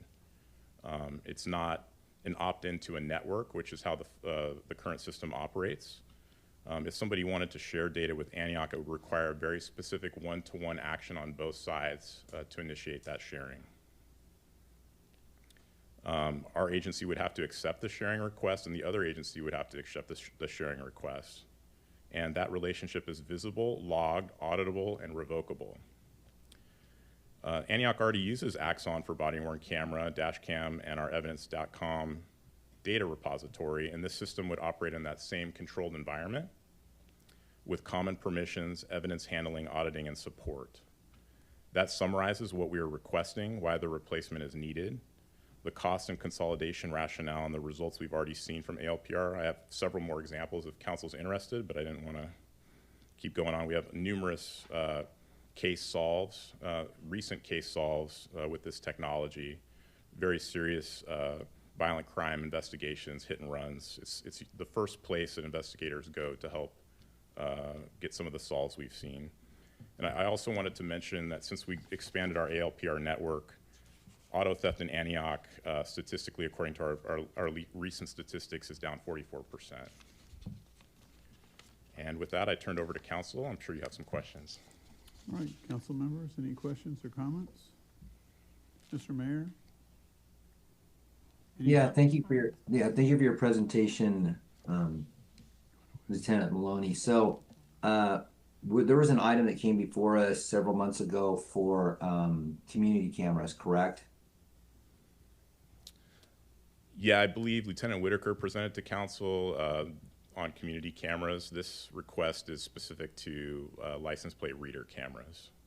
Right. So, and how many of these are going to be within the vehicles?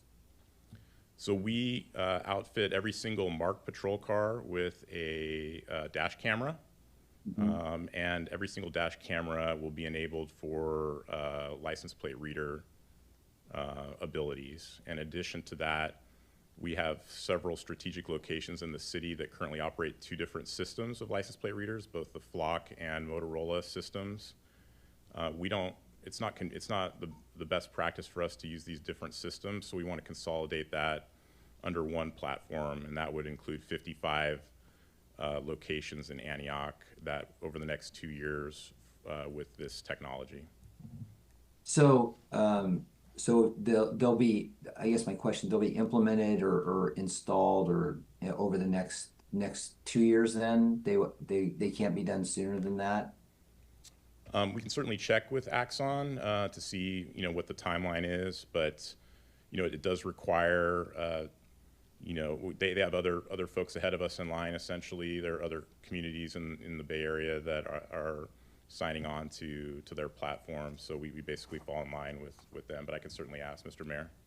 Well, I guess, and my question is also based upon the pay schedule. So we won't be paying for something we haven't received yet, correct? No, it's a multi-year contract. So, and I'm glad you brought that up, Mr. Mayor. We're currently paying $99,000 for the Flock cameras that we currently have, and under this proposal, $101,500 per year over the next 49 months. That would give us effectively 55 cameras under the Axon platform. So, to put it simply, it's a difference of about $2,500 more per year than just using Flock alone. And keep in mind, we have two different systems, one of which is being decommissioned. So it's about 2,500 more per year, but we're getting more cameras out of it. Right, but wait, we're not gonna, I mean, we're gonna pay as the cameras come online. So if the cameras take 1 year to put online, we'll pay more than if it took 3 years to put online, correct? Yeah, I mean, it's an all-encompassing agreement, not just for the cameras, but for the AI assistant, for translation, and for these dash cameras. So that was the package for all 3 of those items over the next 4 years. I certainly will clarify, to ensure that we're not paying for something that we're not going to receive, but it's broken up over 4 years. Okay, and then is the information, like you've given us some good data about how this is served, recovering stolen vehicles and arrests and things like that. Are we gonna be able to, will the community be able to access information about the effectiveness of this technology? Yeah, so we're pretty forward-thinking and transparent when it came to Flock. Some of the questions that have come about with the Flock platform and other communities, I feel like we came out with a transparency site ahead of our deployment of Flock that the public can access right now to see, what our data governance policies are, how long we hold on to data, how many inquiries have been made by other agencies, and we intend to do that also. I actually talked to Axon today. They have a similar program where we can publish our statistics, our policies on a forward-looking website that the public can access. All right, thank you, I appreciate that. Ms. Torres Walker. She was gonna say taco again. No. Thank you for the presentation. I fought for dash cameras, so I'm happy to hear that there are more in the city rolling out. I guess my question is to, there's Flock, there's Motorola, now there's Axon. Is there a plan to consolidate and move away from even Flock cameras? That's a great question, and that's this plan. We would like to move away from having 2 different systems and live in one system. One of the things we like about the Axon system is we own our own data. We're not putting it into a cloud and sharing it with a network of other agencies. And we like the opt-in policies. We like that there's no backdoor federal sharing. And a lot of the direction that the state is going in with pending Senate Bill 1013, I believe. 1013 license plate reader data. Yeah, there's a pending, as council likely sounds like they already know, there's a pending Senate bill, and a lot of the requirements of that Senate bill, I think it just passed its 3rd reading at the Assembly. The Axon system is already capable we're already compliant with how it's being structured for that system. So we don't want to live in multiple systems. We want everything to exist in one system that has the same training, same platform, same auditing abilities. Instead of looking at different systems, things get lost in the shuffle. So easier to track, control, consolidate 100%. Across the board. Happy to hear we're moving away from Flock systems because they aren't as secure as the concerns have come from the public. And yes, Senate Bill 1013, for the public that does not know, this is a California Senate bill that is actually moving through the Senate right now to address restrictions and rules around privacy for license plate readers in the state of California. And the intent of this bill is also to have like a 30-day deletion limit for license plate reader, I guess, data that is gathered, I'm assuming. And this is strictly for public agencies. And you're saying that this is already something that the city of Antioch is like at the forefront of being compliant with. We're at the forefront of being compliant with that, even with the Flock system. I think that's why hopefully we haven't endured the level of concern that I think we've seen in other communities. Our retention of Flock license plate reader data is 30 days currently. We have a forward-facing transparency website. We prohibited the ability for outside agencies to query our system and giving ambiguous reasons. They have to give an actual verifiable criminal investigative reason. They have to reference an actual police case number. We made sure that we're not sharing with any unauthorized or out-of-state entities. We don't share with ICE or any federal government agencies. So we did that with Flock alone. I think the thing that we like about Axon is with Flock, we opt into like a network of sharing at the state level. With Axon, if anybody wants to share data with us, they have to make a specific request of us, and that has to be reciprocated, and it's one-to-one. It's not just us opting in to a whole network.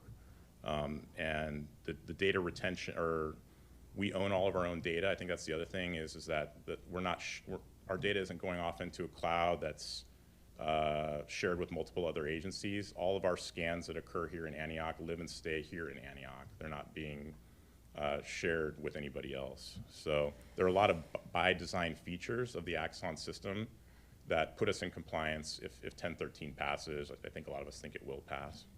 Thank you for the report. Also, one of the good things coming out of the Allen settlement agreement is the language access plan and DOJ. Thank goodness there's some overlap, and I'm excited to see that there'll be like AI translation available for all of our peace officers in the city. I actually had somebody from ATP, look, I'm stumbling now, APD, translate for me, between me and a community member doing National Night Out, and it was so amazing, and I was like, we should all have availability to that type of technology to communicate with residents, so I'm excited about that as well. Yeah, appreciate those comments.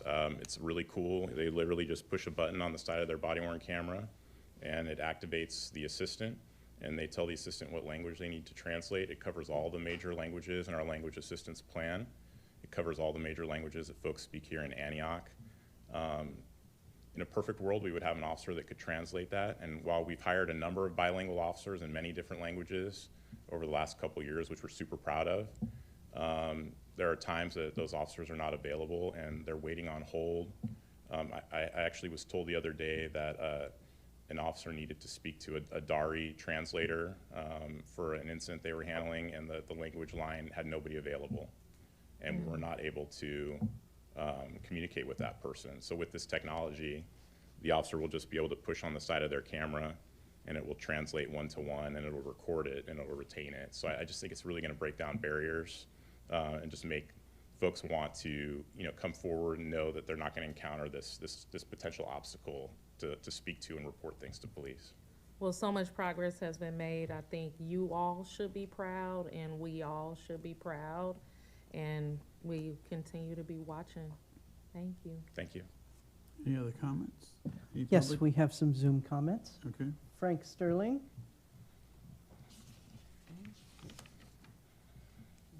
Why is it not?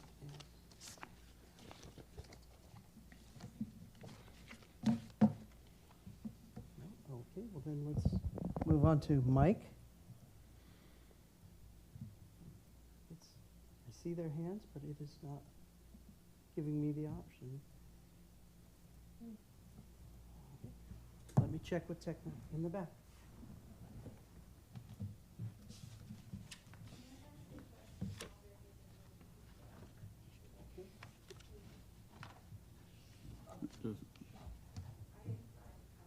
That's fine. That's okay, It's sure, come okay. on up. Okay. Mike and Frank, I will get with you in a second. Good evening. My name is Kimberly Kidd Bailey.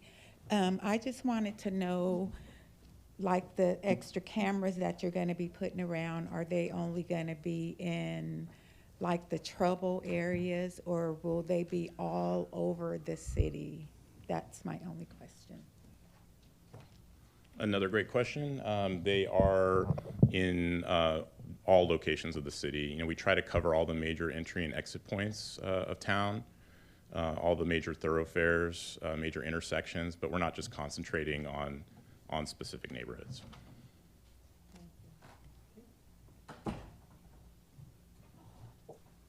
Let's try this now. There we go. Okay, Mike, you are up. You have 3 minutes. Can you hear me? Thank you very much. Good evening, Honorable Mayor and Council members. My name is Mike Katzlakabe. I'm the Director of Research for Oakland Privacy. I urge a no vote on this agenda item because the staff report fails to provide enough information, that includes the presentation, to justify the $660,000. The agenda item is for a sole source contract with a surveillance vendor. That means there was no comparison or competitive bidding process as part of the proposed procurement. There are multiple other vendors that provide similar products, but without a competitive bidding process, how can residents be assured that taxpayer funds are being stewarded responsibly? The staff report states that Motorola is decommissioning its ALPR platform. However, as a researcher into the use of surveillance technologies by law enforcement, this claim is highly suspect, as law enforcement agencies like LAPD are continuing to purchase and deploy ALPR surveillance technology from Motorola. The staff report and presentation also lacked any analysis of the effectiveness of the currently deployed license plate readers. Anecdotes are not analysis. In the absence of any such analysis, how can members of the City Council or the public know whether an expansion of the surveillance program is justified? What criteria, if any, was used to assess the effectiveness of the existing program? How will the City Council or the public know if the expansion of the program is effective or not? Instead, the staff report included some numbers, but no analysis of whether license plate readers had an impact on crime or clearance rates after they were installed. Certainly, before the police department had license plate readers, I would hope that crimes were actually being solved. Stating that auto theft is down 44% when crime is down everywhere, including in places without license plate readers, is not a particularly useful bit of information. The Antioch Police Department currently shares license plate reader data with more than 230 other agencies, including the Northern California Regional Intelligence Center, which was recently discovered to be illegally sharing license plate reader data with agencies outside of California. So while the one-to-one sharing perhaps will improve things, I think that you're going to encounter some of the same problems with Axon or any other surveillance vendor that you do with Flock. The problem is these are technologies of mass surveillance. Most of the information collected by these cameras is of people going about their normal daily business, not suspected of or charged with any crime. That information is being held on to for 30 days in a way that you can develop a pattern of life for the people who are being monitored. And eventually that information is going to find its hands into people who shouldn't have access to it. It will be abused in the same way that Flock is currently being abused to stalk people, including ex-wives, spouses, and people who the police disagree with. I urge, once again, a no vote on this item, and thank you very much for your time. Thank you. And now, Frank Sterling. Frank, please unmute. You have 3 minutes. Hey, thank you for the previous speaker. I'm not as well prepared to speak on that, but I am concerned about mass surveillance. Thank you for being able to present these one-to-one sharing things. I'm learning more about Axon, as you all are, I'm sure. But one thing I have been following, and I've been following it for a little while, is that the abuses have been happening where people will take advantage of the system. And right now, I feel that although Chief Vigil is making the attempts and the federal oversight and all the steps you talked about tonight and everything that's happening, things are changing. There is still room for abuse in there. I know personally that some of the officers, you guys heard my story, I don't need to repeat it now, about being kicked in the face and all that, are still floating around. We know that people that joked about dead N-words are still floating around in our department. So I think the possibility of abuse is still there. And it's quite an increase in the cameras. I don't know if you noticed, but there's a lot of municipalities that have reconsidered their surveillance system, whether it's Flock or other surveillance systems. And again, we do know that the abuses have happened. And if we look into the future, if we can, with our imaginary crystal balls, we do see other uses of AI in mass surveillance. And one of the things that the person before me talked about was patterns of life. And that's some of the things that I've looked into regarding Palantir and these other things that really use data in tracking and how they use it.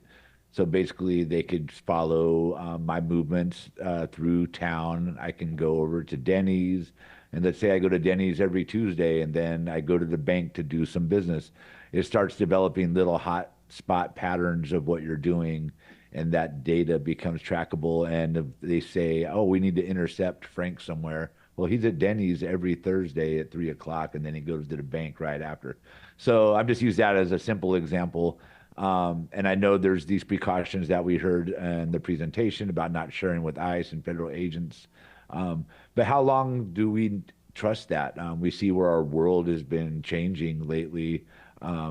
Maybe we won't have control over who looks at it in the future. Maybe it'll be in place, and all our safeguards won't matter because the people that want it will have the authority to take it. So thanks for listening to me. I'm still here. I've been at home listening, doing some other things. I didn't completely leave you. Thanks for hearing me. We have no further comments. Excuse me, any comments? Yeah, no, I think that there's some very legitimate questions and concerns I just want to be clear about so that the public knows just kind of about this technology, because I don't think anybody in this room wants to have their movements tracked with specificity. I don't think we want to live in that type of society. I know I certainly don't. As far as this technology is concerned, it does not track people. It tracks vehicle detections. It doesn't track driver identity. It does not maintain a live location feed on a person. Only an authorized investigator can review when and where a specific license plate was captured within the retention period. And that search must have a legitimate purpose, and it's logged, audited, and tracked. A lot of cities that have had problems with this technology, they're using ambiguous search reasons, or they're listing no reason at all. Antioch, since the beginning with our flock deployment, has required a very specific case investigative reason and a case number. We reject requests or inquiries that are ambiguous. And as far as mass surveillance is concerned, the system records a plate image, a vehicle content image, and visible vehicle characteristics and the time and location of a detection. Historical searches can be useful precisely because they show where a vehicle was observed. We had a recent, over the last weekend, on Friday, we had a major injury traffic collision on Hillcrest at Highway 4, where the pedestrian was seriously injured. Her condition is quite grave. And the officers were able to use this technology to trace back, it was recently reported in the media today, so I'm comfortable speaking about it, but the officers were able to use ALPR technology to trace back that driver's movements and to support the identification of that driver. And if this technology had not existed, I don't know that we would have had that result. And I think that our technology here, that we audit it and we put it in a forward-facing website to the public so they can see how many searches are conducted and what those search reasons are, is what sets us apart from these other concerns. You know, the public has legitimate concerns about this. Anybody that has a device in their pocket is being tracked by all different kinds of companies, and the police department is not tracking nearly to the level that all of us that have a smartphone in our pocket are being tracked currently. We're just tracking vehicles and doing it for investigative reasons, and our retention is going to be limited to what the law prescribes. Do you have any questions? The matters before council? Okay. Before that, I understand the community's concerns around hyper-surveillance because there's already like a Ring camera on almost every door in any neighborhood at any time. Privacy concerns are like top priority, and how these systems will be used. You know, all like AI being introduced in all of these systems is different. Of course, we have strong regulations are coming every day, and it's not like, and things are constantly changing with systems that are related to AI. Long gone are the days of fusion centers on the heels of 9/11, where you would have interagency task forces full of people sharing information, and it was like a counterterrorism type of position to be in, right? And the pros and cons of those systems were the risks to civil liberties, mission creep and ambiguity, right? So are we violating people's civil liberties? Are we violating people's privacy? And is the technology going beyond its original intended purpose? Are valid concerns of the community? We already discussed like data limits and how you could hold data, because there are also concerns around, like, I think some of these original type of settings, it was like data overload, who's holding the data, who's reviewing the data, how long is the data stored, but you also have people doing it and not systems that are constantly learning and growing at a pace that none of us really know if we can control. My position is I want to get Flock out of Antioch. And if moving forward with this Axon system is going to do that with potential like reviews along the way and some guardrails to make sure that we are not violating people's civil liberties, that the license plate reader data is simply being used in a case of investigation and not monitored like on a daily basis, then I could support that. And my main position right now is I really want to see Flock eliminated, and the community also wants have concerns around safety, and it's also balancing against the concerns around privacy and mass surveillance. So when is how often is the plan, like when a lot of this goes into place, like what is the plan from the police department to kind of have some consistent reporting to this council and the public on the outcomes of the data and surveillances being gathered, any potential manipulation to the data, anything that might be a red flag, like how soon will the community be made aware? The community should be made aware immediately. We're doing it now. Like I said, we have a website right now, even with the Flock data, as controversial as that is, where anybody that goes to our transparency site on the Antioch Police Department clicks on transparency. We have a portal for our ALPR Flock transparency site. It will tell you the number of detections. It will tell you the number of outside agency inquiries we've received, what the case number is associated with that. It gives you our entire policy. You mentioned guardrails, and I just wanted to kind of hit on that. These mission creep, and you mentioned so many concerning things, I think, for all of us.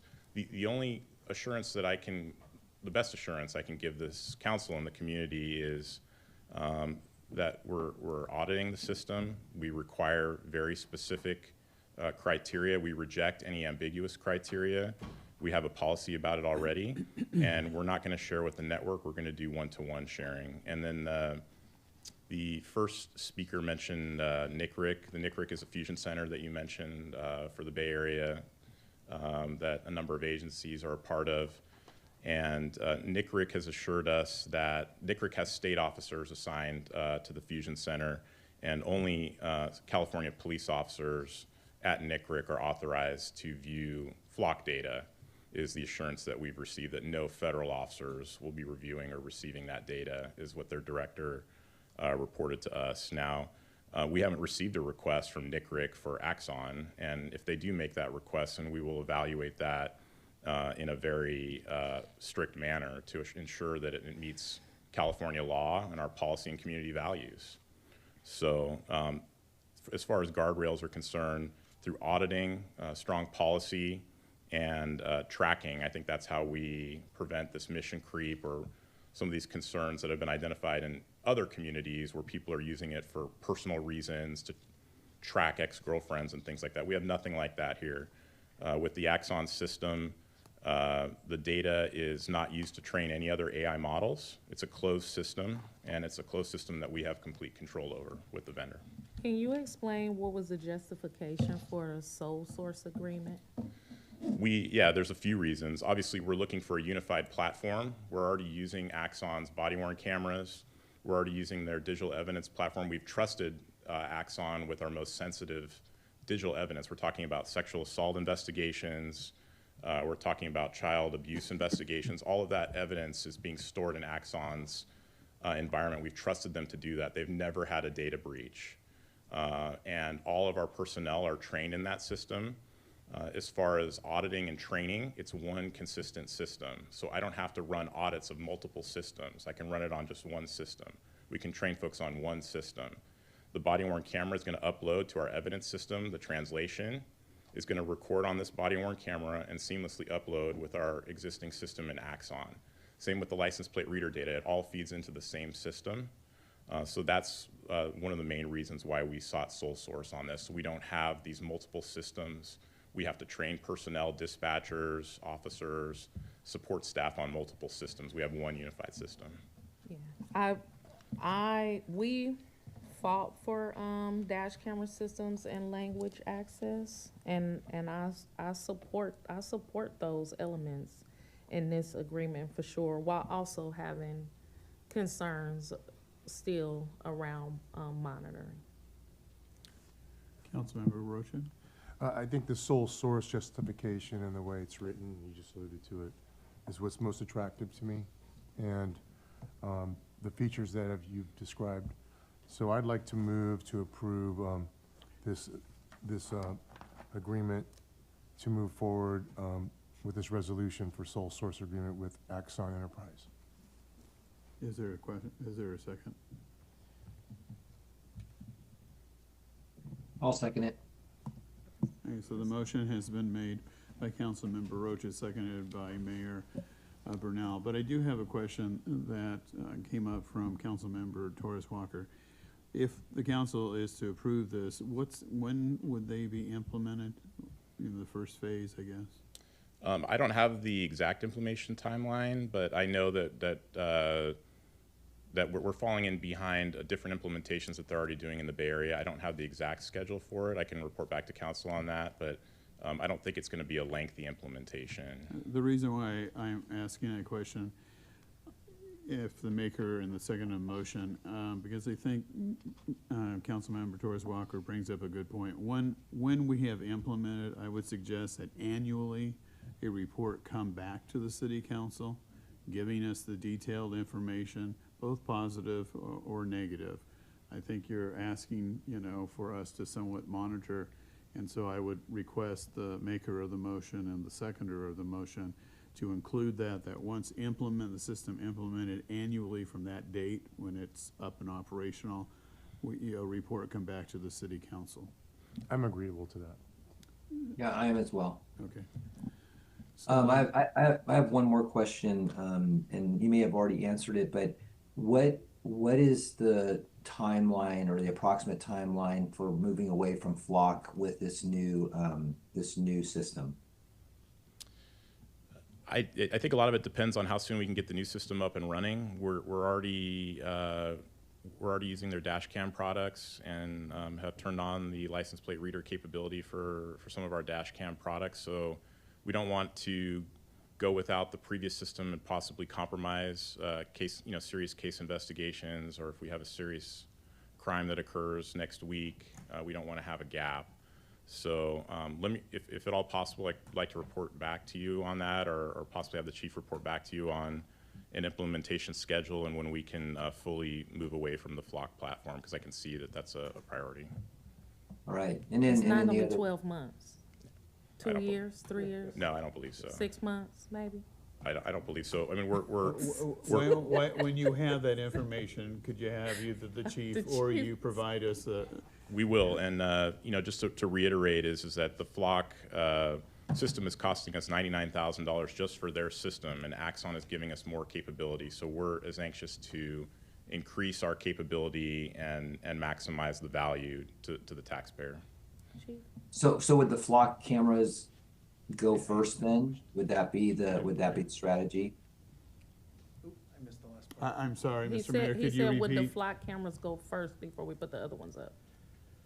But would the new cameras replace the Flock cameras first? So we would be reducing that bill and that type of technology in place of the new technology. I will make it, I'll make certain that the people involved in this project, myself included, understand that we want to replace the Flock cameras as a priority. I know that the Motorola Vigilant cameras, we have a number of them that are not working right now. and we have a lot of serious gaps in that system. And so I know that that was a priority for us to replace those cameras that aren't working. But I will definitely report back to the team working on this that it's a priority to replace the flock system. Yeah, and I definitely am not trying to tell the police department which cameras to replace first as far as what are the greatest need, but I think the flock cameras being built into that model is important to look at. Yes, we are. Replace the flock cameras first. And just off the top of my head, only because this is a conversation we had earlier in the morning, the existing flock contract, I believe we have just over 12 months left. But that could end sooner. I would have to get with the city attorney on ending the terms of that contract, but as far as what we're contracted for, we have about 12 months left. Okay, so before I call for the vote, there have been questions that are raised, and it would be appreciated the next couple of weeks or so that you would communicate to the council some of the questions that were raised. Clearly, the flock, decommission and the Axon, implementation is critical. Definitely will, but I would just like to reiterate that our responsible use of the flock technology continues to this day. If you click on the website that I've mentioned, you can see every single agency that we share with. We publish it. We publish all of our statistics, our scans on that website, and we're committed to being as open and transparent because we recognize the community concern. Okay, so a motion was made by Councilmember Rocha, seconded by Mayor Bernal. It is to approve the sole source, but also that once implementation has taken place, there will be an annual report made to the City Council. Councilmember Wilson is absent. Councilmember Rocha. Yes. Councilmember Torres Walker. Aye. Mayor Pro Tem Freitas. Yes. Mayor Bernal. Yes. Motion passes 4-0. All right, public comments. Are there any public comments? We have no public comments. Staff communications, No staff communications. council communications, and future agenda items? I just had one item that I wanted to bring up. I had the opportunity, Mayor Bernal and I had the opportunity to meet with Juliet Dawn of Republic Services on August 12th. And a couple of the items that we discussed that I wanted to ask our acting city manager to continue the conversation is, recently, the San Jose Drive, Delta Fair area, especially San Jose Drive, there's been illegal dumping. There's been a lot of concerns about that in the community there. I alluded earlier to our new employee who had taken it upon himself to go and address it with the owner. And what came out of that conversation was the signage has been put up for a hotline for illegal dumping. I'd just like to know information like, is that number being utilized? Is there responses that are occurring? Don't know necessarily the activity that's taken place, if there's been results from that. We also discussed at that conversation, during that meeting, the potential for maybe having cameras to help assist with identifying vehicles. Kind of goes in what we just discussed here with identifying vehicles that are illegally dumping. And then the other thing that we talked about was the citywide cleanup. We had some council members who It was a experienced an disaster. unfortunate circumstance with that. I happen to be one of them, and I know Mrs. Freitas was another. And so I just think from talking with Juliet, one of the things she suggested was looking at best practice strategies that have been utilized before by maybe doing it regionally, looking at, maybe District 1, District 2, District 3, District 4, but looking at a better way to provide the service in a controlled and supportive environment so we don't run into the traffic congestion and the out of control incident that occurred. I think it was frustrating for everybody involved. And anyway, I just wanted to ask if you could follow up with Republic Services in those areas, the San Jose Drive, the illegal dumping, and then of course coordinating. I believe you may have already met with her, because I know that she had mentioned she was going to be meeting with you. Yes. So we met last week, and they're putting together a plan for us. So we should be getting something back within a week or two from the general manager. Yes. And at this part, I was not aware of the hotline, so I'll follow up on that. Yeah, and with her. actually it was on the news. They showed, I think, I forget it was Channel 4, what news station it was, but they showed the signs going up, and they were actually talking about the challenges with the San Jose no Drive idea. corridor, and the hotline was going up, and I just don't know if there was any activity. I don't know if the city staff is aware of that, but if you could maybe follow up and get us a report on that. I will, yes.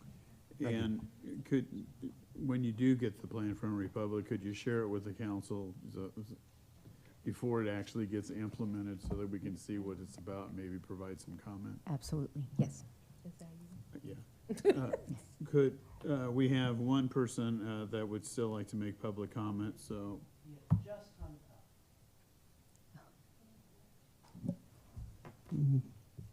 Mr. Becker had just hung up, just when you mentioned that. I'm sorry. Okay, did you have a question? Thank you. Oh, there he is. There he is. There you go. Mr. Becker, you were on. Yeah, thank you so much. I appreciate the chance to submit my public comment. I just wanted to raise up that we are coming up on the close of the public comment review period for the state of California's submitted opportunity or proposed opportunity zones. With a few of those proposed zones, I believe being here in the city of Antioch, I don't believe the city of Antioch has appropriately looked at these zones that would be most beneficial to the city.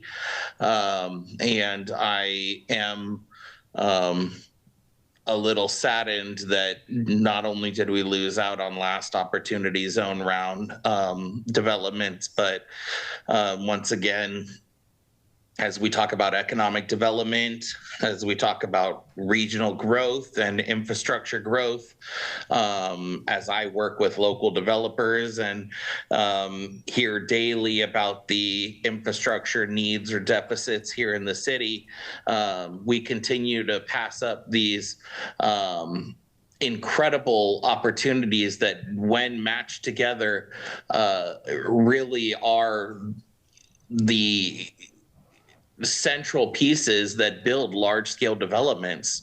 You look at the rail yard development in Sacramento.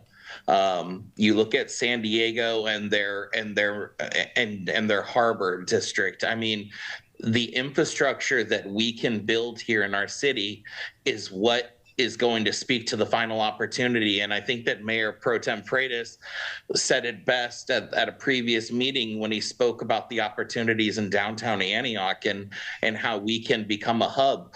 But that infrastructure can't come at the city of Antioch's cost. And so, you know, we talk about enhanced infrastructure finance districts. We talk about surplus land disposition. We talk about economic development.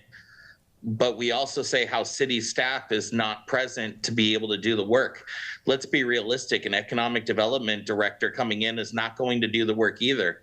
This is a long-term structural problem that we have to solve. But what we can do today is look towards consultants like Cosmont Realty that are the economic development arm for the town of Moraga, that did the feasibility study for the EIFD in San Pablo, that handle surplus land disposition throughout all of the state of California, and can come in and can match our surplus land with opportunity zones, tax credit opportunities, and enhanced infrastructure financing districts like Pittsburgh and Brentwood. And that's my time, and I hope that you heard my comment. Thank you. And we have no further comments.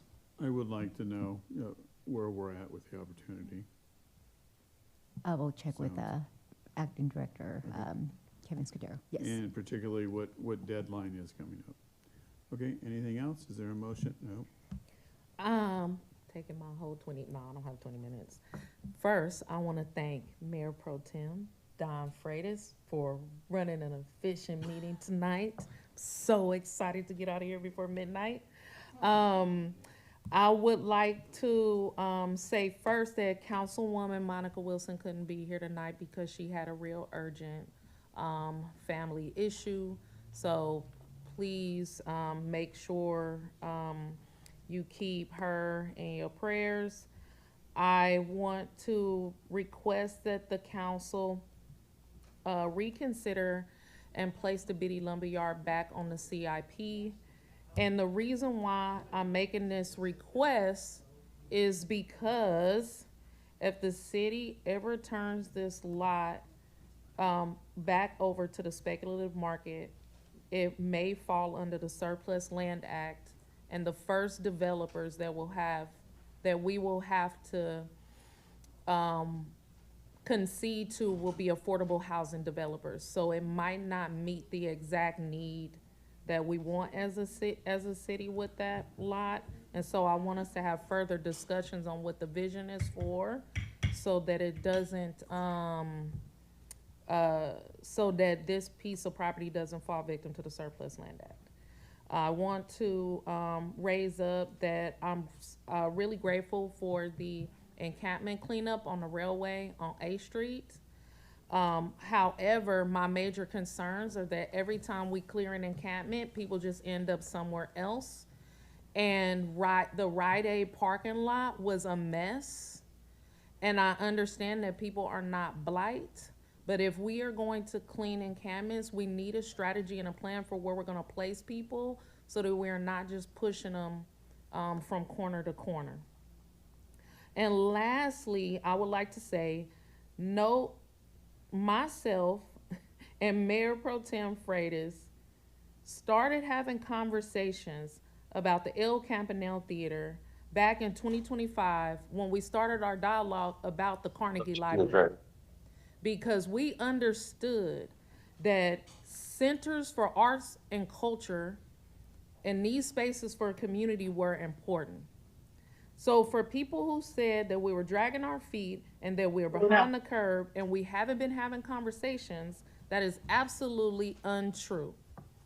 We have been having those conversations since last year and trying to see what the solutions are and how can the city step in, given the budget process and the significant deficits we were facing due to a lack of sales tax revenue. So due to the lack of sales tax revenue, we were looking at other options. And so I really would appreciate if people would be willing to reach out to us, even if it's individually, to have conversations to get clarity before showing up and saying we've ignored this issue, that this issue has not been brought to the public attention, and that we have been dragging our feet, because I can assure you that we have not. Mayor Brunel, any comments? No. Okay. Is there a motion to? Do we have time for one final comment? No. Okay. Is there a motion to adjourn? Motion to adjourn. Second. Okay, a motion has been made by Councilmember Rocha, seconded by Councilmember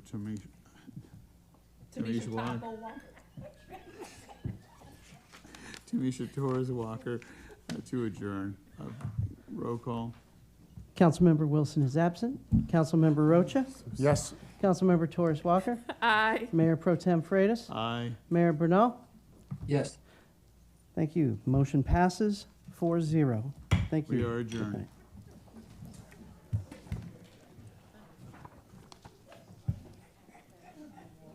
Meeting is adjourned at 10:44 p.m. Thank you.